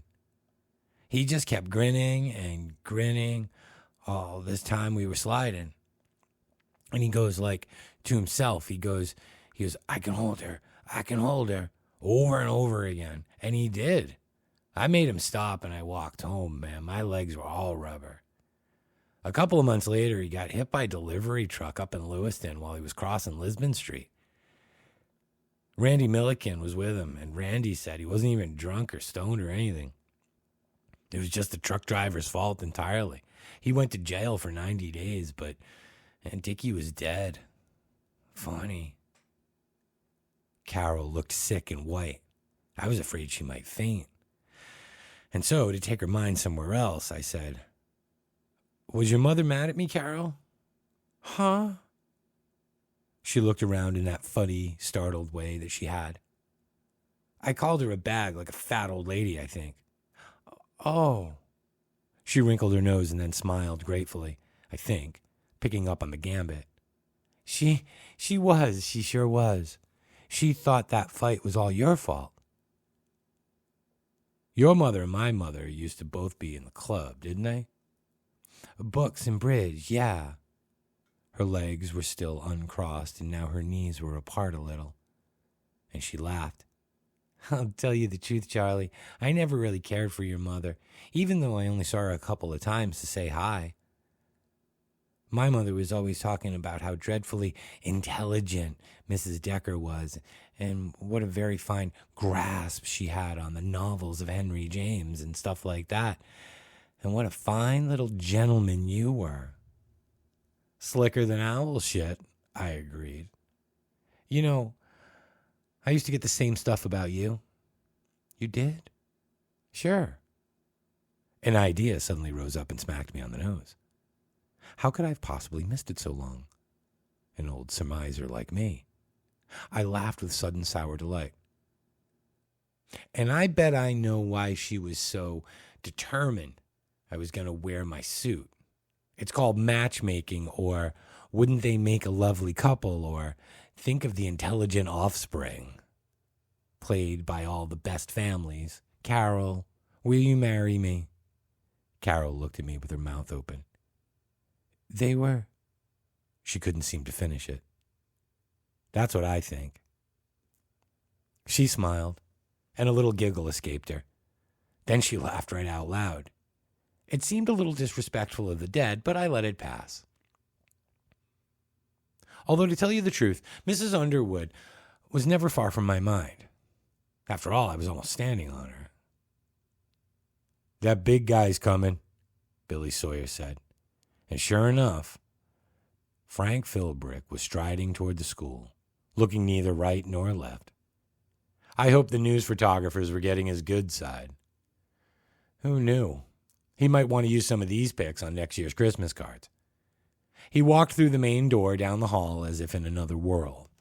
I could hear his vague step pause and then go up to the office. It occurred to me in a strange sort of way that he seemed real only inside. Everything beyond the windows was television. They were the show, not me. My classmates felt the same way. It was on their faces. And silence. Chink. The intercom. "Decker." "Yes, sir," I said. He was a heavy breather. I could hear him huffing and blowing in the mic up there like some large and sweaty animal. I don't like that. I never have. My father is like that on the telephone. A lot of heavy breathing in your ear so you can almost smell the scotch and Pall Malls on their breath. It always seemed unsanitary and somehow homosexual. "This is a very funny situation you've put us all in, Decker." "I guess it is, sir." "We don't particularly like the idea of shooting you." "No, sir, neither do I. I wouldn't advise you to try." Heavy breathing. "Okay. And let's get out of the hen house and see what we got in the sack. What's your price?" "Price?" I said. "Price?" For one loony moment, I had the impression he had taken me for an interesting piece of talking furniture. A Morn's chair, maybe, equipped with a huckster for a prospective buyer, with all sorts of pertinent information. At first, the idea struck me funny, and then it made me a little mad. "For letting them go. What do you want? Airtime? You got it. Some sort of statement of the papers? You got that too." Snort, snort, snore. Likewise, puff, puff, puff. But let's do it and get done before this thing turns into a hairball. But you got to tell us what you want. You, I said. The breath stopped, and then it started again, puffing and blowing. It was starting to really get on my nerves. You have to explain that, he said. Certainly, sir, I said. We can make a deal. Would you like to make a deal? Is that what you're saying? No answer. And a puff and a snort. Philbrick was on the 6 o'clock news every Memorial Day and Labor Day, reading a please drive safely message off a teleprompter with a certain lumbering ineptitude that was fascinating and almost endearing. I had felt there was something familiar about him, something intimate that smacked of déjà vu. Now I could place it. The breathing. Even on TV, he sounded like a bull getting ready to mount Farmer Brown's cow in the back 40. What's your deal? Tell me something first, I said. Is there anybody out there who thinks I might just decide to see how many people I can plug down here? Like Don Grace, for instance? That piece of shit, Sylvia said, then clapped her hand over her mouth. Who said that? Philbrick barked. Sylvia went white. Me, I said. I have certain transsexual tendencies too, sir. I didn't figure he would know what that meant and be too wary to ask. Could you answer my question? Some people think you might go the rest of the way out of your gourd. Yes, he answered weightily. Somebody at the back of the room tittered. I don't think the intercom picked that one up. Okay, then, I said. The deal is this. You be the hero. You come on down here, unarmed, come inside with your hands on your head, and I'll let everybody go. Then I'll blow your fucking head off, sir. How's that for a deal, huh? You want to buy that? Puff, snort, blow. Oh, you got a filthy mouth, fella. There are girls down there, young girls. Irma Bates looked around, startled as if someone had called her. The deal, I said. The deal. No, Philbrick said. You'd shoot me and hold on to the hostages. Puff, snort. But I'll come down. Maybe we can figure something out. Fella, I said patiently, if you sign off and I don't see you going out the same door you just came in, within 15 seconds, someone down here is going to swirl down the drain. Nobody looked particularly worried at the thought of just swirling down the drain. Puff, puff. Your chances of getting out of this alive are getting slimmer. Frank, my man, none of us get out of it alive. Even my old man knows that. Will you come out? No. If that's how you feel. He didn't seem upset. There's a boy named Jones down there. I'd like to speak with him. It seemed okay. You're on, Ted, I told him. Your big chance, boy. Don't blow it. Folks, this kid's going to have to dance his balls off before your very eyes. Ted was looking earnestly at the black grating of the intercom. This is Ted Jones, sir. On him, sir sounded good. Is everyone down there all right, Jones? Yes, sir. How do you judge Decker's stability? I think he's apt to do anything, sir, he said, looking directly at me. There was a savage leer in his eyes. Carol looked suddenly angry. She opened her mouth as if to refute, and then, perhaps remembering her upcoming responsibilities as valedictorian and leading lamp of the Western world, she closed her mouth with a snap. Thank you, Mr. Jones. Ted looked absurdly pleased at being called Mr. Decker. Right here. Snort, snort. Be seeing you. I better see you, I said. 15 seconds. Then, as an afterthought. Philbrick. Yeah. You have a shitty habit, you know it? I noticed it on all those TV drive safely pitches that you do. You breathe in people's ears, and it sounds like a stallion in heat, Philbrick. There's a shitty habit, you know. You sound like you're reading off a teleprompter even when you're not. You ought to take care of stuff like that. You might save a life. Philbrick puffed and snorted thoughtfully. Screw, buddy, he said, and then the intercom clicked off. Exactly 12 seconds later, he came out the front door, striding stolidly along. When he got to the cars that he'd been driven on the lawn, there was another conference. Philbrick gestured a lot. Nobody said anything. Pat Fitzgerald was chewing a fingernail thoughtfully. Pigpen had taken out another pencil and was studying it. And Sandra Cross was looking at me steadily. There seemed to be a kind of mist between us that made her glow. "What about sex?" Carol said suddenly. And when everyone looked at her, she colored. "Male," Melvin said, and a couple of the jocks in the back of the room haw-hawed. "What do you mean?" I asked. Carol looked very much as if she wished her mouth had been stitched closed. "I thought when someone started to act, I don't know, strangely." She stopped in confusion, but Susan Brooks sprang at the ramparts. "That's right," she said. "And you all ought to stop grinning. Everyone thinks sex is so dirty. That's half of what the matter with all of us is. We worry about it." She looked protectively at Carol. "That's what I meant," Carol said. Did you have some bad experience?"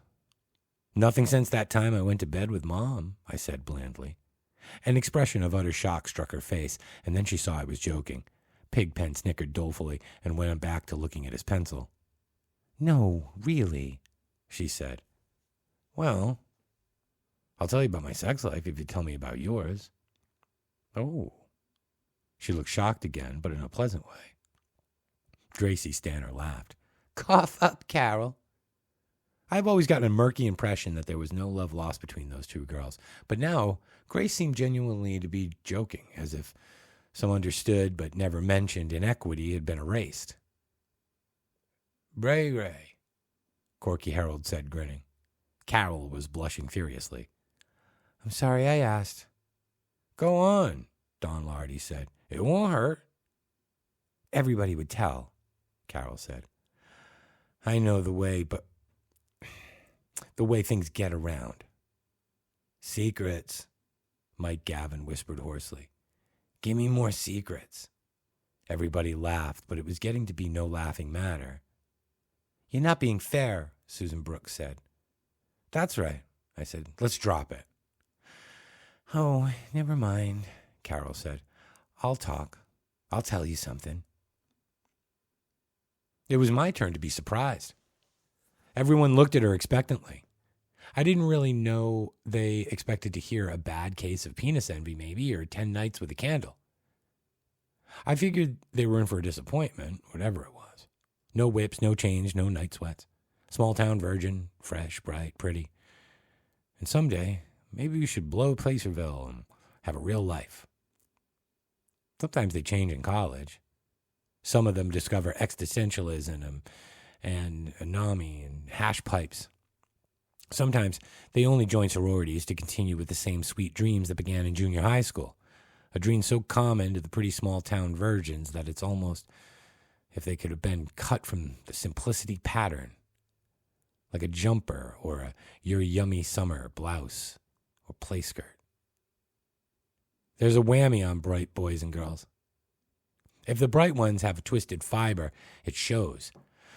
If they don't, you can figure them as easily as square roots.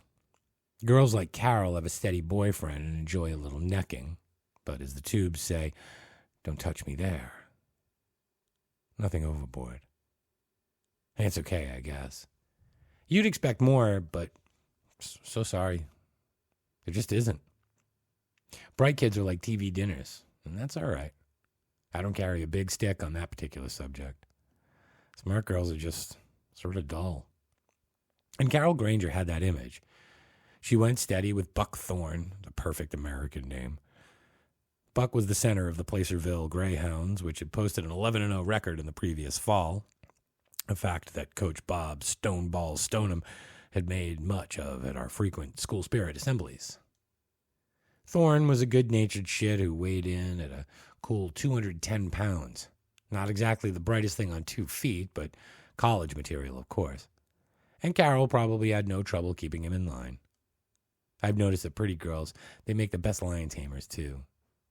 Besides, I always had an idea that Buck Thorne thought the sexiest thing in the world was a quarterback sneak right up the middle. "I'm a virgin," Carol said defiantly, startling me up and out of my thoughts. She crossed her legs as if to prove it symbolically, then abruptly uncrossed them. "And I don't think it's so bad either, being a virgin. It's like being bright." "Is it?" Grace Stanner asked doubtfully. "You have to work at it," Carol said. "That's what I mean. You have to work at it." The idea seemed to please her, and it scared the hell out of me. "You mean Buck never—" "Oh, he used to want to. I suppose he still does, but I made things pretty clear to him early in the game, and I'm not frigid or anything, or a Puritan. It's just that—" She trailed off, searching. "You wouldn't want to get pregnant?" I said. "No," she said almost contemptuously. "I know all about that." With something like shock, I realized that she was angry and upset because she was. Anger is a very difficult emotion for a programmed adolescent to handle. I don't live in books all the time. I read about birth control, and she bit her lip as the contradiction of what she was saying struck her. "Well," I said. I tapped the stock of the pistol lightly on the desk blotter. "This is pretty serious, Carol. Very serious. I think a girl should know why she's a virgin, don't you?" "I know why." "Oh." I nodded helpfully. Several girls were looking at her with interest. "Because—" Silence. Faintly, the sound of Jerry Kesseling used his whistle to direct traffic. "Because—" She looked around. Several of them flinched and looked down at their desks.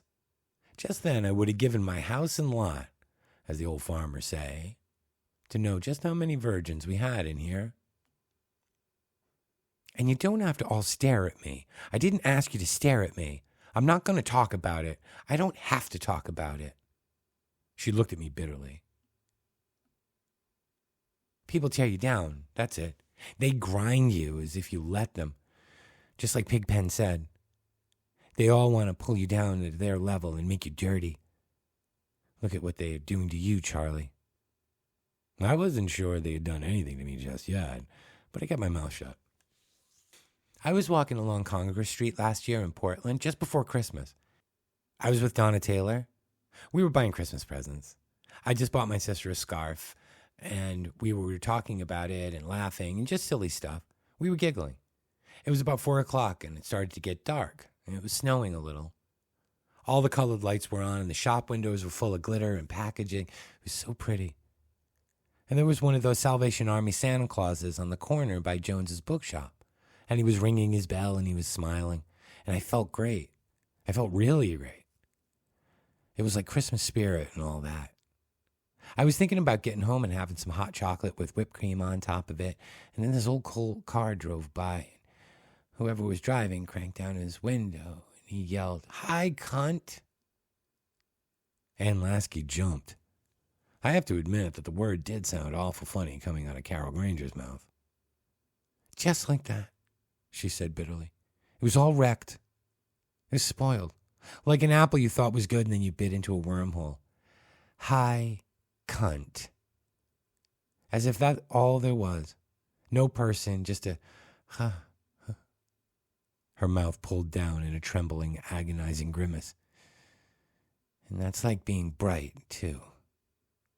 They want to stuff things into your head until it's all filled up. It's just a different hole. That's all." Sandra Cross's eyes were half closed as she dreamed. "You know," she said, "I feel funny. I feel—" I wanted to jump up and tell her to keep her mouth shut.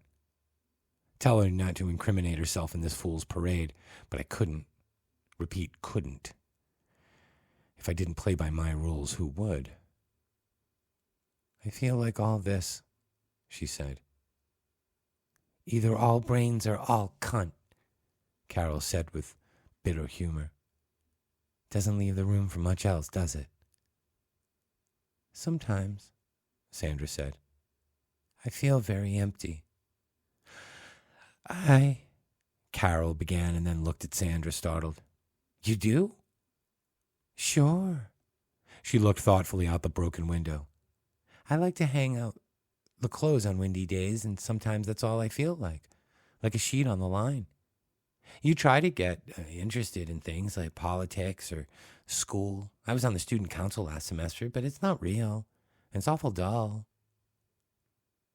And there aren't a lot of minorities or anything around here to fight for or, well, important things. And so I let Ted do that to me. I looked carefully at Ted, who was looking at Sandra with his face frozen. A great blackness began to drizzle down me, and I felt my throat close. It wasn't so hot, Sandra said. I don't know what all the shouting's about. She looked at me, her eyes widening, but I could hardly see her. But I could see Ted. He was very clear. In fact, he seemed to be lit by a strange golden glow that stood out in the new clotted darkness like a halo, a supernormal aura. I raised the pistol very carefully in both hands. For a moment, I thought about the inner caves of my body, the living machines that run on in this endless dark. I was going to shoot him, but they shot me first.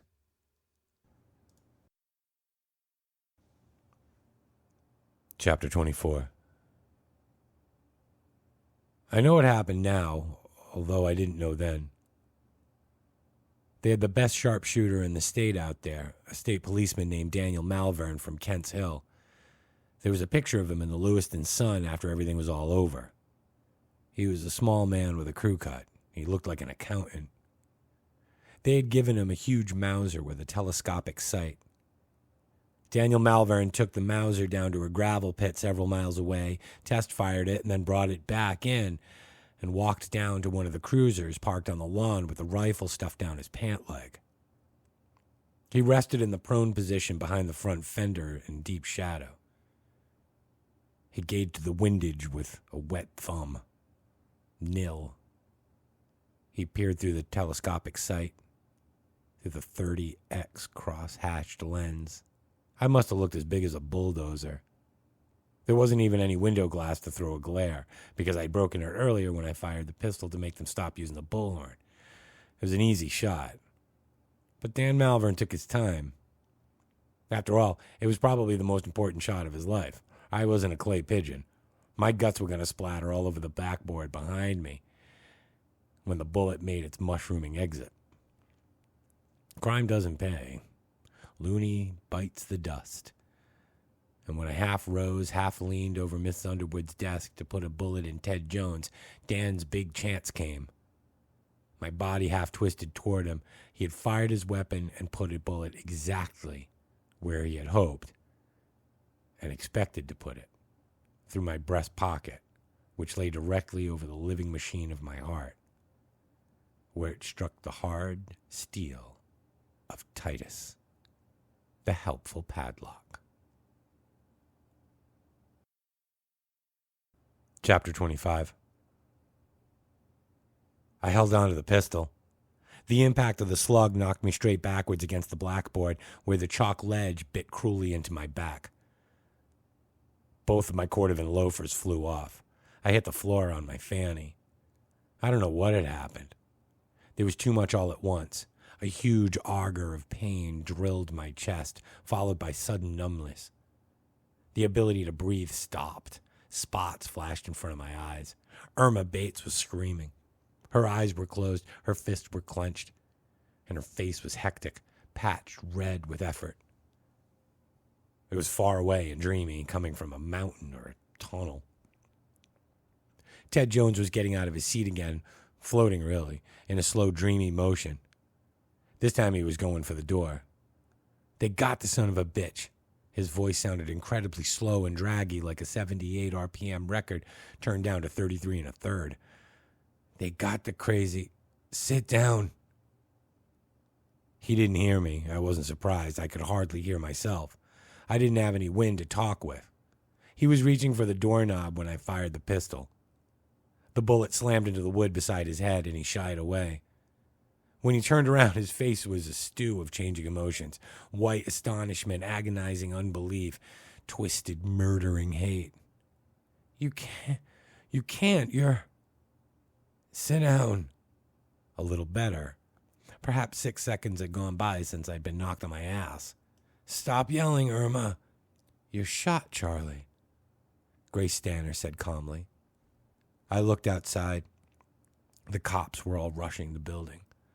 I fired twice and made myself breathe. The auger struck again, threatening to explode my chest with pain. Get back! I'll shoot them! Frank Philbrick stopped and looked around wildly. He seemed to want a telephone call from Jesus. He looked confused enough to try to carry on with it, so I fired again, up in the air. It was his turn to get 100 miles in his head during half a second. Get back, he yelled. Get back, for Christ's sakes. They retreated, getting back even quicker than they had gotten down. Ted Jones was edging toward me. The boy was simply not part of the real universe. Do you want me to shoot your weenie off? I asked. He stopped, but that terrifying, twisting expression was still on his face. You're dead, he hissed. Lie down, God damn you. Sit down, Ted. The pain in my chest was a live thing. Horrible. The left side of my rib cage felt it had been struck by Maxwell's silver hammer. They were staring at me, my captive class, with expressions of preoccupied horror. I didn't dare look down at myself because of what I might see. The clock said 10:55. Decker! Sit down, Ted. He lifted his lips in an unconscious facial gesture that made him look like a slat-sided hound that had been seen lying mortally wounded beside a busy street when I was a kid. He thought about it, and then he sat down. He had a good set of sweat circles starting under his armpits. Decker, Mr. Denver is going up to the office. It was Philbrick on the bullhorn, and not even the asexual sexuality of the amplification could hide how badly he was shaken up. An hour before, it would have pleased me, fulfilled me, in a savage way. But now I felt nothing. He wants to talk to you.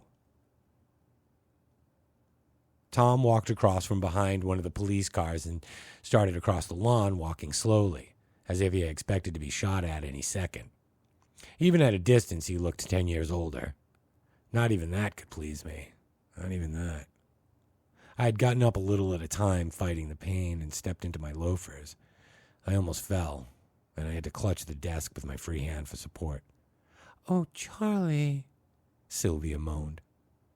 I fully loaded the pistol again, this time keeping it pointed toward them. I don't even think Ted knew it couldn't be fired with a clip sprung. Doing it slowly so I could put off looking down at myself for as long as possible. My chest throbbed and ached. Sandra Cross seemed lost again in whatever fuzzy dream that it was she was contemplating. The clip snapped back into place, and I looked down at myself almost casually. I was wearing a neat blue shirt. I've always been fond of solid colors, and I expected to see it matted with my blood, but it wasn't. There was a large dark hole, dead center through my breast pocket, which was on the left. An uneven scattering of smaller holes radiated out from around it, like one of those solar system maps that show the planets going around the sun. I reached inside the pocket very carefully. That was when I remembered Titus, whom I had rescued from the wastebasket. I pulled him out very carefully. The class went, ah, as if I just sawed a lady in half and put a $100 bill on Pigpen's nose. None of them asked why I was carrying my combination lock in my pocket. I was glad. Ted was looking at Titus bitterly, and suddenly I was very angry at Ted. And I wondered, how would he like to eat old poor Titus for his lunch? The bullet had smashed through the hard, high-density plastic dial, sending high-speed bits of shrapnel throughout my shirt.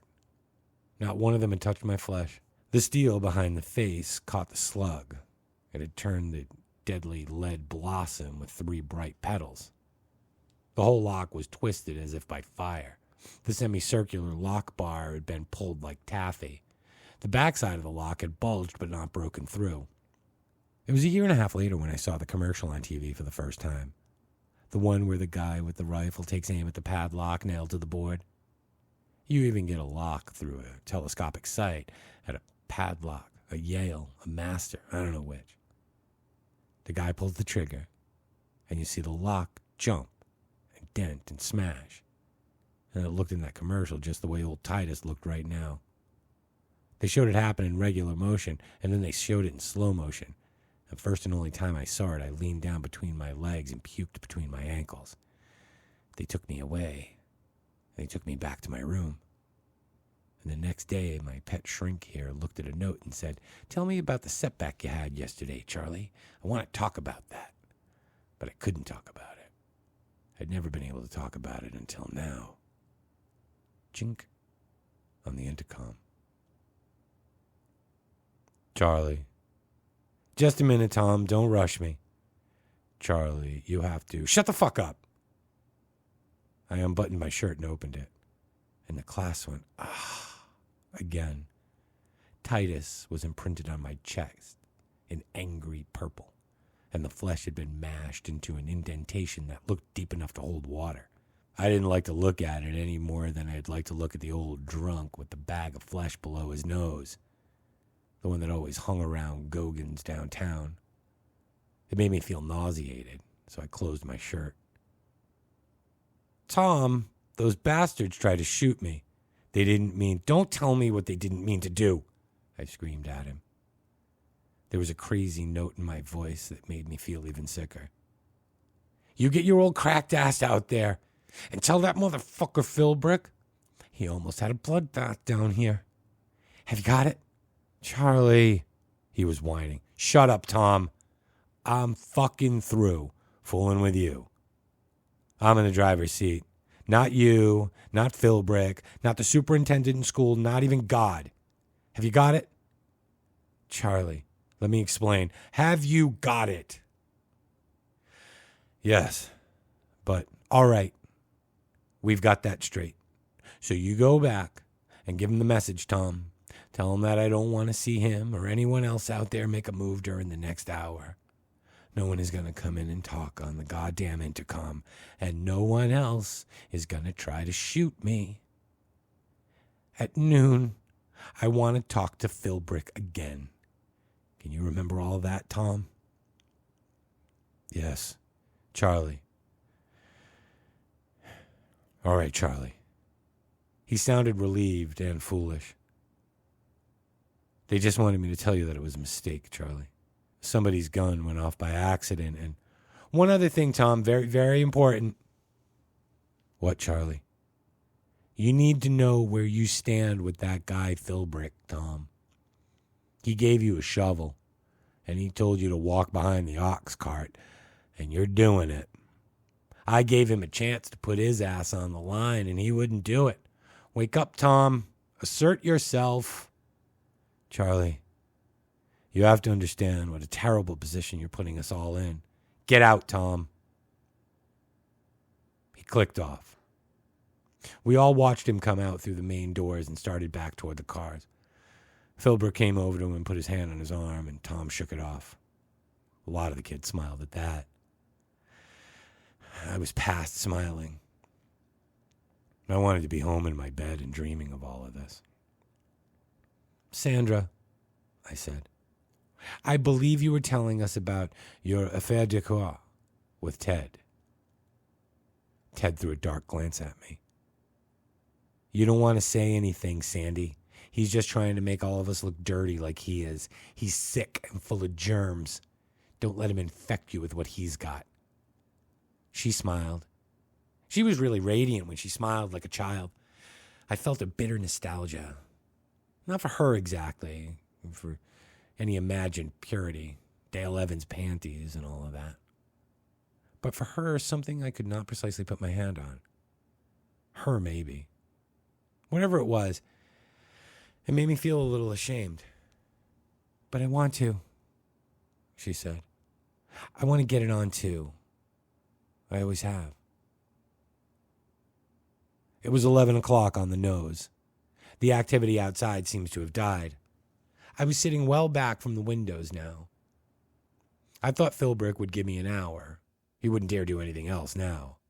I felt better, the pain in my chest receding a little bit, and my head felt strange, as if my brains were running without coolant and overheating like a big hot rod engine in the desert. At times I was almost tempted to feel, foolish conceit, that I was holding them myself, by sheer willpower. Now I know, of course, that nothing could have been further from the truth. I only had one real hostage that day, and his name was Ted Jones. We just did it, Sandra said, looking down at her desk and tracing the engravings there with a shaped thumbnail. I could see the part in her hair. She parted it on the side like a boy.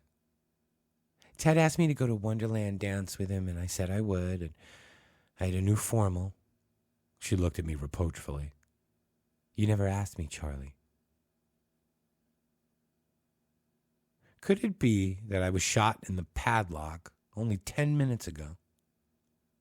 I had an insane urge to ask them if it had really happened. How strange they all were. So we went to that, and afterwards we went to the Hawaiian hut. Ted knows the man who runs it, and he got us cocktails, just like the grown-ups. It was hard to tell if there was sarcasm in her voice or not. Ted's face was carefully blank, but the others were looking at him as if they were seeing a strange bug. Here was a kid, one of their own, who knew the man that runs it. Corky Harold was obviously chewing it, not liking it. I didn't think I'd like the drinks because everybody says liquor tastes horrible at first, but I did. I had a gin fizzy, and it tickled my nose. She looked pensively in front of her. There were little straws in it, the little red ones. And I don't know if you drank through them or you just stirred your drink with them until Ted told me. It was a very nice time. Ted talked about how nice it was playing golf at Poland Springs. He said he'd take me some time and teach me the game if I wanted. Ted was curling and uncurling his lip. Again, dog-like. He wasn't, fresh or anything.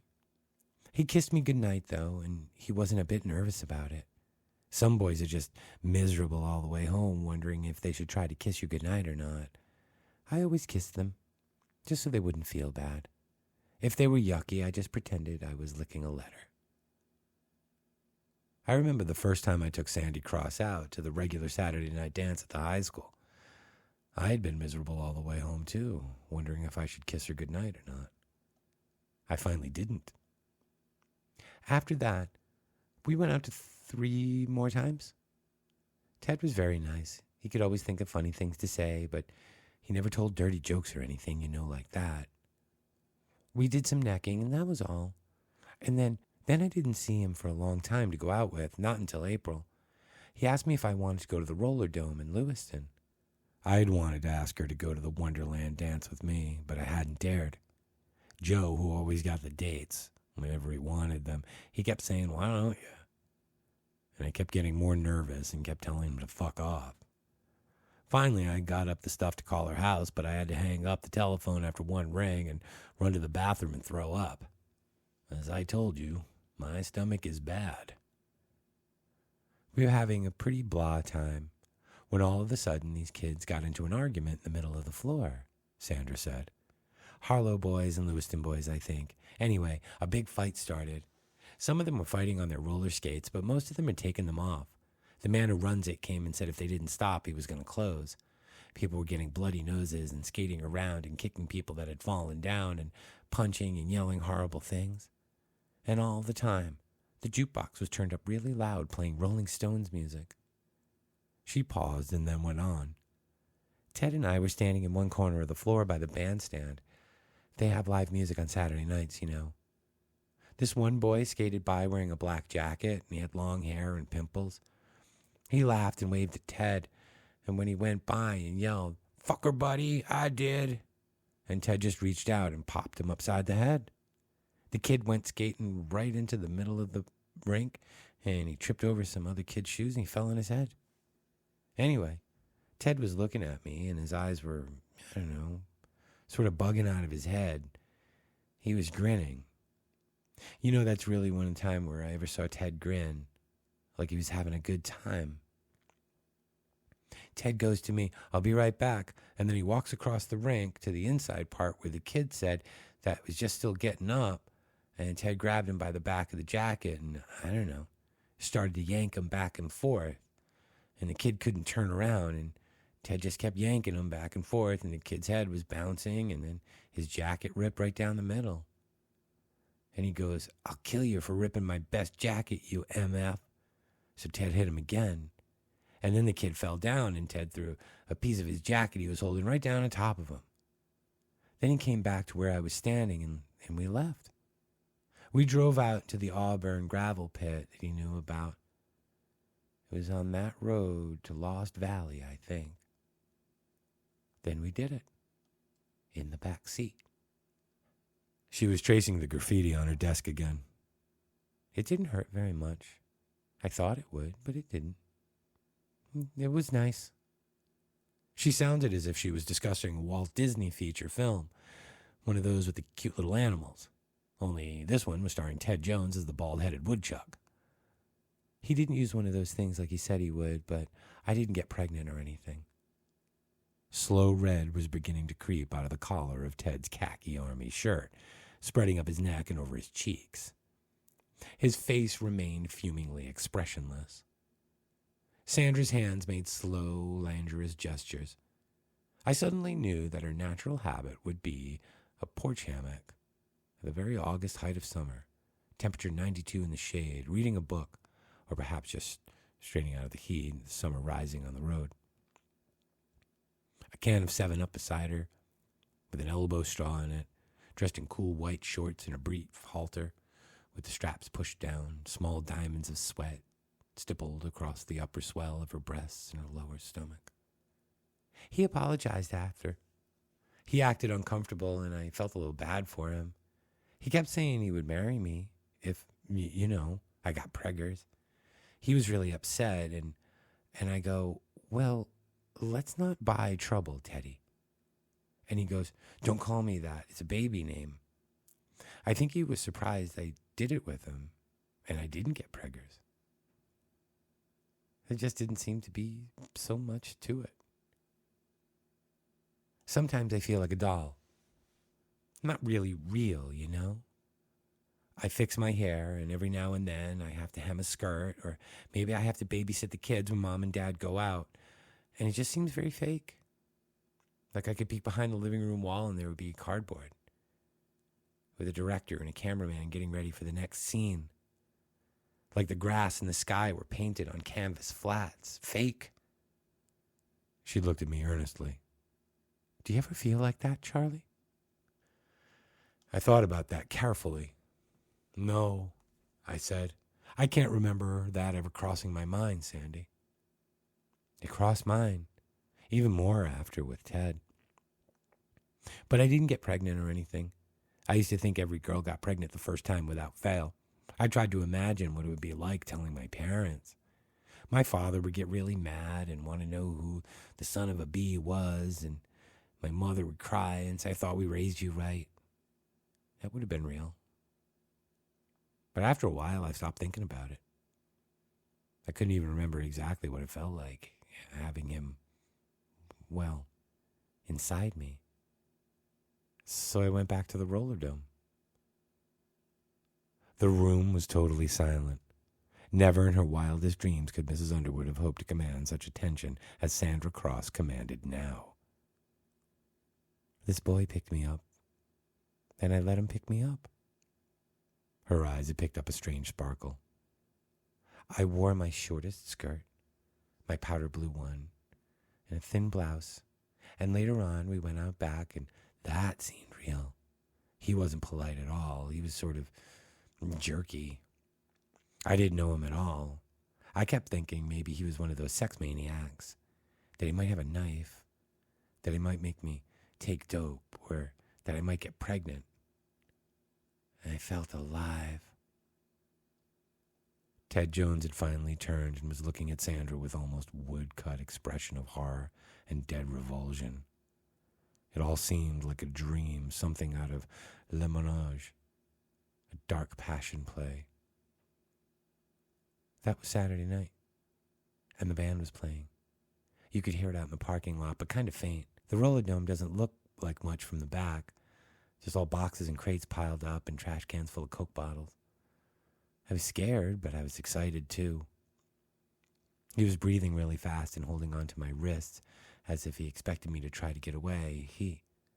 Ted made a horrid gagging sound. It was hard to believe that anyone in my peer group could be touched so painfully by anything other than the death of a parent. So again, I admired him. He had an old black car, and it made me think of how my mother used to tell me that when I was little that sometimes strange men would want you to get in the car with them and you should never do it. And that excited me too.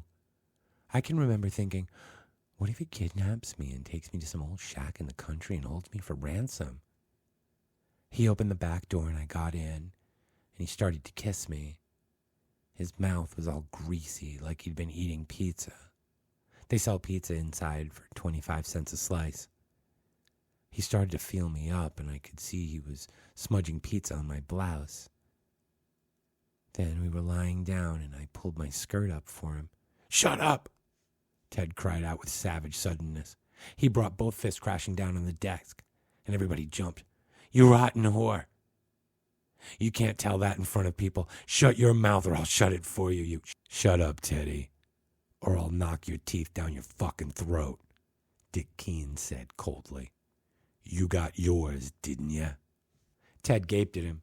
The two of them had shot a lot of pool together down at Harlow Rec and sometimes went cruising in Ted's car. I wonder if they would be hanging out together when this was all over. I had my doubts. "He didn't smell very nice," Sandra continued, as if there had been no interruption at all. "But he was hard and bigger than Ted. Not circumcised either, I remember that.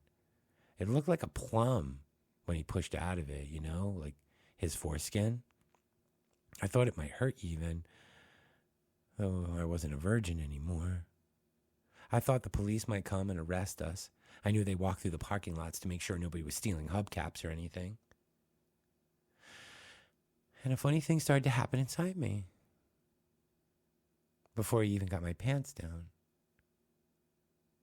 I never felt anything so good or so real." She swallowed. Her face was flushed.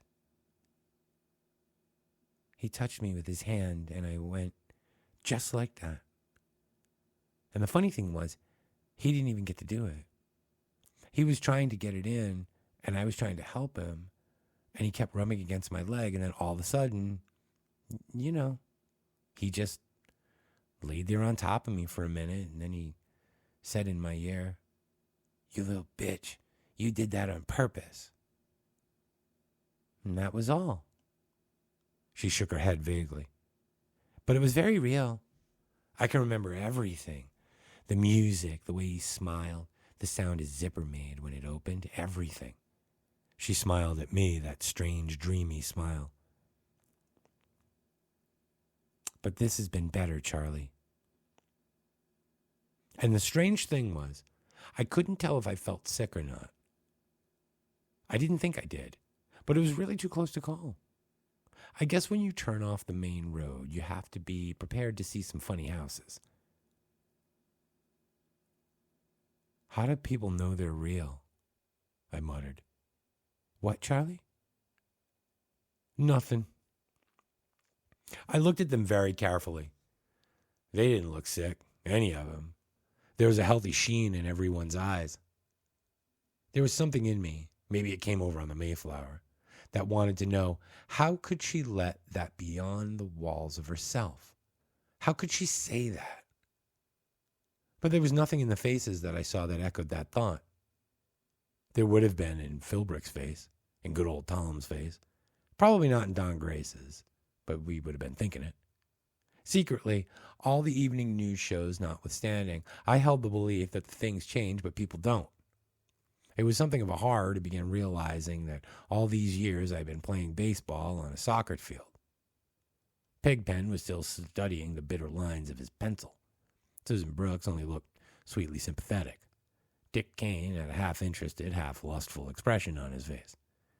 Corky's head was furrowed and frowning, and he was wrestling with it. Gracie looked slightly surprised, but that was all. Irma Bates merely looked vapid. I don't think she had recovered from seeing me shot. Were the lives of all of our elders so plain that Sandy's story would have made lurid reading them? Or were all theirs strange and full of terrifying mental foliage that their classmates' sexual adventures was on a level with winning a pinball replay? I didn't want to think about it. I was in no position to be reviewing moral implications. Ted looked sick and horrified, and he no longer counted. I don't know what's going to happen, Carol Granger said, mildly worried, and she looked around. I'm afraid of all this. I'm afraid this changes things. I don't like it. She looked at me accusingly. I like the way things were going, Charlie. I don't want things to change after this is over. Huh, I said. But that kind of comment had no power over the situation. Things had gotten out of control. There was no real way that could be denied anymore. I had a sudden urge to laugh at all of them, to point out that I'd started out as the main attraction and ended up the sideshow. I have to go to the bathroom, Irma Bates said suddenly. Hold it, I said. Sylvia laughed. Turnabout is fair play, I said. I promised to tell you about my sex life. In all actuality, there isn't very much to tell, unless you read palms. However, there is one little story which you might find interesting. Sarah Pastern yawned, and I felt a sudden excruciating urge to blow her fucking head off. But number two must try harder, as they say in the rent-a-car ads. Some cats drive faster, but Decker vacuums all of the psychic cigarette butts from the ashtrays of your mind. I was suddenly reminded of the Beatles song that starts off, I read the news today, oh boy. And I told them.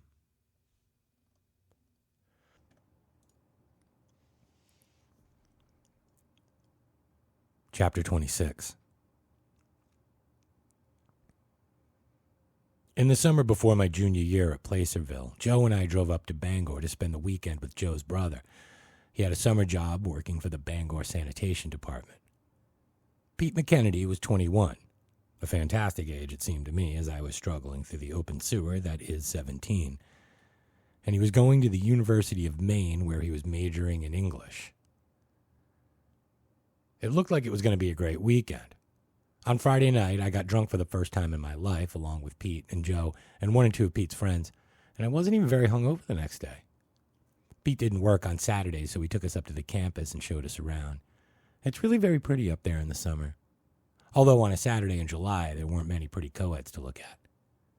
Pete told us that most of the summer students took off at Bar Harbor or to Clear Lake on weekends. We were just getting ready to go back to Pete's place when he saw a guy he knew slouching down toward the steam plant parking lot. Scrag! He yelled. Hey, Scrag! Scrag was a big guy wearing paint-splattered faded blue jeans and a blue work shirt. He had a drooping sand-colored mustache, and he was smoking an evil-looking little black cigar that he later identified as the original Smokey Perotti. It smelled like slowly burning underwear. How's it hanging? He asked. Up a foot, Pete said. This is my brother Joe and his buddy Charlie Decker, he introduced. Scrag Simpson. Howdy doody, Scrag said, shaking hands and dismissing us. What are you doing tonight, Peter? Thought the three of us would go to a movie. Don't do that, Pete, Scrag said with a grin. Don't do that, baby. What's better? Pete asked, also grinning. Dana Colette's throwing a party down at the camp her folks own near Shoddock Point. There's going to be about 40 million unattached ladies there. You better bring dope. Does Larry Muller have any grass? Pete asked. Last I knew, he had a shitload. Foreign, domestic, local. Everything but filter tips. Pete nodded. We'll be there, unless the creek rises. Scragg nodded and waved his hand as he prepared to resume his version of the ever-popular form of campus locomotion, the undergraduate slouch. Meet ya, he said to Joe and me. We went down to see Jerry Mueller, who Pete said was the biggest dope dealer in the Orono Old Town Stillwater Triangle. I kept my cool about it, as if I were one of the original Placerville Jones men, but privately I was excited and pretty apprehensive. As I remember it, I sort of expected to see Jerry sitting naked on the john with a piece of rubber flex tied below his elbow and a hypo dangling from the big vein in his forearm, and watching the rise and fall of ancient Atlantis in his navel. He had a small apartment in Old Town, which borders the campus on one side. Old Town is a small city with 3 distinctions: its paper mill, its canoe factory, and 12 of the roughest honky-tonks in this great smiling country. It also has an encampment of real reservation Indians, and most of them look at you as if wondering how much hair you might have growing out of your asshole, and whether or not it would be worth scalping. Jerry turned out to be not an ominous Jones man type holding court amid the reek of incense and Ravi Shankar music, but a small guy with a constant wedge of lemon grin. He was fully clothed and in his right mind. His only ornament was a bright yellow button which bore the message, "Goldilocks loved it." Instead of Ravi and his incredible boinging sitar, he had a large collection of bluegrass music. When I saw his Greenbrier Boys album, I asked him if he'd ever heard the Tar Brothers. I've always been a country and bluegrass nut. After that, we were off. Pete and Joe just sat around looking bored until Jerry produced what looked like a small cigarette wrapped in brown paper. "You want to light it?" he asked Pete. Pete lit it. The smell was pungent, almost tart, and very pleasant. He drew it deep, held the smoke, and passed the J on to Joe, who coughed most of it out. Jerry turned back to me. "You ever heard the Clinch Mountain Boys?" I shook my head. "I heard of them, though." "You gotta listen to this," he said. "Boy, is it horny." He put on an LP with a weird label on the stereo. The J came around to me. "You smoke cigarettes?" Jerry asked me paternally. I shook my head. "Then draw slow, or you'll lose it." I drew slow. The smoke was sweet, rather heavy, acrid, dry. I held my breath and passed the J on to Jerry. The Clinch Mountain Boys started in on Blue Ridge Breakdown. Half an hour later, as we progressed through 2 more joints and were still listening to Flatt and Scruggs charge through a little number called Rushin' All Around, I was about ready to ask when I should start feeling stoned when I realized I could actually visualize the banjo chords in my mind. They were bright, like long steel threads, and shuttling back and forth like looms. They were moving rapidly, but I could follow them if I concentrated deeply. I tried to tell Joe about it, but he only looked at me in a puzzled, fuzzy way, and we both laughed. Pete was looking at a picture of Niagara Falls on the wall very closely. We ended up sticking around until almost 5 o'clock, and when we left, I was wrecked out of my mind. Pete bought an ounce of grass from Jerry, and we took off for Shodek. Jerry stood in the doorway of his apartment and waved goodbye and yelled for me to come back and bring some of my records. That was the last really happy time I can remember. It was a long drive down the coast.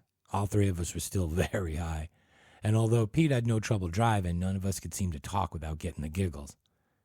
I remember asking Pete once what this Dane and Colette who was throwing the party looked like, and he just leered. That made me laugh until I thought my stomach was going to explode. I could still hear bluegrass playing in my head. Pete had been to a party out there in the spring, and we only took one wrong turn finding it. It was at the end of a long, narrow gravel road marked private. You could hear a heavy bass signature from the music a quarter mile from the cabin. There were so many cars stacked up that we had to walk for that point. Pete parked and we got out. I was starting to feel unsure of myself and self-conscious again. partially the residue of the pot and partially just me. Worried about how young and stupid I would probably look to all these college kids. Jerry Mueller had to be 1 in 100. I decided I would just stick close to Joe and keep my mouth closed. As it turned out, I could have saved the worry. The place was packed to the rafters with what seemed like 1 million people, every one of them drunk or stoned or both. The smell of marijuana hung in the air like a heavy mist, along with wine and hot dogs. The place was a babble of conversation, loud rock music, and laughter. There were 2 lights dangling from the ceiling, one red, one blue. That rounds off the first impression the place gave me. It was like the fun house at Old Orchard Beach. Scragged waved at us from across the room. "Pete!" Someone squealed almost in my ear. I jerked and almost swallowed my tongue. It was a short, almost pretty girl with bleached hair and the shortest dress I've ever seen. It was a bright, fluorescent orange that looked almost alive in this weird lighting. "Hi, Dana," Pete shouted over the noise. "This is my brother Joe and one of his buddies, Charlie Decker." She said hi to both of us. "Isn't this a great party?" she asked me. When she moved, the hem of her dress swirled around the lace bottom of her panties. I did say it was a great party. "Did you bring any goodies, Pete?" Pete grinned and held up his baggie of weed, and her eyes sparkled. She was standing next to me, her hip pressed casually against mine. I could feel her bare thigh, and I began to get as horny as a bull moose. "Bring it over here," she said. We found a relatively unoccupied corner behind one of the stereo speakers, and Dana produced a huge scrolled water pipe from a low bookshelf that was fairly groaning with Hesse and Tolkien and Reader's Digest condensed books. The latter belonged to her parents, I assume. And we toked up. The grass was much smoother in the water pipe, and I could hold the smoke better. I began to get very high indeed. My head was filling up with helium. People came and went. Introductions, which I promptly forgot, were made. The thing that I liked best about the introductions was that every time a stray wandered by, Dana would bounce up and grab him or her, and when she did, I could see straight up her dress to where the heavenly home was sheathed in the gauziest of blue nylon. People changed records. I watched them come and go, some of them undoubtedly talking of Michelangelo or Ted Kennedy or Kurt Vonnegut. A woman asked me if I had read Susan Brown Miller's Woman Rapists. I said no. She told me it was very tight. She crossed her fingers in front of her eyes to show me how tight it was, and then she wandered off. I watched the fluorescent poster on the far wall, which showed a guy in a t-shirt sitting in front of a TV. The guy's eyeballs were slowly dripping down his cheeks, and there was a big shit-eating grin on his face. And the poster said, "Shit, Friday night and I'm stoned again." I watched Dana cross and uncross her legs, a few filaments of pubic hair, 9 shades darker than the bleach job, had strayed out of the lacy leg band. I don't think I had ever been that horny. I doubt it will ever be that horny again. I had an organ which felt large enough and long enough to pole vault on. I began to wonder if the male sex organ can explode. She turned to me and suddenly whispered in my ear. My stomach heated up 20 degrees instantly, as if I had just been eating chili. A moment before, she'd been talking to Pete and some joker I remembered being non-introduced to. And then she was whispering in my ear. Her breath tickled this dark little channel. "Go on out the back door," she said. "There." And she pointed. It was hard to comprehend, so I just followed her finger. Yeah, there was a door. The door was real, and the door was earnest. It had one hell of a knob on it. I chuckled, convinced that I had just thought a particularly witty thought. She laughed lightly in my ear and said, "You've been looking up my dress all night. What does that mean?" And before I could say anything, she kissed me on the cheek softly and gave me a little shove to get me going. I looked around for Joe, but I didn't see him anyplace. Sorry, Joe. I got up and heard both of my knees pop. My legs were stiff from sitting in the same position for so long. I had an urge to untuck my shirt and cover up the huge bulge in my jeans. I had an urge to tiptoe across the room. I had an urge to cackle wildly and announce to the general attendants that Charles Everett Decker earnestly believes that he was about to get laid. That, to top a bad pun, Charles Everett Decker was about to rip off his maiden piece. I didn't do any of those things, though. I just went out the back door. I was so stoned and so horny that I almost fell 20 feet to the tiny white shingle of beach that was just down below. The back of the cabin overlooked a sudden rocky drop down to a postage stamp of an inlet. A flight of weather-washed steps led down. I walked carefully, holding onto the rail. My feet felt 1,000 miles long. The music sounded distant on this side, blending and almost being covered by the rhythmic sounds of the waves. There was a slip of moon and a ghost of a breeze. The scene was so frozenly beautiful that at the moment I thought I had walked into a black and white picture postcard.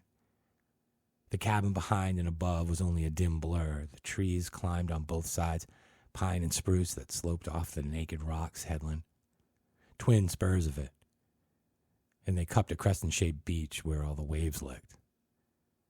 Straight ahead was the Atlantic, pinpointed with uncertain nets of light from the moon.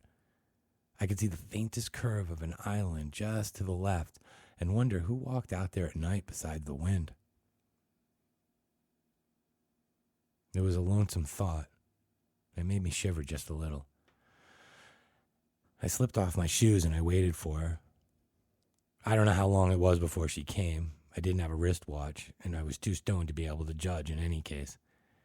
And after a little while, unease began to creep in. Something about the shadow of the trees on the wet, packed sand, and the sound of the wind. And maybe it was the ocean itself, a big thing, a mean motherfucker full of unseen life, and all those little pricks of light. Maybe the cold feel of the sand under my bare feet. Or maybe none of those things, and maybe all of them and more. But by the time she put her hand on my shoulder, I had lost my erection. Wired her striding into the OK Corral with no 6 guns. She turned me around, stood on tiptoes, and kissed me. I could feel the warmth of her thighs, but now it was nothing special to me. "I saw you looking at me," is what she said. "Are you nice? Can you be nice?" "I can try," I told her, feeling a little absurd. I touched her breast, and she held me close. But my erection was still gone. "Don't tell Pete," she said, taking me by the hand. "He'd kill me. We've got kind of a thing." She led me underneath the back steps where the grass was cool and matted with aromatic pine needles. The shadows made cool little Venetian blinds on her body as she slipped out of her dress. "This is so crazy," she said, and sounded excited. Then we were rolling together, and my shirt was off. She was working at the snap at the front of my jeans, but my cock was still on coffee break. She touched me, sliding her hand inside my underpants, and the muscles down there just jerked, not in pleasure or revulsion, but just kind of in terror. Her hand felt like rubber, cold and impersonal and antiseptic. "Come on," she whispered. "Come on, come on, come on." I tried to think of something sexy, anything sexy. Looking up Darlene Anderson's skirt in study hall and her knowing it and letting me. Maynard Quinn's pack of dirty French playing cards. I thought of Sandy Cross in sexy black underwear. And then I started to move something around down there. And then all the things came cursing out of my imagination. I saw my father with his hunting knife talking about the Cherokee nose job. "The what?" Corey Harold asked. I explained the Cherokee nose job. "Oh," Corky said. And I continued my story. That did it. Everything collapsed into noodledom again. And after that, there was nothing and nothing and nothing. My jeans had joined my shirt. My underpants were somewhere down around my ankles. She was quivering underneath me. I could feel her, like plucking a string of a musical instrument. I reached down and took a hold of my penis and shook it as if I was asking, "What's wrong with you?" But Mr. Penis wasn't doing any talking. I let my hand wander around to the warm junction of her thighs. I could feel her pubic hair, and a little kinky, shockingly like my own. I slid an exploratory finger into her, thinking, this is the place. This is the place men like my father joke about on hunting trips and in barbershops. Men kill for this. Force it open. Steal it or bludgeon it. Take it or leave it. Where is it? Dana whispered in a high, breathless voice. Where is it? Where? So I tried. But it's like that old joke about that guy trying to jam a marshmallow into a piggy bank.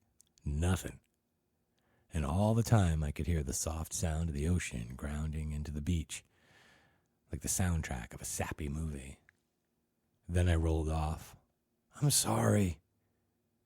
My voice was shockingly loud and rasping. I could hear her sigh. And it was a short sound, an irritated sound. All right, she said, it happens. Not to me, I said, as if this was the first time in several thousand sexual encounters that my equipment had just malfunctioned. Dimly, I could hear Mick Jagger and the Stones shouting out hot stuff. One of life's little ironies, I guess. I still felt wrecked, but it was a cold feeling. It was depthless. The cold certainty that I was queer crept over me like rising water. I'd read someplace that you didn't have to have any overt sexual experiences or homosexual experiences to be queer. You could just be that way and never know it until the queer in your closet leapt out like Norman Bates' mom in Psycho, a grotesque bugger, prancing and mincing in mommy's makeup and mommy's shoes. It's just as well, she said. Pete, look, I'm sorry. She smiled, but it looked manufactured. I'd wonder since if it was or wasn't. I like to believe that it was a real smile. It's the dope. I bet you're a hell of a lover when things are right. Fuck, I said, and shivered at the dead sound of my own voice. No, she sat up. I'm going back in. Wait until I'm gone for a while before you come up. I wanted to tell her to wait, to let me try again, but I knew I couldn't. Not if all the seas dried up and the moon turned to zinc oxide. She zipped into her dress and was gone, leaving me there under the steps. The moon watched me close, perhaps to see if I might cry. I didn't. After a little while, I got my clothes straightened around me, and most of the last fall leaves brushed off of me, and then I went back upstairs. Pete and Dana were gone. Joe was over in a corner making out with a really stunning girl who had her hands in his mop of blonde hair. I sat down and waited for the party to be over, and I guess eventually it was. By the time the three of us got back to Bangor, Dawn had already pulled most of her tricks out of her bag, and a red edge of sun was peering down at us from the smokestacks of the beautiful downtown brewer. None of us had much to say. I felt tired and grainy and not able to tell how much damage had been done to me. I had a leadened feeling that was more than I really needed. We went upstairs, and I fell into the tiny daybed in the living room. The last thing I saw before I went to sleep was bars of sunlight falling through the Venetian blinds and onto the small throwing rug by the radiator. And I dreamed about the creaking thing. It was almost the same as when I was small. I in my bed, the moving shadows of the trees outside on the ceiling, the steady, sinister sound. Only this time, the sound kept getting closer and closer, until the door of the bedroom burst open with an awful crack, like the sound of doom. It was my father. My mother was in his arms. Her nose had been slit wide open, and blood streamed down her cheeks like war paint. "You want her?" he said. "Here, take her. You worthless good-for-nothing. Take her." He threw her on the bed beside me, and I saw that she was dead. And that's when I woke up screaming, with an erection.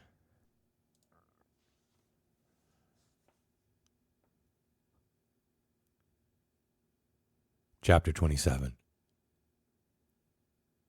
Nobody had anything to say after that one, not even Susan Brooks. I felt tired. There didn't seem to be a great deal left to say. Most of them were looking outside again, but there wasn't anything to see that hadn't been seen out there an hour before. Actually less. because all the pedestrians had been shooed away. I decided Sandra's sex story had been better. There had been an orgasm in hers, at least. Ted Jones was staring at me with his visual burning intensity. I thought, however, that revulsion had given way entirely to hate, and that was mildly satisfying. Sandra Cross was off in her own world. Pat Fitzgerald was carefully folding a cheap piece of study hall math paper into an aerodynamically unsound aircraft. Suddenly, Irma Bates said defiantly, "I have to go to the bathroom." I sighed. It sounded a lot like the way I remember Dana Collette sigh at Shodek Point. "Go then." She looked at me unbelievingly. Ted blinked. Don Lordy snickered. "You'd shoot me." I looked at her. "Do you need to go to the crapper or not?" "I can hold it," she said sulkily. I blew out my cheeks the way my father does when he's put out. "Well, either go or stop wiggling around in your seat. We don't need a puddle underneath your desk." Corky went haw-haw at that. Sarah Pastern looked shocked. As if to spite me, Irma got up and walked with flat-footed vigor toward the door. I had gained at least 1 point. Ted was staring at her instead of at me. Once there, she paused uncertainly, hand over the knob. She looked like someone who had just gotten an electric shock while adjusting the TV rabbit ears and wondered whether or not to try it again. "You won't shoot me?" "Are you going to the bathroom or not?" I asked. I wasn't sure if I was going to shoot her. I was still disturbed by, jealous of, the fact that Sandra's story seemed to have so much more power than my own. In some undefined way, they'd gained the upper hand. I had this crazy feeling that instead of holding them, it was the other way around. Except for Ted, of course. We were all holding Ted. Maybe I was going to shoot her. I certainly didn't have anything to lose. Shit, maybe it would even help. Maybe I could get rid of the crazy feeling that I had waked up in the middle of the night of a dream. She opened the door and went out, and I never raised the gun off the blotter. The door closed. We could hear her feet moving off down the hall, not picking up tempo, not breaking into a run. They were all watching the door as if something completely unbelievable had poked its head through, winked, and then withdrawn. For myself, I had this strange feeling of relief, a feeling so tenuous that I could never explain it. And the footfalls died out. And there was silence. I waited for someone else to ask me to go to the bathroom. I waited to see Irma Bates dash crazily out of the front doors and right into the front pages of 100 newspapers, and that didn't happen. Pat Fitzgerald rattled the wing of his plane. It was a loud sound. "Throw that goddamn thing away," Billy Sawyer said irritably. "You can't make a paper airplane out of study hall paper." Pat made no move to throw the goddamn thing away. Billy didn't say anything else. New footfalls coming toward us. I lifted up the pistol and pointed it toward the door. Ted was grinning at me, but I don't think he knew. I looked at his face, at the flat, conventionally good-looking planes of his cheeks, at the forehead, barricading all those memories of summer country club days and dances and cars and Sandy's breast and calmless ideals of righteousness. And suddenly I knew what the last order of business was.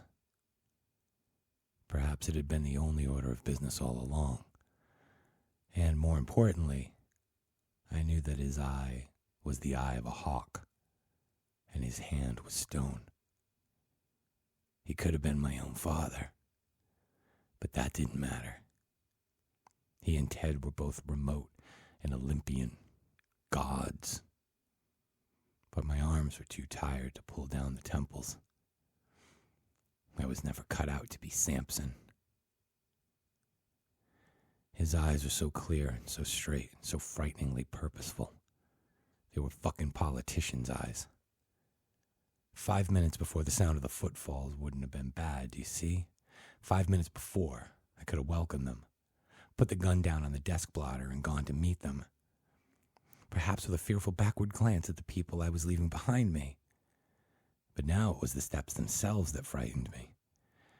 I was afraid Philbrick had decided to take me up on my offer, that he had come to shut off the main line and leave our business unfinished. Ted Jones grinned hungrily. The rest of us waited, watching the door. Pat's fingers had frozen on his paper airplane. Dick Keene's mouth hung open, and in the moment, I could see for the first time the family resemblance between him and his brother Flapper, a borderline IQ case who had graduated after 6 long years at Placerville. Flapper was now doing postgraduate work at Thomason State Prison, doing doctoral work in laundry maintenance and advanced spoon sharpening. An unformed shadow rose up on the glass, the way it does when the surface is pebbly and opaque. I lifted the pistol high port and got ready. I could see the class out of the corner of my right eye, watching with absorbed fascination the way you watch the last reel of a James Bond movie, when the body count really soars. A clenched sound, sort of a whisper, came out of my throat. And the door opened and Irma Bates came back in. She looked around peevishly, not happy to find everyone staring at her. Georgiana began to giggle and said, "Guess who's coming to dinner?" It didn't make anyone else laugh. It was George's own private little yuck. The rest of us just went on staring at Irma. "What are you looking at me for?" she asked crossly. She was holding the knob. "People do go to the bathroom. Didn't you know that?" And she shut the door and went to her seat and sat down primly. It was almost noon.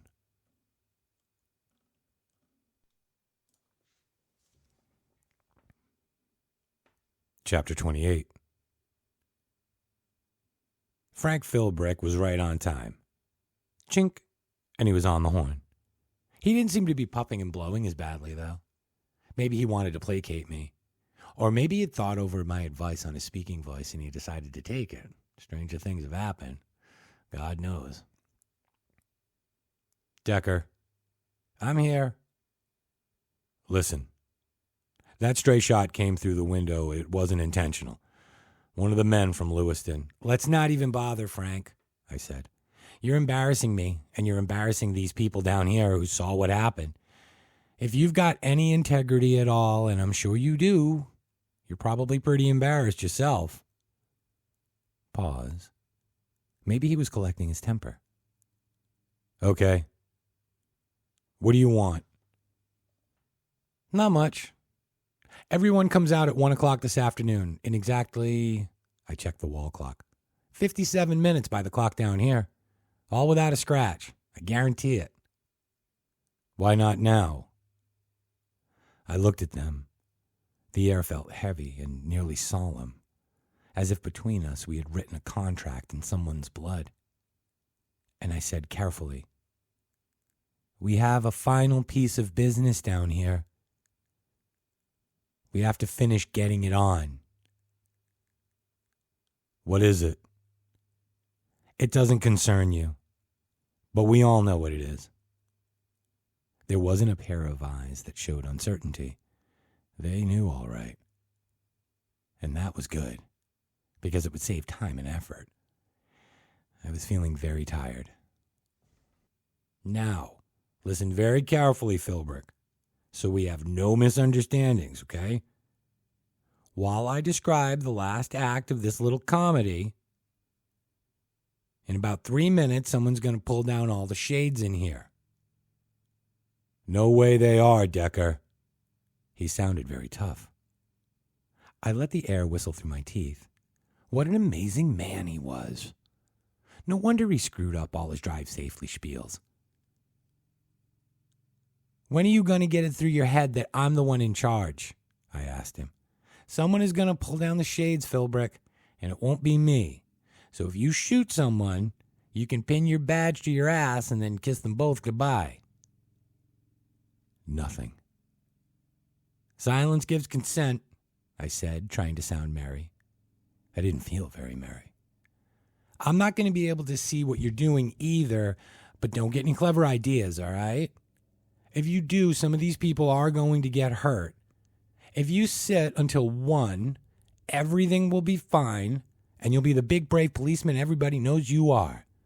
Now, how about it? He paused for a long time. I'm damned if you sound crazy, he finally said. How about it? How do I know you're not going to change your mind, Decker? What if you want to try for 2 o'clock or 3? How about it? I asked inexorably. Another pause. All right. But if you hurt any of those kids, you'll take away my junior achievement card. I know. Now go away, Frank. I could feel him wanting to say something warm, wonderful, or witty, something that would summarize his position for the ages. Something like, fuck off, Decker, or cram it up your ass, Decker. But he didn't quite dare. There were, after all, young girls down here. 1 o'clock, he repeated, and the intercom went dead. A moment later, he was walking across the grass.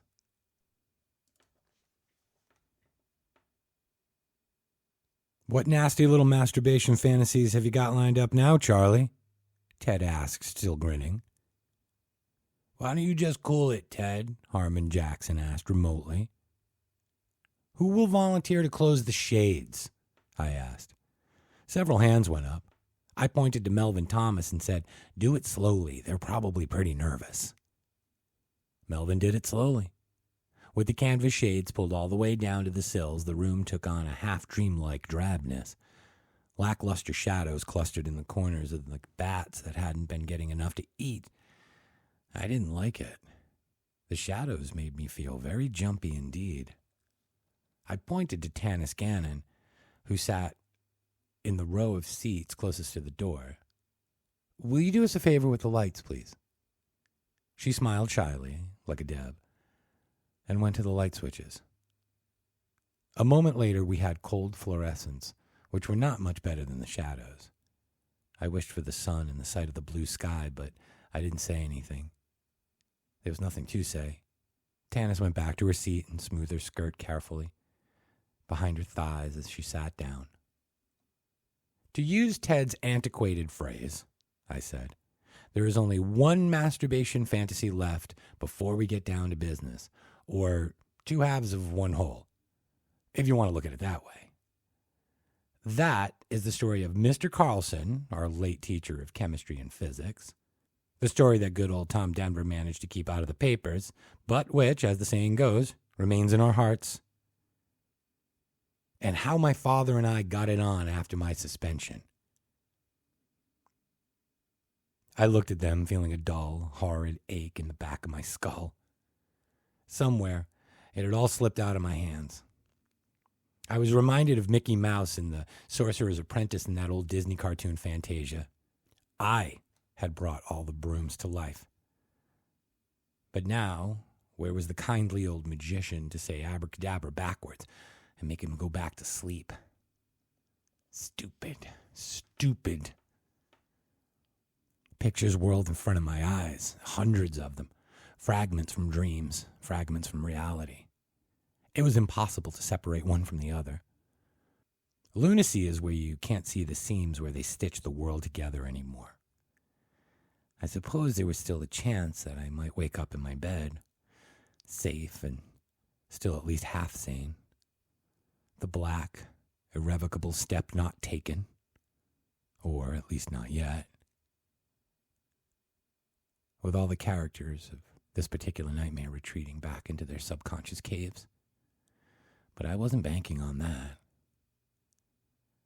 Pat Fitzgerald's brown hands worked on his paper airplane, like the sad moving fingers of death itself.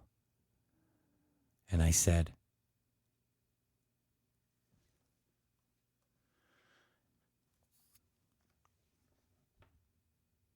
Chapter 29. There was no reason why I started carrying the pipe wrench to school. Now, even after all of this, I can't isolate that major cause. My stomach was hurting all the time, and I used to imagine people were trying to pick fights with me even when they weren't. I was afraid I might collapse during physical education calisthenics and wake up to see everyone around me in a ring, laughing and pointing, or maybe having a circle jerk. I wasn't sleeping very well.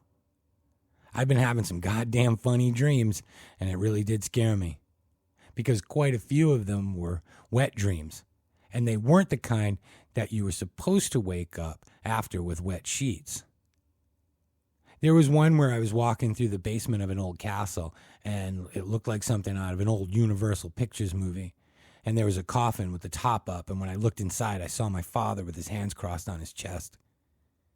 He was neatly decked out, pun intended, I guess in his navy dress uniform, and there was a stake driven into his crotch.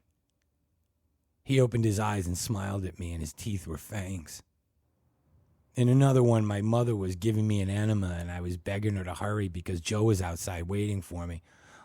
Only Joe was there looking over his shoulder, and he had his hands on her breast while she worked a little rubber bulb that was pumping soap suds into my ass. There were others, featuring a cast of thousands, but I don't want to go into those. It was all Napoleon the 14th stuff.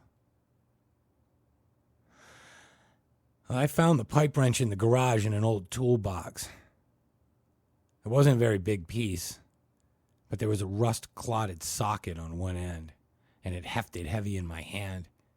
It was winter then, and I used to wear this big bulky sweater to school every day. I have an aunt that sends me 2 of those every fucking year for birthday and Christmas. She knits them, and they always come down below my hips, so I started to carry the pipe wrench in my back pocket, and it went everywhere with me. If anyone ever noticed, they never said anything. For a little while, it evened things up, but not for long. There were days when I came home feeling like a guitar string had been tuned 5 octaves past its proper position. On those days, I said hi to my mom, and I went upstairs and either wept or giggled into my pillow until it felt as if my guts were going to blow up. And that scared me too. When you do things like that, you're ready for the loony bin. The day that I almost killed Mr. Carlson was the 3rd of March. It was raining, and the last of the snow was just trickling away in those nasty little rivulets. I guess I don't have to go into what happened because most of you were there and saw it. I had the pipe wrench in my back pocket. Carlson called me up to do a problem on the board, and I've always hated that. I'm lousy at chemistry. It made me break out in a sweat every time I had to go up to the board. It was something about weight stress on an inclined plane, or I forget just what, but I fucked it all up. I remember thinking he has this fucking gall to get me up in front of everybody and mess around with an inclined plane deal, which was really a physics problem. He probably had it left over from his last class, and he started to make fun of me. He was asking me if I remembered what 2 and 2 made, if I ever heard a long division.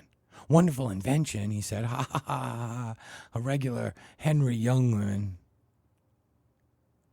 When I did it wrong for the 3rd time, he said, well, that's just wonderful. Just wonderful, Charlie. He sounded just like Dickie Cable. He sounded so much like him that I turned around fast to look. He sounded so much like him that I reached for my back pocket where that pipe wrench was tucked away before I even thought. My stomach was all drawn up tight, and I thought I was just going to lean down and blow my cookies all over the floor. I hit the back pocket with my hand, and the pipe wrench fell out. I hit the floor, and it clanked. And Mr. Carlson just looked at it, and he said, now, just what is that? And he started to reach for it. Don't touch it, I said, and I reached down and I grabbed it for myself. Let me see that, Charlie. He put his hand out. I felt as if I was going in 12 different directions at once. And part of my mind was screaming at me, really actually screaming, like a child in a dark room with their horrible grinning boogeymen. Don't. I said, and everybody was looking at me. All of them were staring. You can give it to me now, or you can give it to Mr. Denver, he had said. And a funny thing happened to me. Except, when I think about it, it wasn't funny at all. There must be a line in all of us, a very clear one, just like the line that divides the light side of the planet from the dark. I think they call that line the Terminator. I think that's a really good word for it, because at one moment I was freaking out, and the next I was cool as a cucumber. I'll give it to you, Skinner, I said, and I thumped the socket into my palm. Where do you want it? He looked at me with his lips pursed. With those heavy tortoiseshell glasses he wore, he looked like some kind of bug. A very stupid kind. And the thought kind of made me smile, and I thumped the business end of the wrench into my palm again. All right, Charlie, he said. Give that thing to me and then go up to the office and I'll come up after class. Eat shit, I said, and I swung the pipe wrench behind me. It focked against the slated skin of the backboard, and the little chips flew. There was yellow chalk dust on the socket end, but it didn't seem any worse for the encounter. Mr. Carlson, on the other hand, he winced as though it had been his mother I'd hit instead of some fucking torture machine blackboard. It was quite an insight into his character, I can tell you. So I hit the blackboard again and again. Charlie, it's a treat to beat your meat on the Mississippi mud. I sang that, whacking the blackboard in time. Every time I hit it, Mr. Carlson jumped. Every time Mr. Carlson jumped, I felt a little bit better. Transitional action analysis, baby. Dig it. The Mad Bomber. That poor sad sack from Waterbury, Connecticut. He must have been the most well-adjusted American of the last quarter fucking century. Charlie, I'll see that you're suspended. And I turned around. And I began to whack away at the chalk ledge. I had already made a hell of a hole in the board itself. Wasn't such a tough board at that. Not once you had its number. Erasers and chalk fell on the floor and it was puffing up little piles of dust. I was just on the brink of realizing you could have anybody's number if you held a big enough stick when Mr. Carlson grabbed me.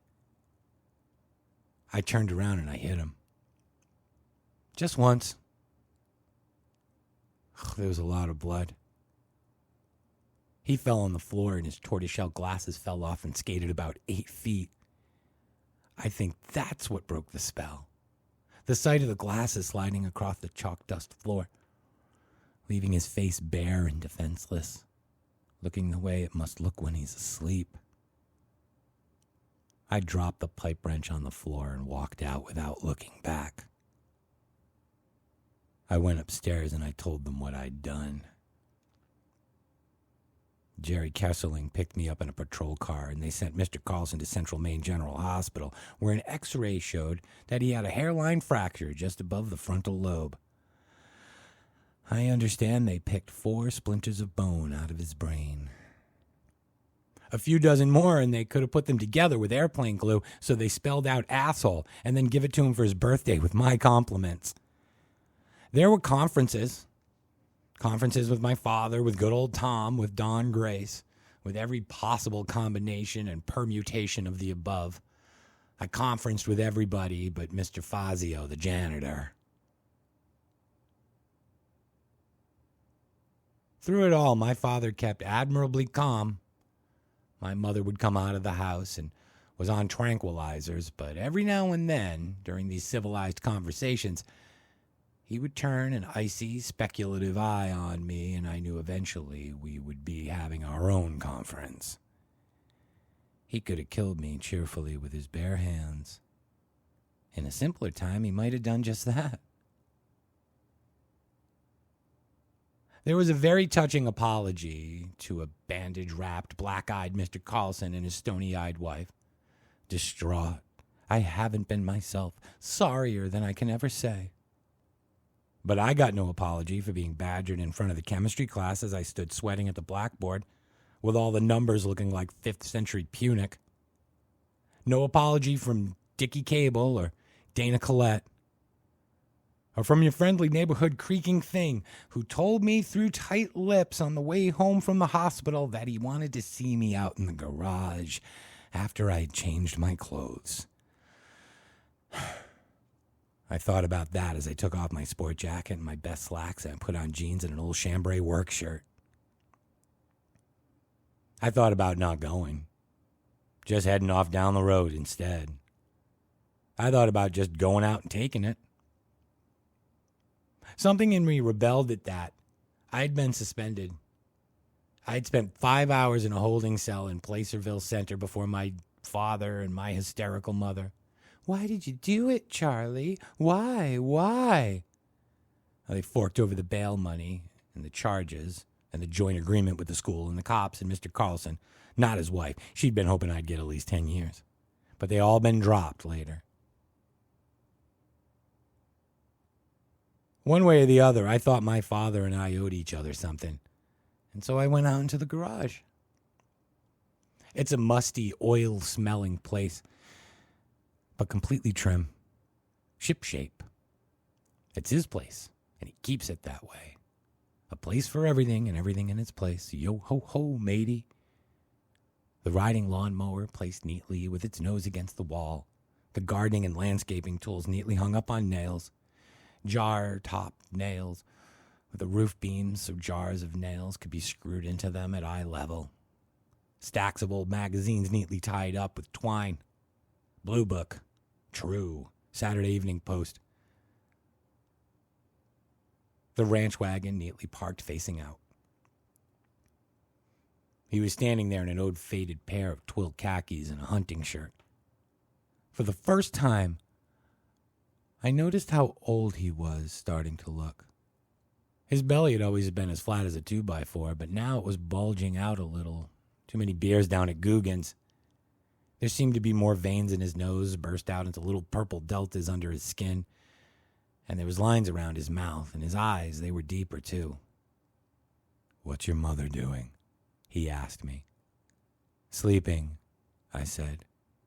She had been sleeping a lot, with the help of a Librium prescription. Her breath was sour and dry with it. It smelled like dreams gone rancid. "Good," he said, nodding. "That's how we want it, isn't it?" He started taking off his belt. "I'm going to take the hide off you," he said. "No," I said, "you're not." He paused, the belt half out of the loops. "What?" "If you come at me with that thing, I'm going to take it away from you," I said. My voice was trembling and uneven. "I'm going to do it for the time that you threw me on the ground when I was little and then lied to Mom about it. I'm going to do it for every time you belted me across the face for doing something wrong without giving me a second chance. I'm going to do it for that hunting trip when you said you'd slit her nose open if you ever caught her with another man." He had gone desperately pale. Now it was his voice trembling. "You gutless, spineless wonder. Do you think you can blame this on me? You go tell that to the pansy psychiatrist if you want to. That one with the pipe. Don't try it on me." "You stink," I said. "You fucked up your marriage and you fucked up your only child. You come on and try to take me if you think you can. I'm out of school. Your wife's turning into a pinhead, and you're nothing but a booze hound." I started crying. "You come on and try it, you dumb fuck." "You better stop it, Charlie," he said, "before I stop just wanting to punish you and start wanting to kill you." "Go ahead and try," I said, crying harder. "I've wanted to kill you for 13 years. I hate your fucking guts. You suck." So then he came at me like something out of a slave exploitation movie. One end of his Navy-issue belt wrapped in his fist and the other, the buckle end dangling down. He swung it at me and I ducked.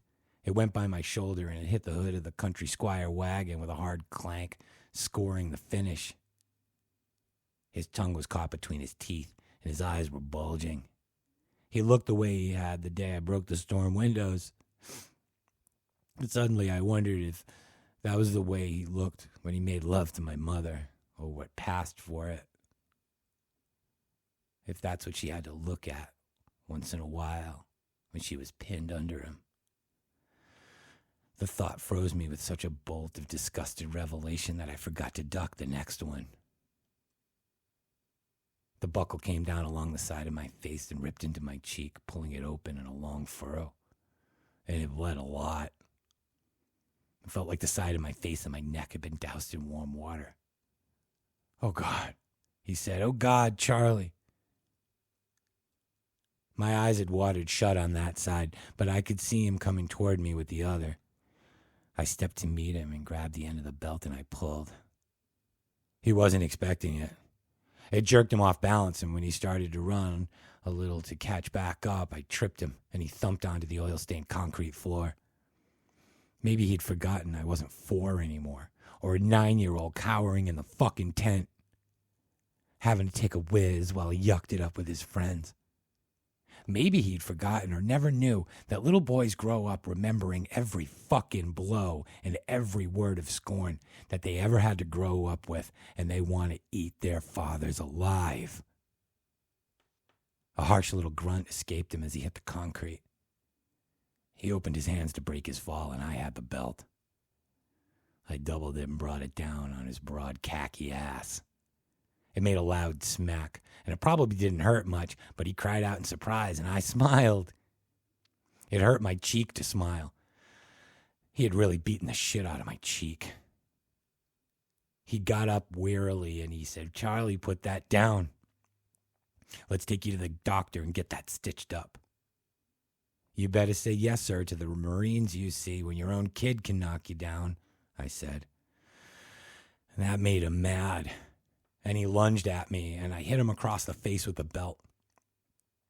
He put his hands up to his face, and I dropped the belt, and I hit him in the stomach as hard as I could, and the air wafted out of him, and he doubled over. His belly was fucking soft, even softer than it had looked. I didn't know whether to feel disgust or pity. Suddenly it occurred to me that the man I really wanted to hurt was safely out of my reach, standing behind a shield of years. He straightened up, looking pale and sick. There was a red mark across his forehead where I hit him with the belt. "Okay," he said, and turned around. He pulled a hard head rake off the wall. "Yeah, that's how you want it." I reached out beside me and pulled the hatchet off the wall, and I held it up with one hand. "That's how I want it," I said. "Take one step, and I'll cut your fucking head off." We stood there trying to figure out if we meant it. Then he put the rake back, and I put the hatchet back. There was no love in it. No love in the way that we looked at each other. He didn't say, "If you had the guts to do that 5 years ago, none of this would have happened, son. Come on, I'll take you down to Gogan's and buy you a beer in the back room." And I didn't say I was sorry. It happened because I got big enough, that was all. None of it changed anything. Now I wish it was him I'd killed, if I had killed anyone. This thing on the floor between my feet is a classic case of misplaced aggression. "Come on, let's get that stitched up," he said. "I can drive myself." "No, I'll drive you." And so he did.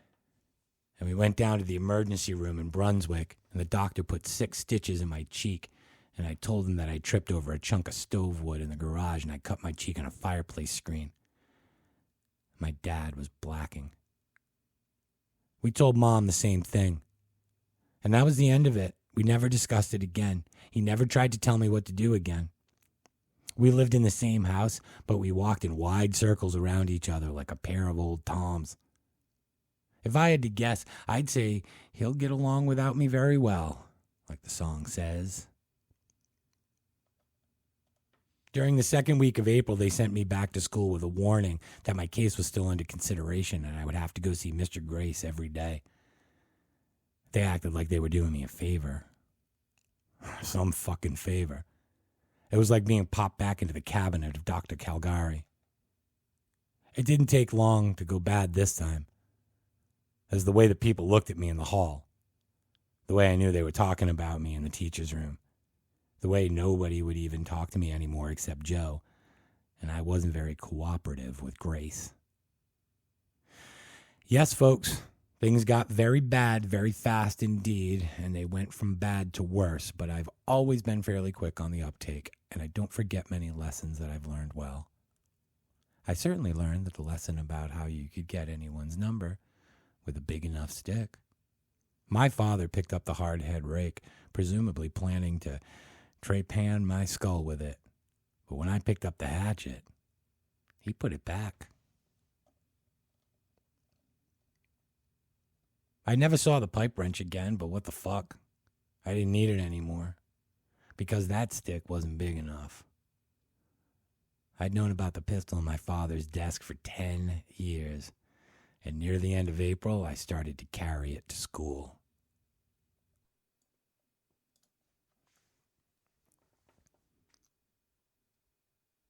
Chapter 30. I looked up at the wall clock. It was 12:30. I drew in all of my mental breath and I got ready to sprint down to the home stretch. So ends the short, brutal saga of Charles Everett Decker, I said. Questions? Susan Brooks said very quietly in the dim room, "I'm sorry for you, Charlie." It was like the crack of damnation.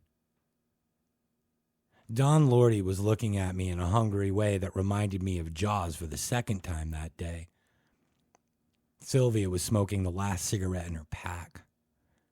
Pat Fitzgerald, he labored on the plane, crimping the paper wings.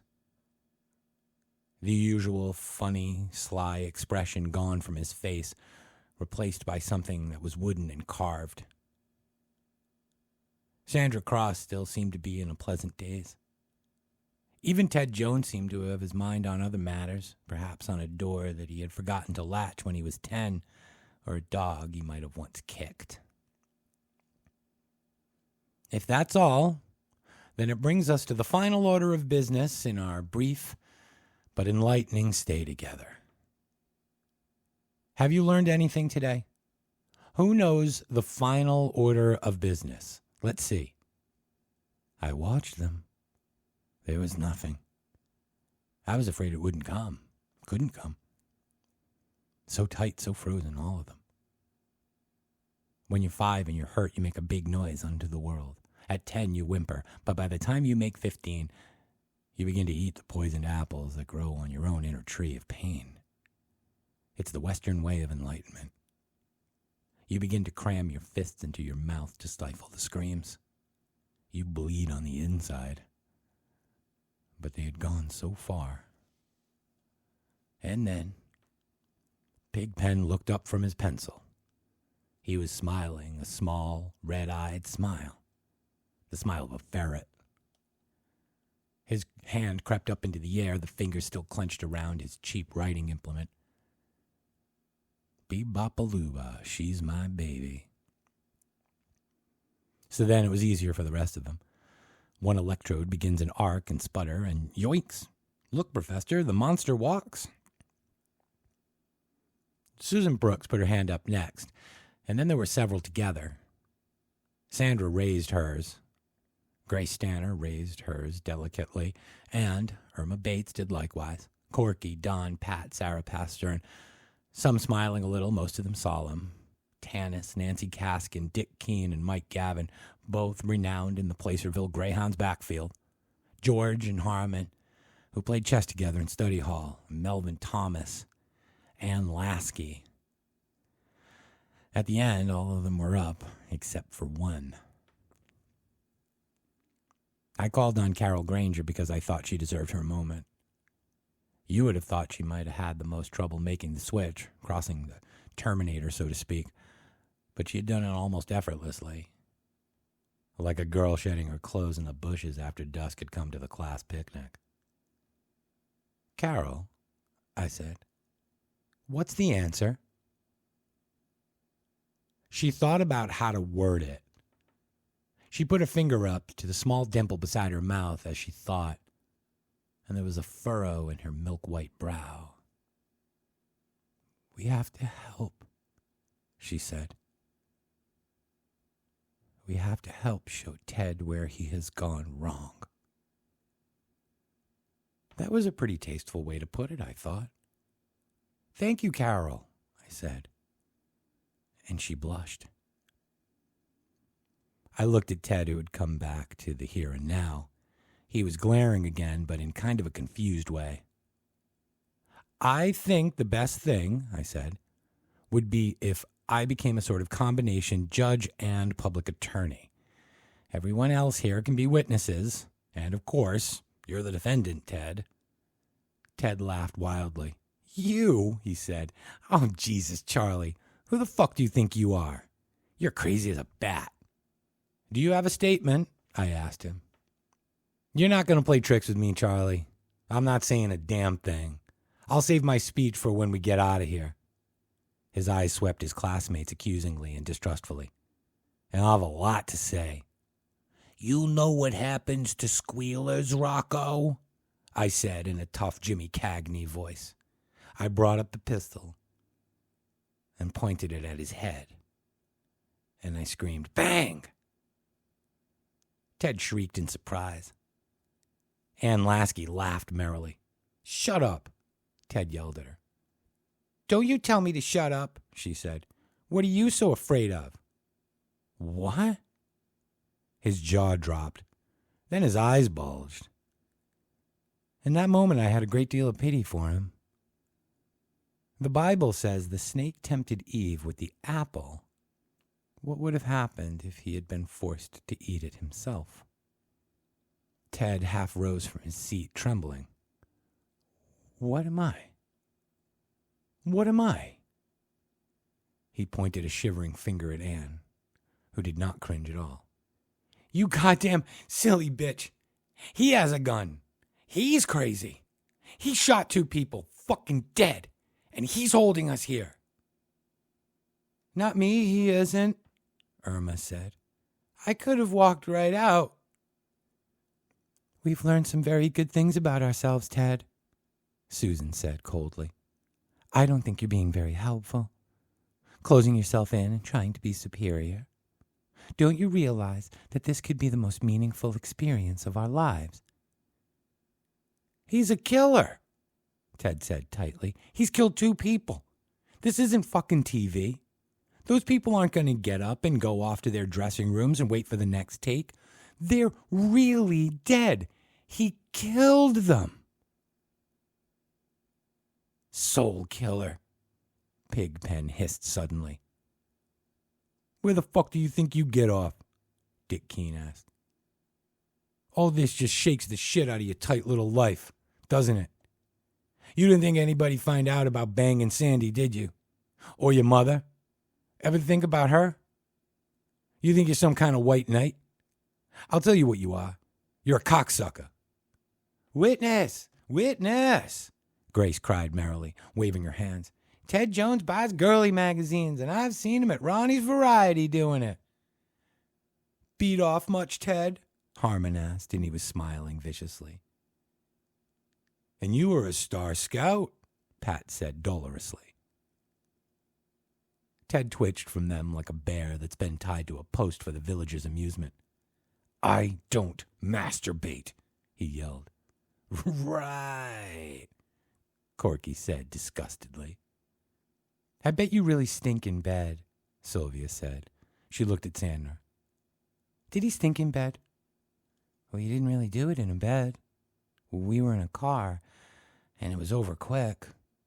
Yeah, that's what I figured. All right, Ted said, his face sweaty. He stood up. I'm walking out of here. You're all crazy. I'll tell them." He stopped and added with a strange and touching irrelevancy, "I never meant what I said about my mother." And he swallowed. "You can shoot me, Charlie, but you can't stop me. I'm going out." I put the gun down on the blotter. "I have no intention of shooting you, Ted, but let me remind you that you haven't really done your duty." "That's right," Dick said. And after Ted had taken 2 steps toward the door, Dick came out of his seat, took 2 running steps of his own, and collared him. Ted's face dissolved into utter amazement. "Hey, Dick," he said, "don't you dick me, you son of a bitch." Ted tried to give him an elbow in the belly, and then his arms were pinned behind him, one by Pat and one by George Yannick. Sandra Cross slowly got out of her seat and walked to him demurely, like a girl on a country road. Ted's eyes were bulging, half mad. I could taste what was coming, the way you can taste thunderheads before a summer rain, and the hail that comes with it sometimes. She stopped before him. An expression of sly, mocking devotion crossed her face, and it was gone. She put a hand out and touched the collar of his shirt. The muscles of his neck bunched as he jerked away from her. Dick and Pat and George held him like springs. She reached slowly inside the open collar of his khaki shirt and began to pull it open, popping the buttons. There was no sound in the room but the tiny, flat tick-tack of the buttons as they fell to the floor and rolled. He was wearing no undershirt. His flesh was bare and smooth. She moved as if to kiss it, and he spit in her face. Pigpen smiled from over Sandra's shoulder, the grubby court jester with the king's paramour. "I could put your eyes out," he said. "Do you know that? Pop 'em out like olives. Poink, poink." "Let me go. Charlie, make them let me." "He cheats," Sarah passed her and said loudly. "He always looks at my answer sheet in French. Always." Sandra stood before him, now looking down, a sweet, murmurous smile barely curving the bow of her lips. The first 2 fingers of her right hand touched the slick spittle on her cheek lightly. "Here," Billy Sawyer whispered. "Here's something for you, handsome." He crept up behind Ted on tiptoes and suddenly pulled his hair.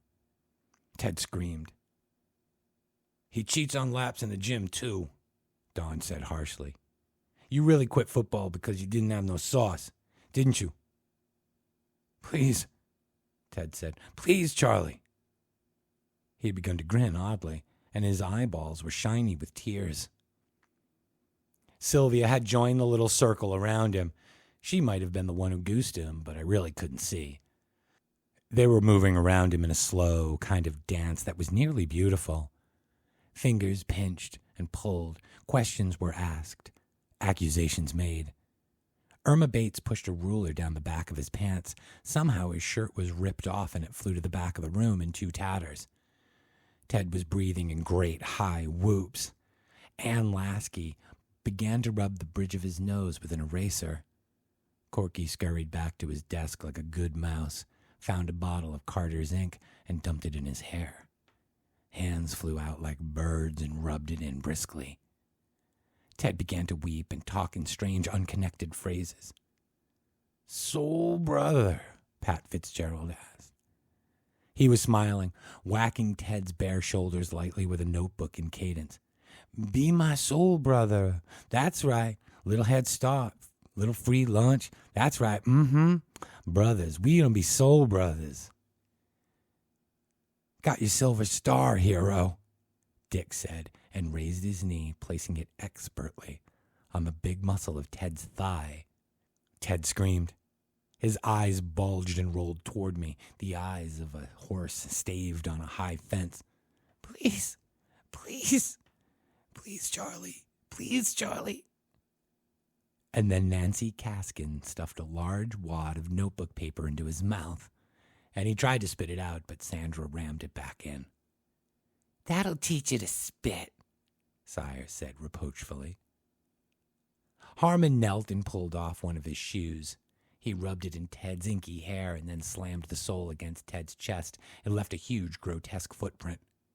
"Admit one," he crowed. Tentatively, almost demurely, Carol stepped on Ted's stocking foot and twisted her heel. Something in his foot snapped, and Ted blubbered.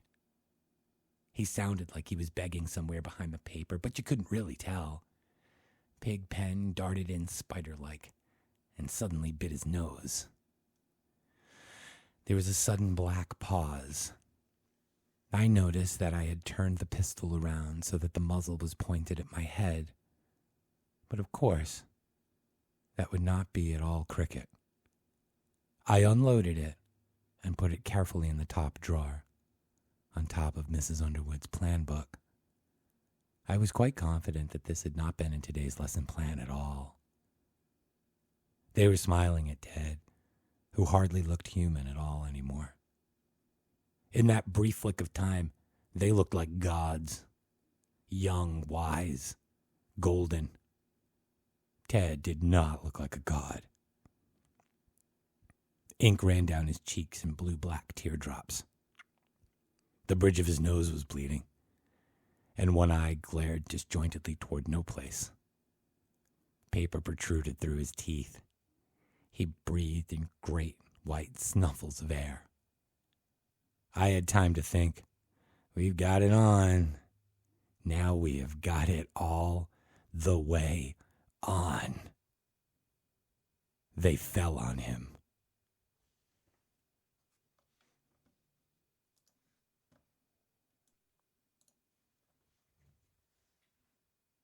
Chapter 31.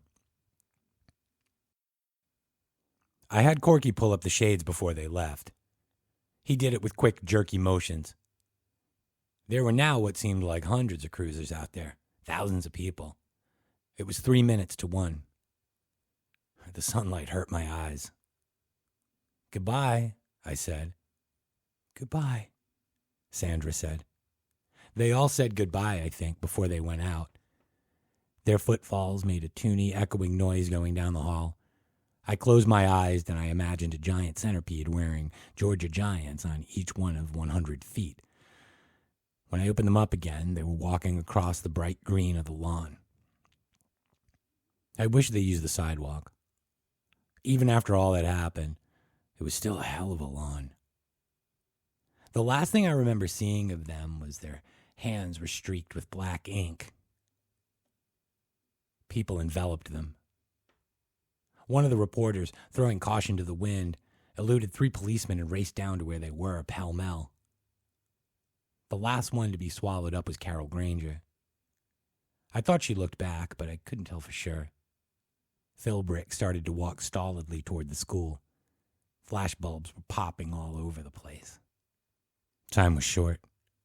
I went over to where Ted was leaning against the green cinder block wall. He was sitting with his legs splayed out below the bulletin board, which was full of notices from the Mathematical Society of America, which nobody ever read.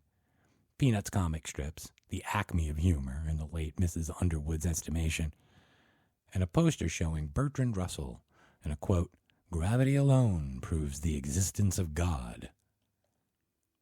But any undergraduate in creation could have told Bertrand that it had been conclusively proven that there is no gravity. The earth just sucks. I squatted beside Ted. I pulled the crumpled wad of math paper out of his mouth and I laid it aside. And Ted began to drool. "Ted." He looked past me over my shoulder. "Ted," I said, and I patted his cheek gently. He shrank away and his eyes rolled wildly. "You're going to get better," I said. "You're going to forget this day ever happened." Ted made mewling sounds. "Or maybe you won't. Maybe you'll go on from here, Ted. Build from this. Is that such an impossible idea?" It was, for both of us. And being so close to Ted had begun to make me nervous. The intercom cheeked open. It was Philbrick. He was puffing and blowing again. Decker. Right here. Come out with your hands up. I sighed. You come down and get me, Philbrick, old sport. I'm pretty goddamn tired. This psycho business is a hell of a drain on the glands. All right, he said, tough. They'll be shooting in the gas canisters in about 1 minute. Better not, I said. I looked at Ted. Ted didn't look back. He just kept on looking into the emptiness. Whatever he saw there must have been mighty tasty, because he was still drooling down his chin. You forgot to count noses. There's still one of them down here, and he's hurt. That's something of an understatement. His voice was instantly wary. Who? Ted Jones. How was he hurt? Stubbed his toe. He's not there, you're lying. I wouldn't lie to you, Philbrick, and jeopardize our beautiful relationship. No answer. Puff, snort, blow. Come on down, I invited. The gun is unloaded. It's in the desk drawer. We can play a couple of cribbage hands, and then you can take me out and tell the papers how you did it all single-handedly. Maybe even make the cover of Time, if we work it right. Chink. He was off the comm. I closed my eyes and put my face in my hands. All I saw was gray. Nothing but gray. Not even the flashes of white light. For no reason at all, I thought of New Year's Eve when all those people crowd into Times Square and scream like jackals as the lighted ball slides down a pole, ready to shed its thin party glare on 365 noon days in the best of all possible worlds. I have always wondered what it would be like to be caught in one of those crowds, screaming and not able to hear your own voice. Your individuality momentarily wiped out and replaced with the blind, empathetic overslop of the crowd's lurching, angry anticipation, hip to hip and shoulder to shoulder, with no one in particular. And I began to cry. When Philbrick stepped through the door, he glanced down at the drooling Ted thing, and then back up at me. What in the name of God did you do? He began. I made as if to grab something behind Mrs. Underwood's desk row of books and plants. Here it comes, you shit cop, I screamed. And he shot me 3 times.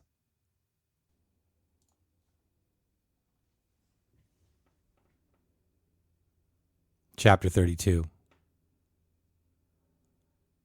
Those who would be informed in this matter, draw ye near, and know ye then by these presents.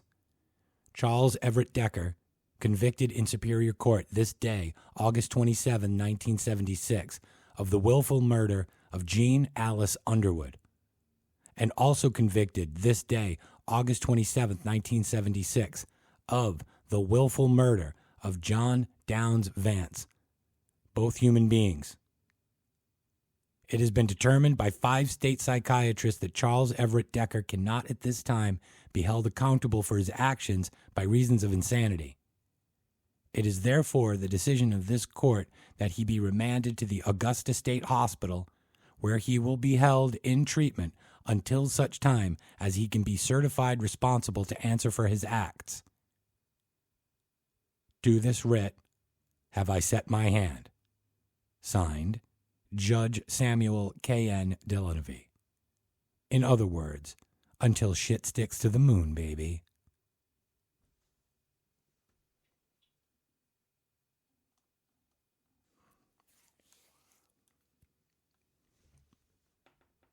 Chapter 33.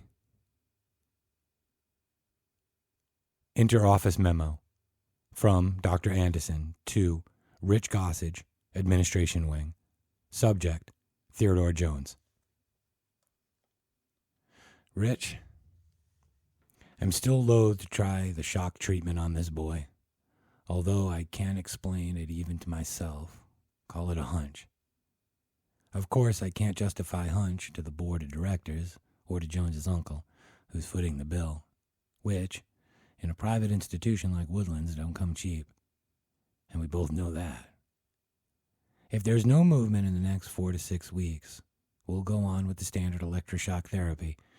But for now, I'd like to run the standard drug schedule again, plus a few not-so-standard.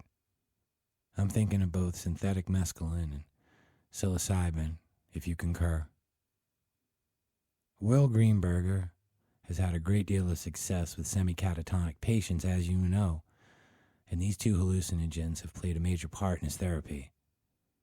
Jones is such a strange case, god damn it. If we could only be sure what had gone on in that classroom after that Decker individual had all the shades pulled down. Diagnosis hasn't changed. Flatline, catatonic state with some signs of deterioration. I might as well admit to you up front, Rich, that I am not as hopeful for this boy as I once was. November 3rd, 1976.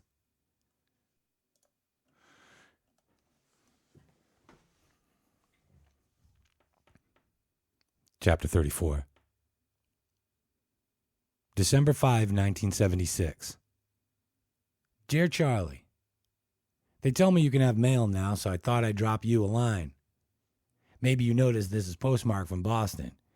Your old buddy finally made the big time, and I'm taking 16 hours here at BU. That stands for Bullshit Unlimited. It's all pretty slushy except for my English class. The instructor assigned us a book called The Postman Always Rings Twice. That was real good. I got an A on the exam. It's by James Cain. Did you ever read it? I'm thinking about majoring in English. How's that for a laugh? Must be your influence. You were always the brains of this combination. I saw your mom just before I left Placerville, and she said you were just about all healed up and the last of the drains were out 3 weeks ago. I'm sure glad to hear that. She said you aren't talking much. That doesn't sound like you. It would sure be a loss to the world if you just clammed up and scrunched in a corner all day.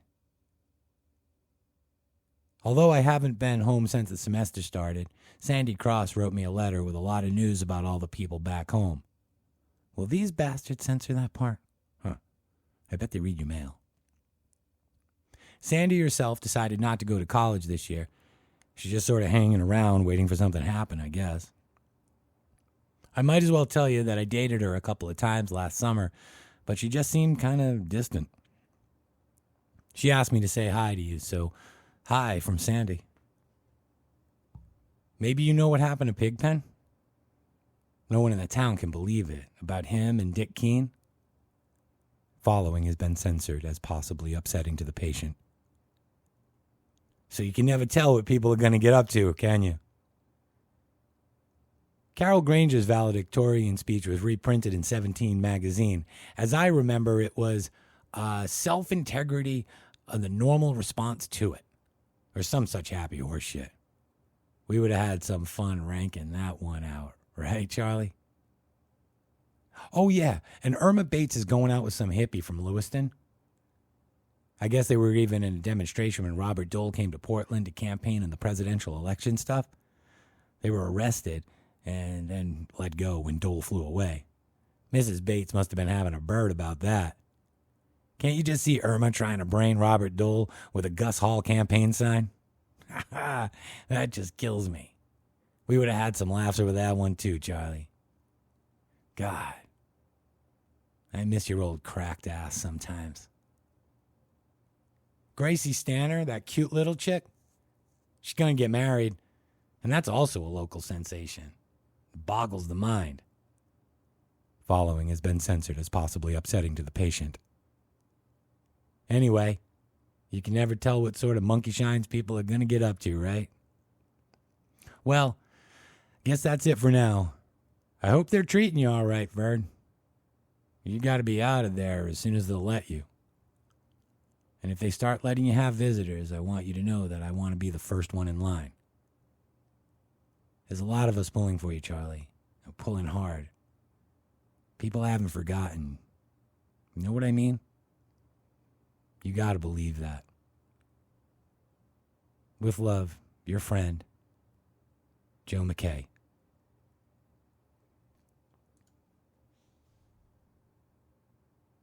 Chapter 35. I haven't had any bad dreams for 2 weeks, almost. I do a lot of jigsaw puzzles. They give me custard and I hate it, but I eat it just the same. They think I like it. So I guess I have a secret again. Finally, I have a secret again. My mom sent me the yearbook. I haven't unwrapped it yet, and maybe I will. Maybe next week I will. I think I could look at all the senior pictures and not tremble a bit. And pretty soon. Just as soon as I can make myself believe that there won't be any black streaks on their hands. That their hands will be clean. No ink. Maybe next week I'll be completely sure of that. About the custard, it's only a little secret, but having a secret makes me feel better. Like a human being again. That's the end. Let's turn off the lights now. Good night.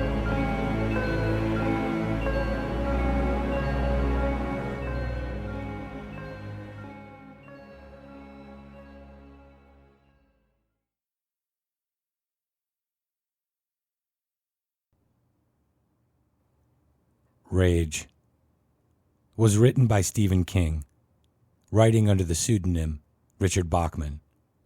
Narration, editing, and production by Thaddeus Krause.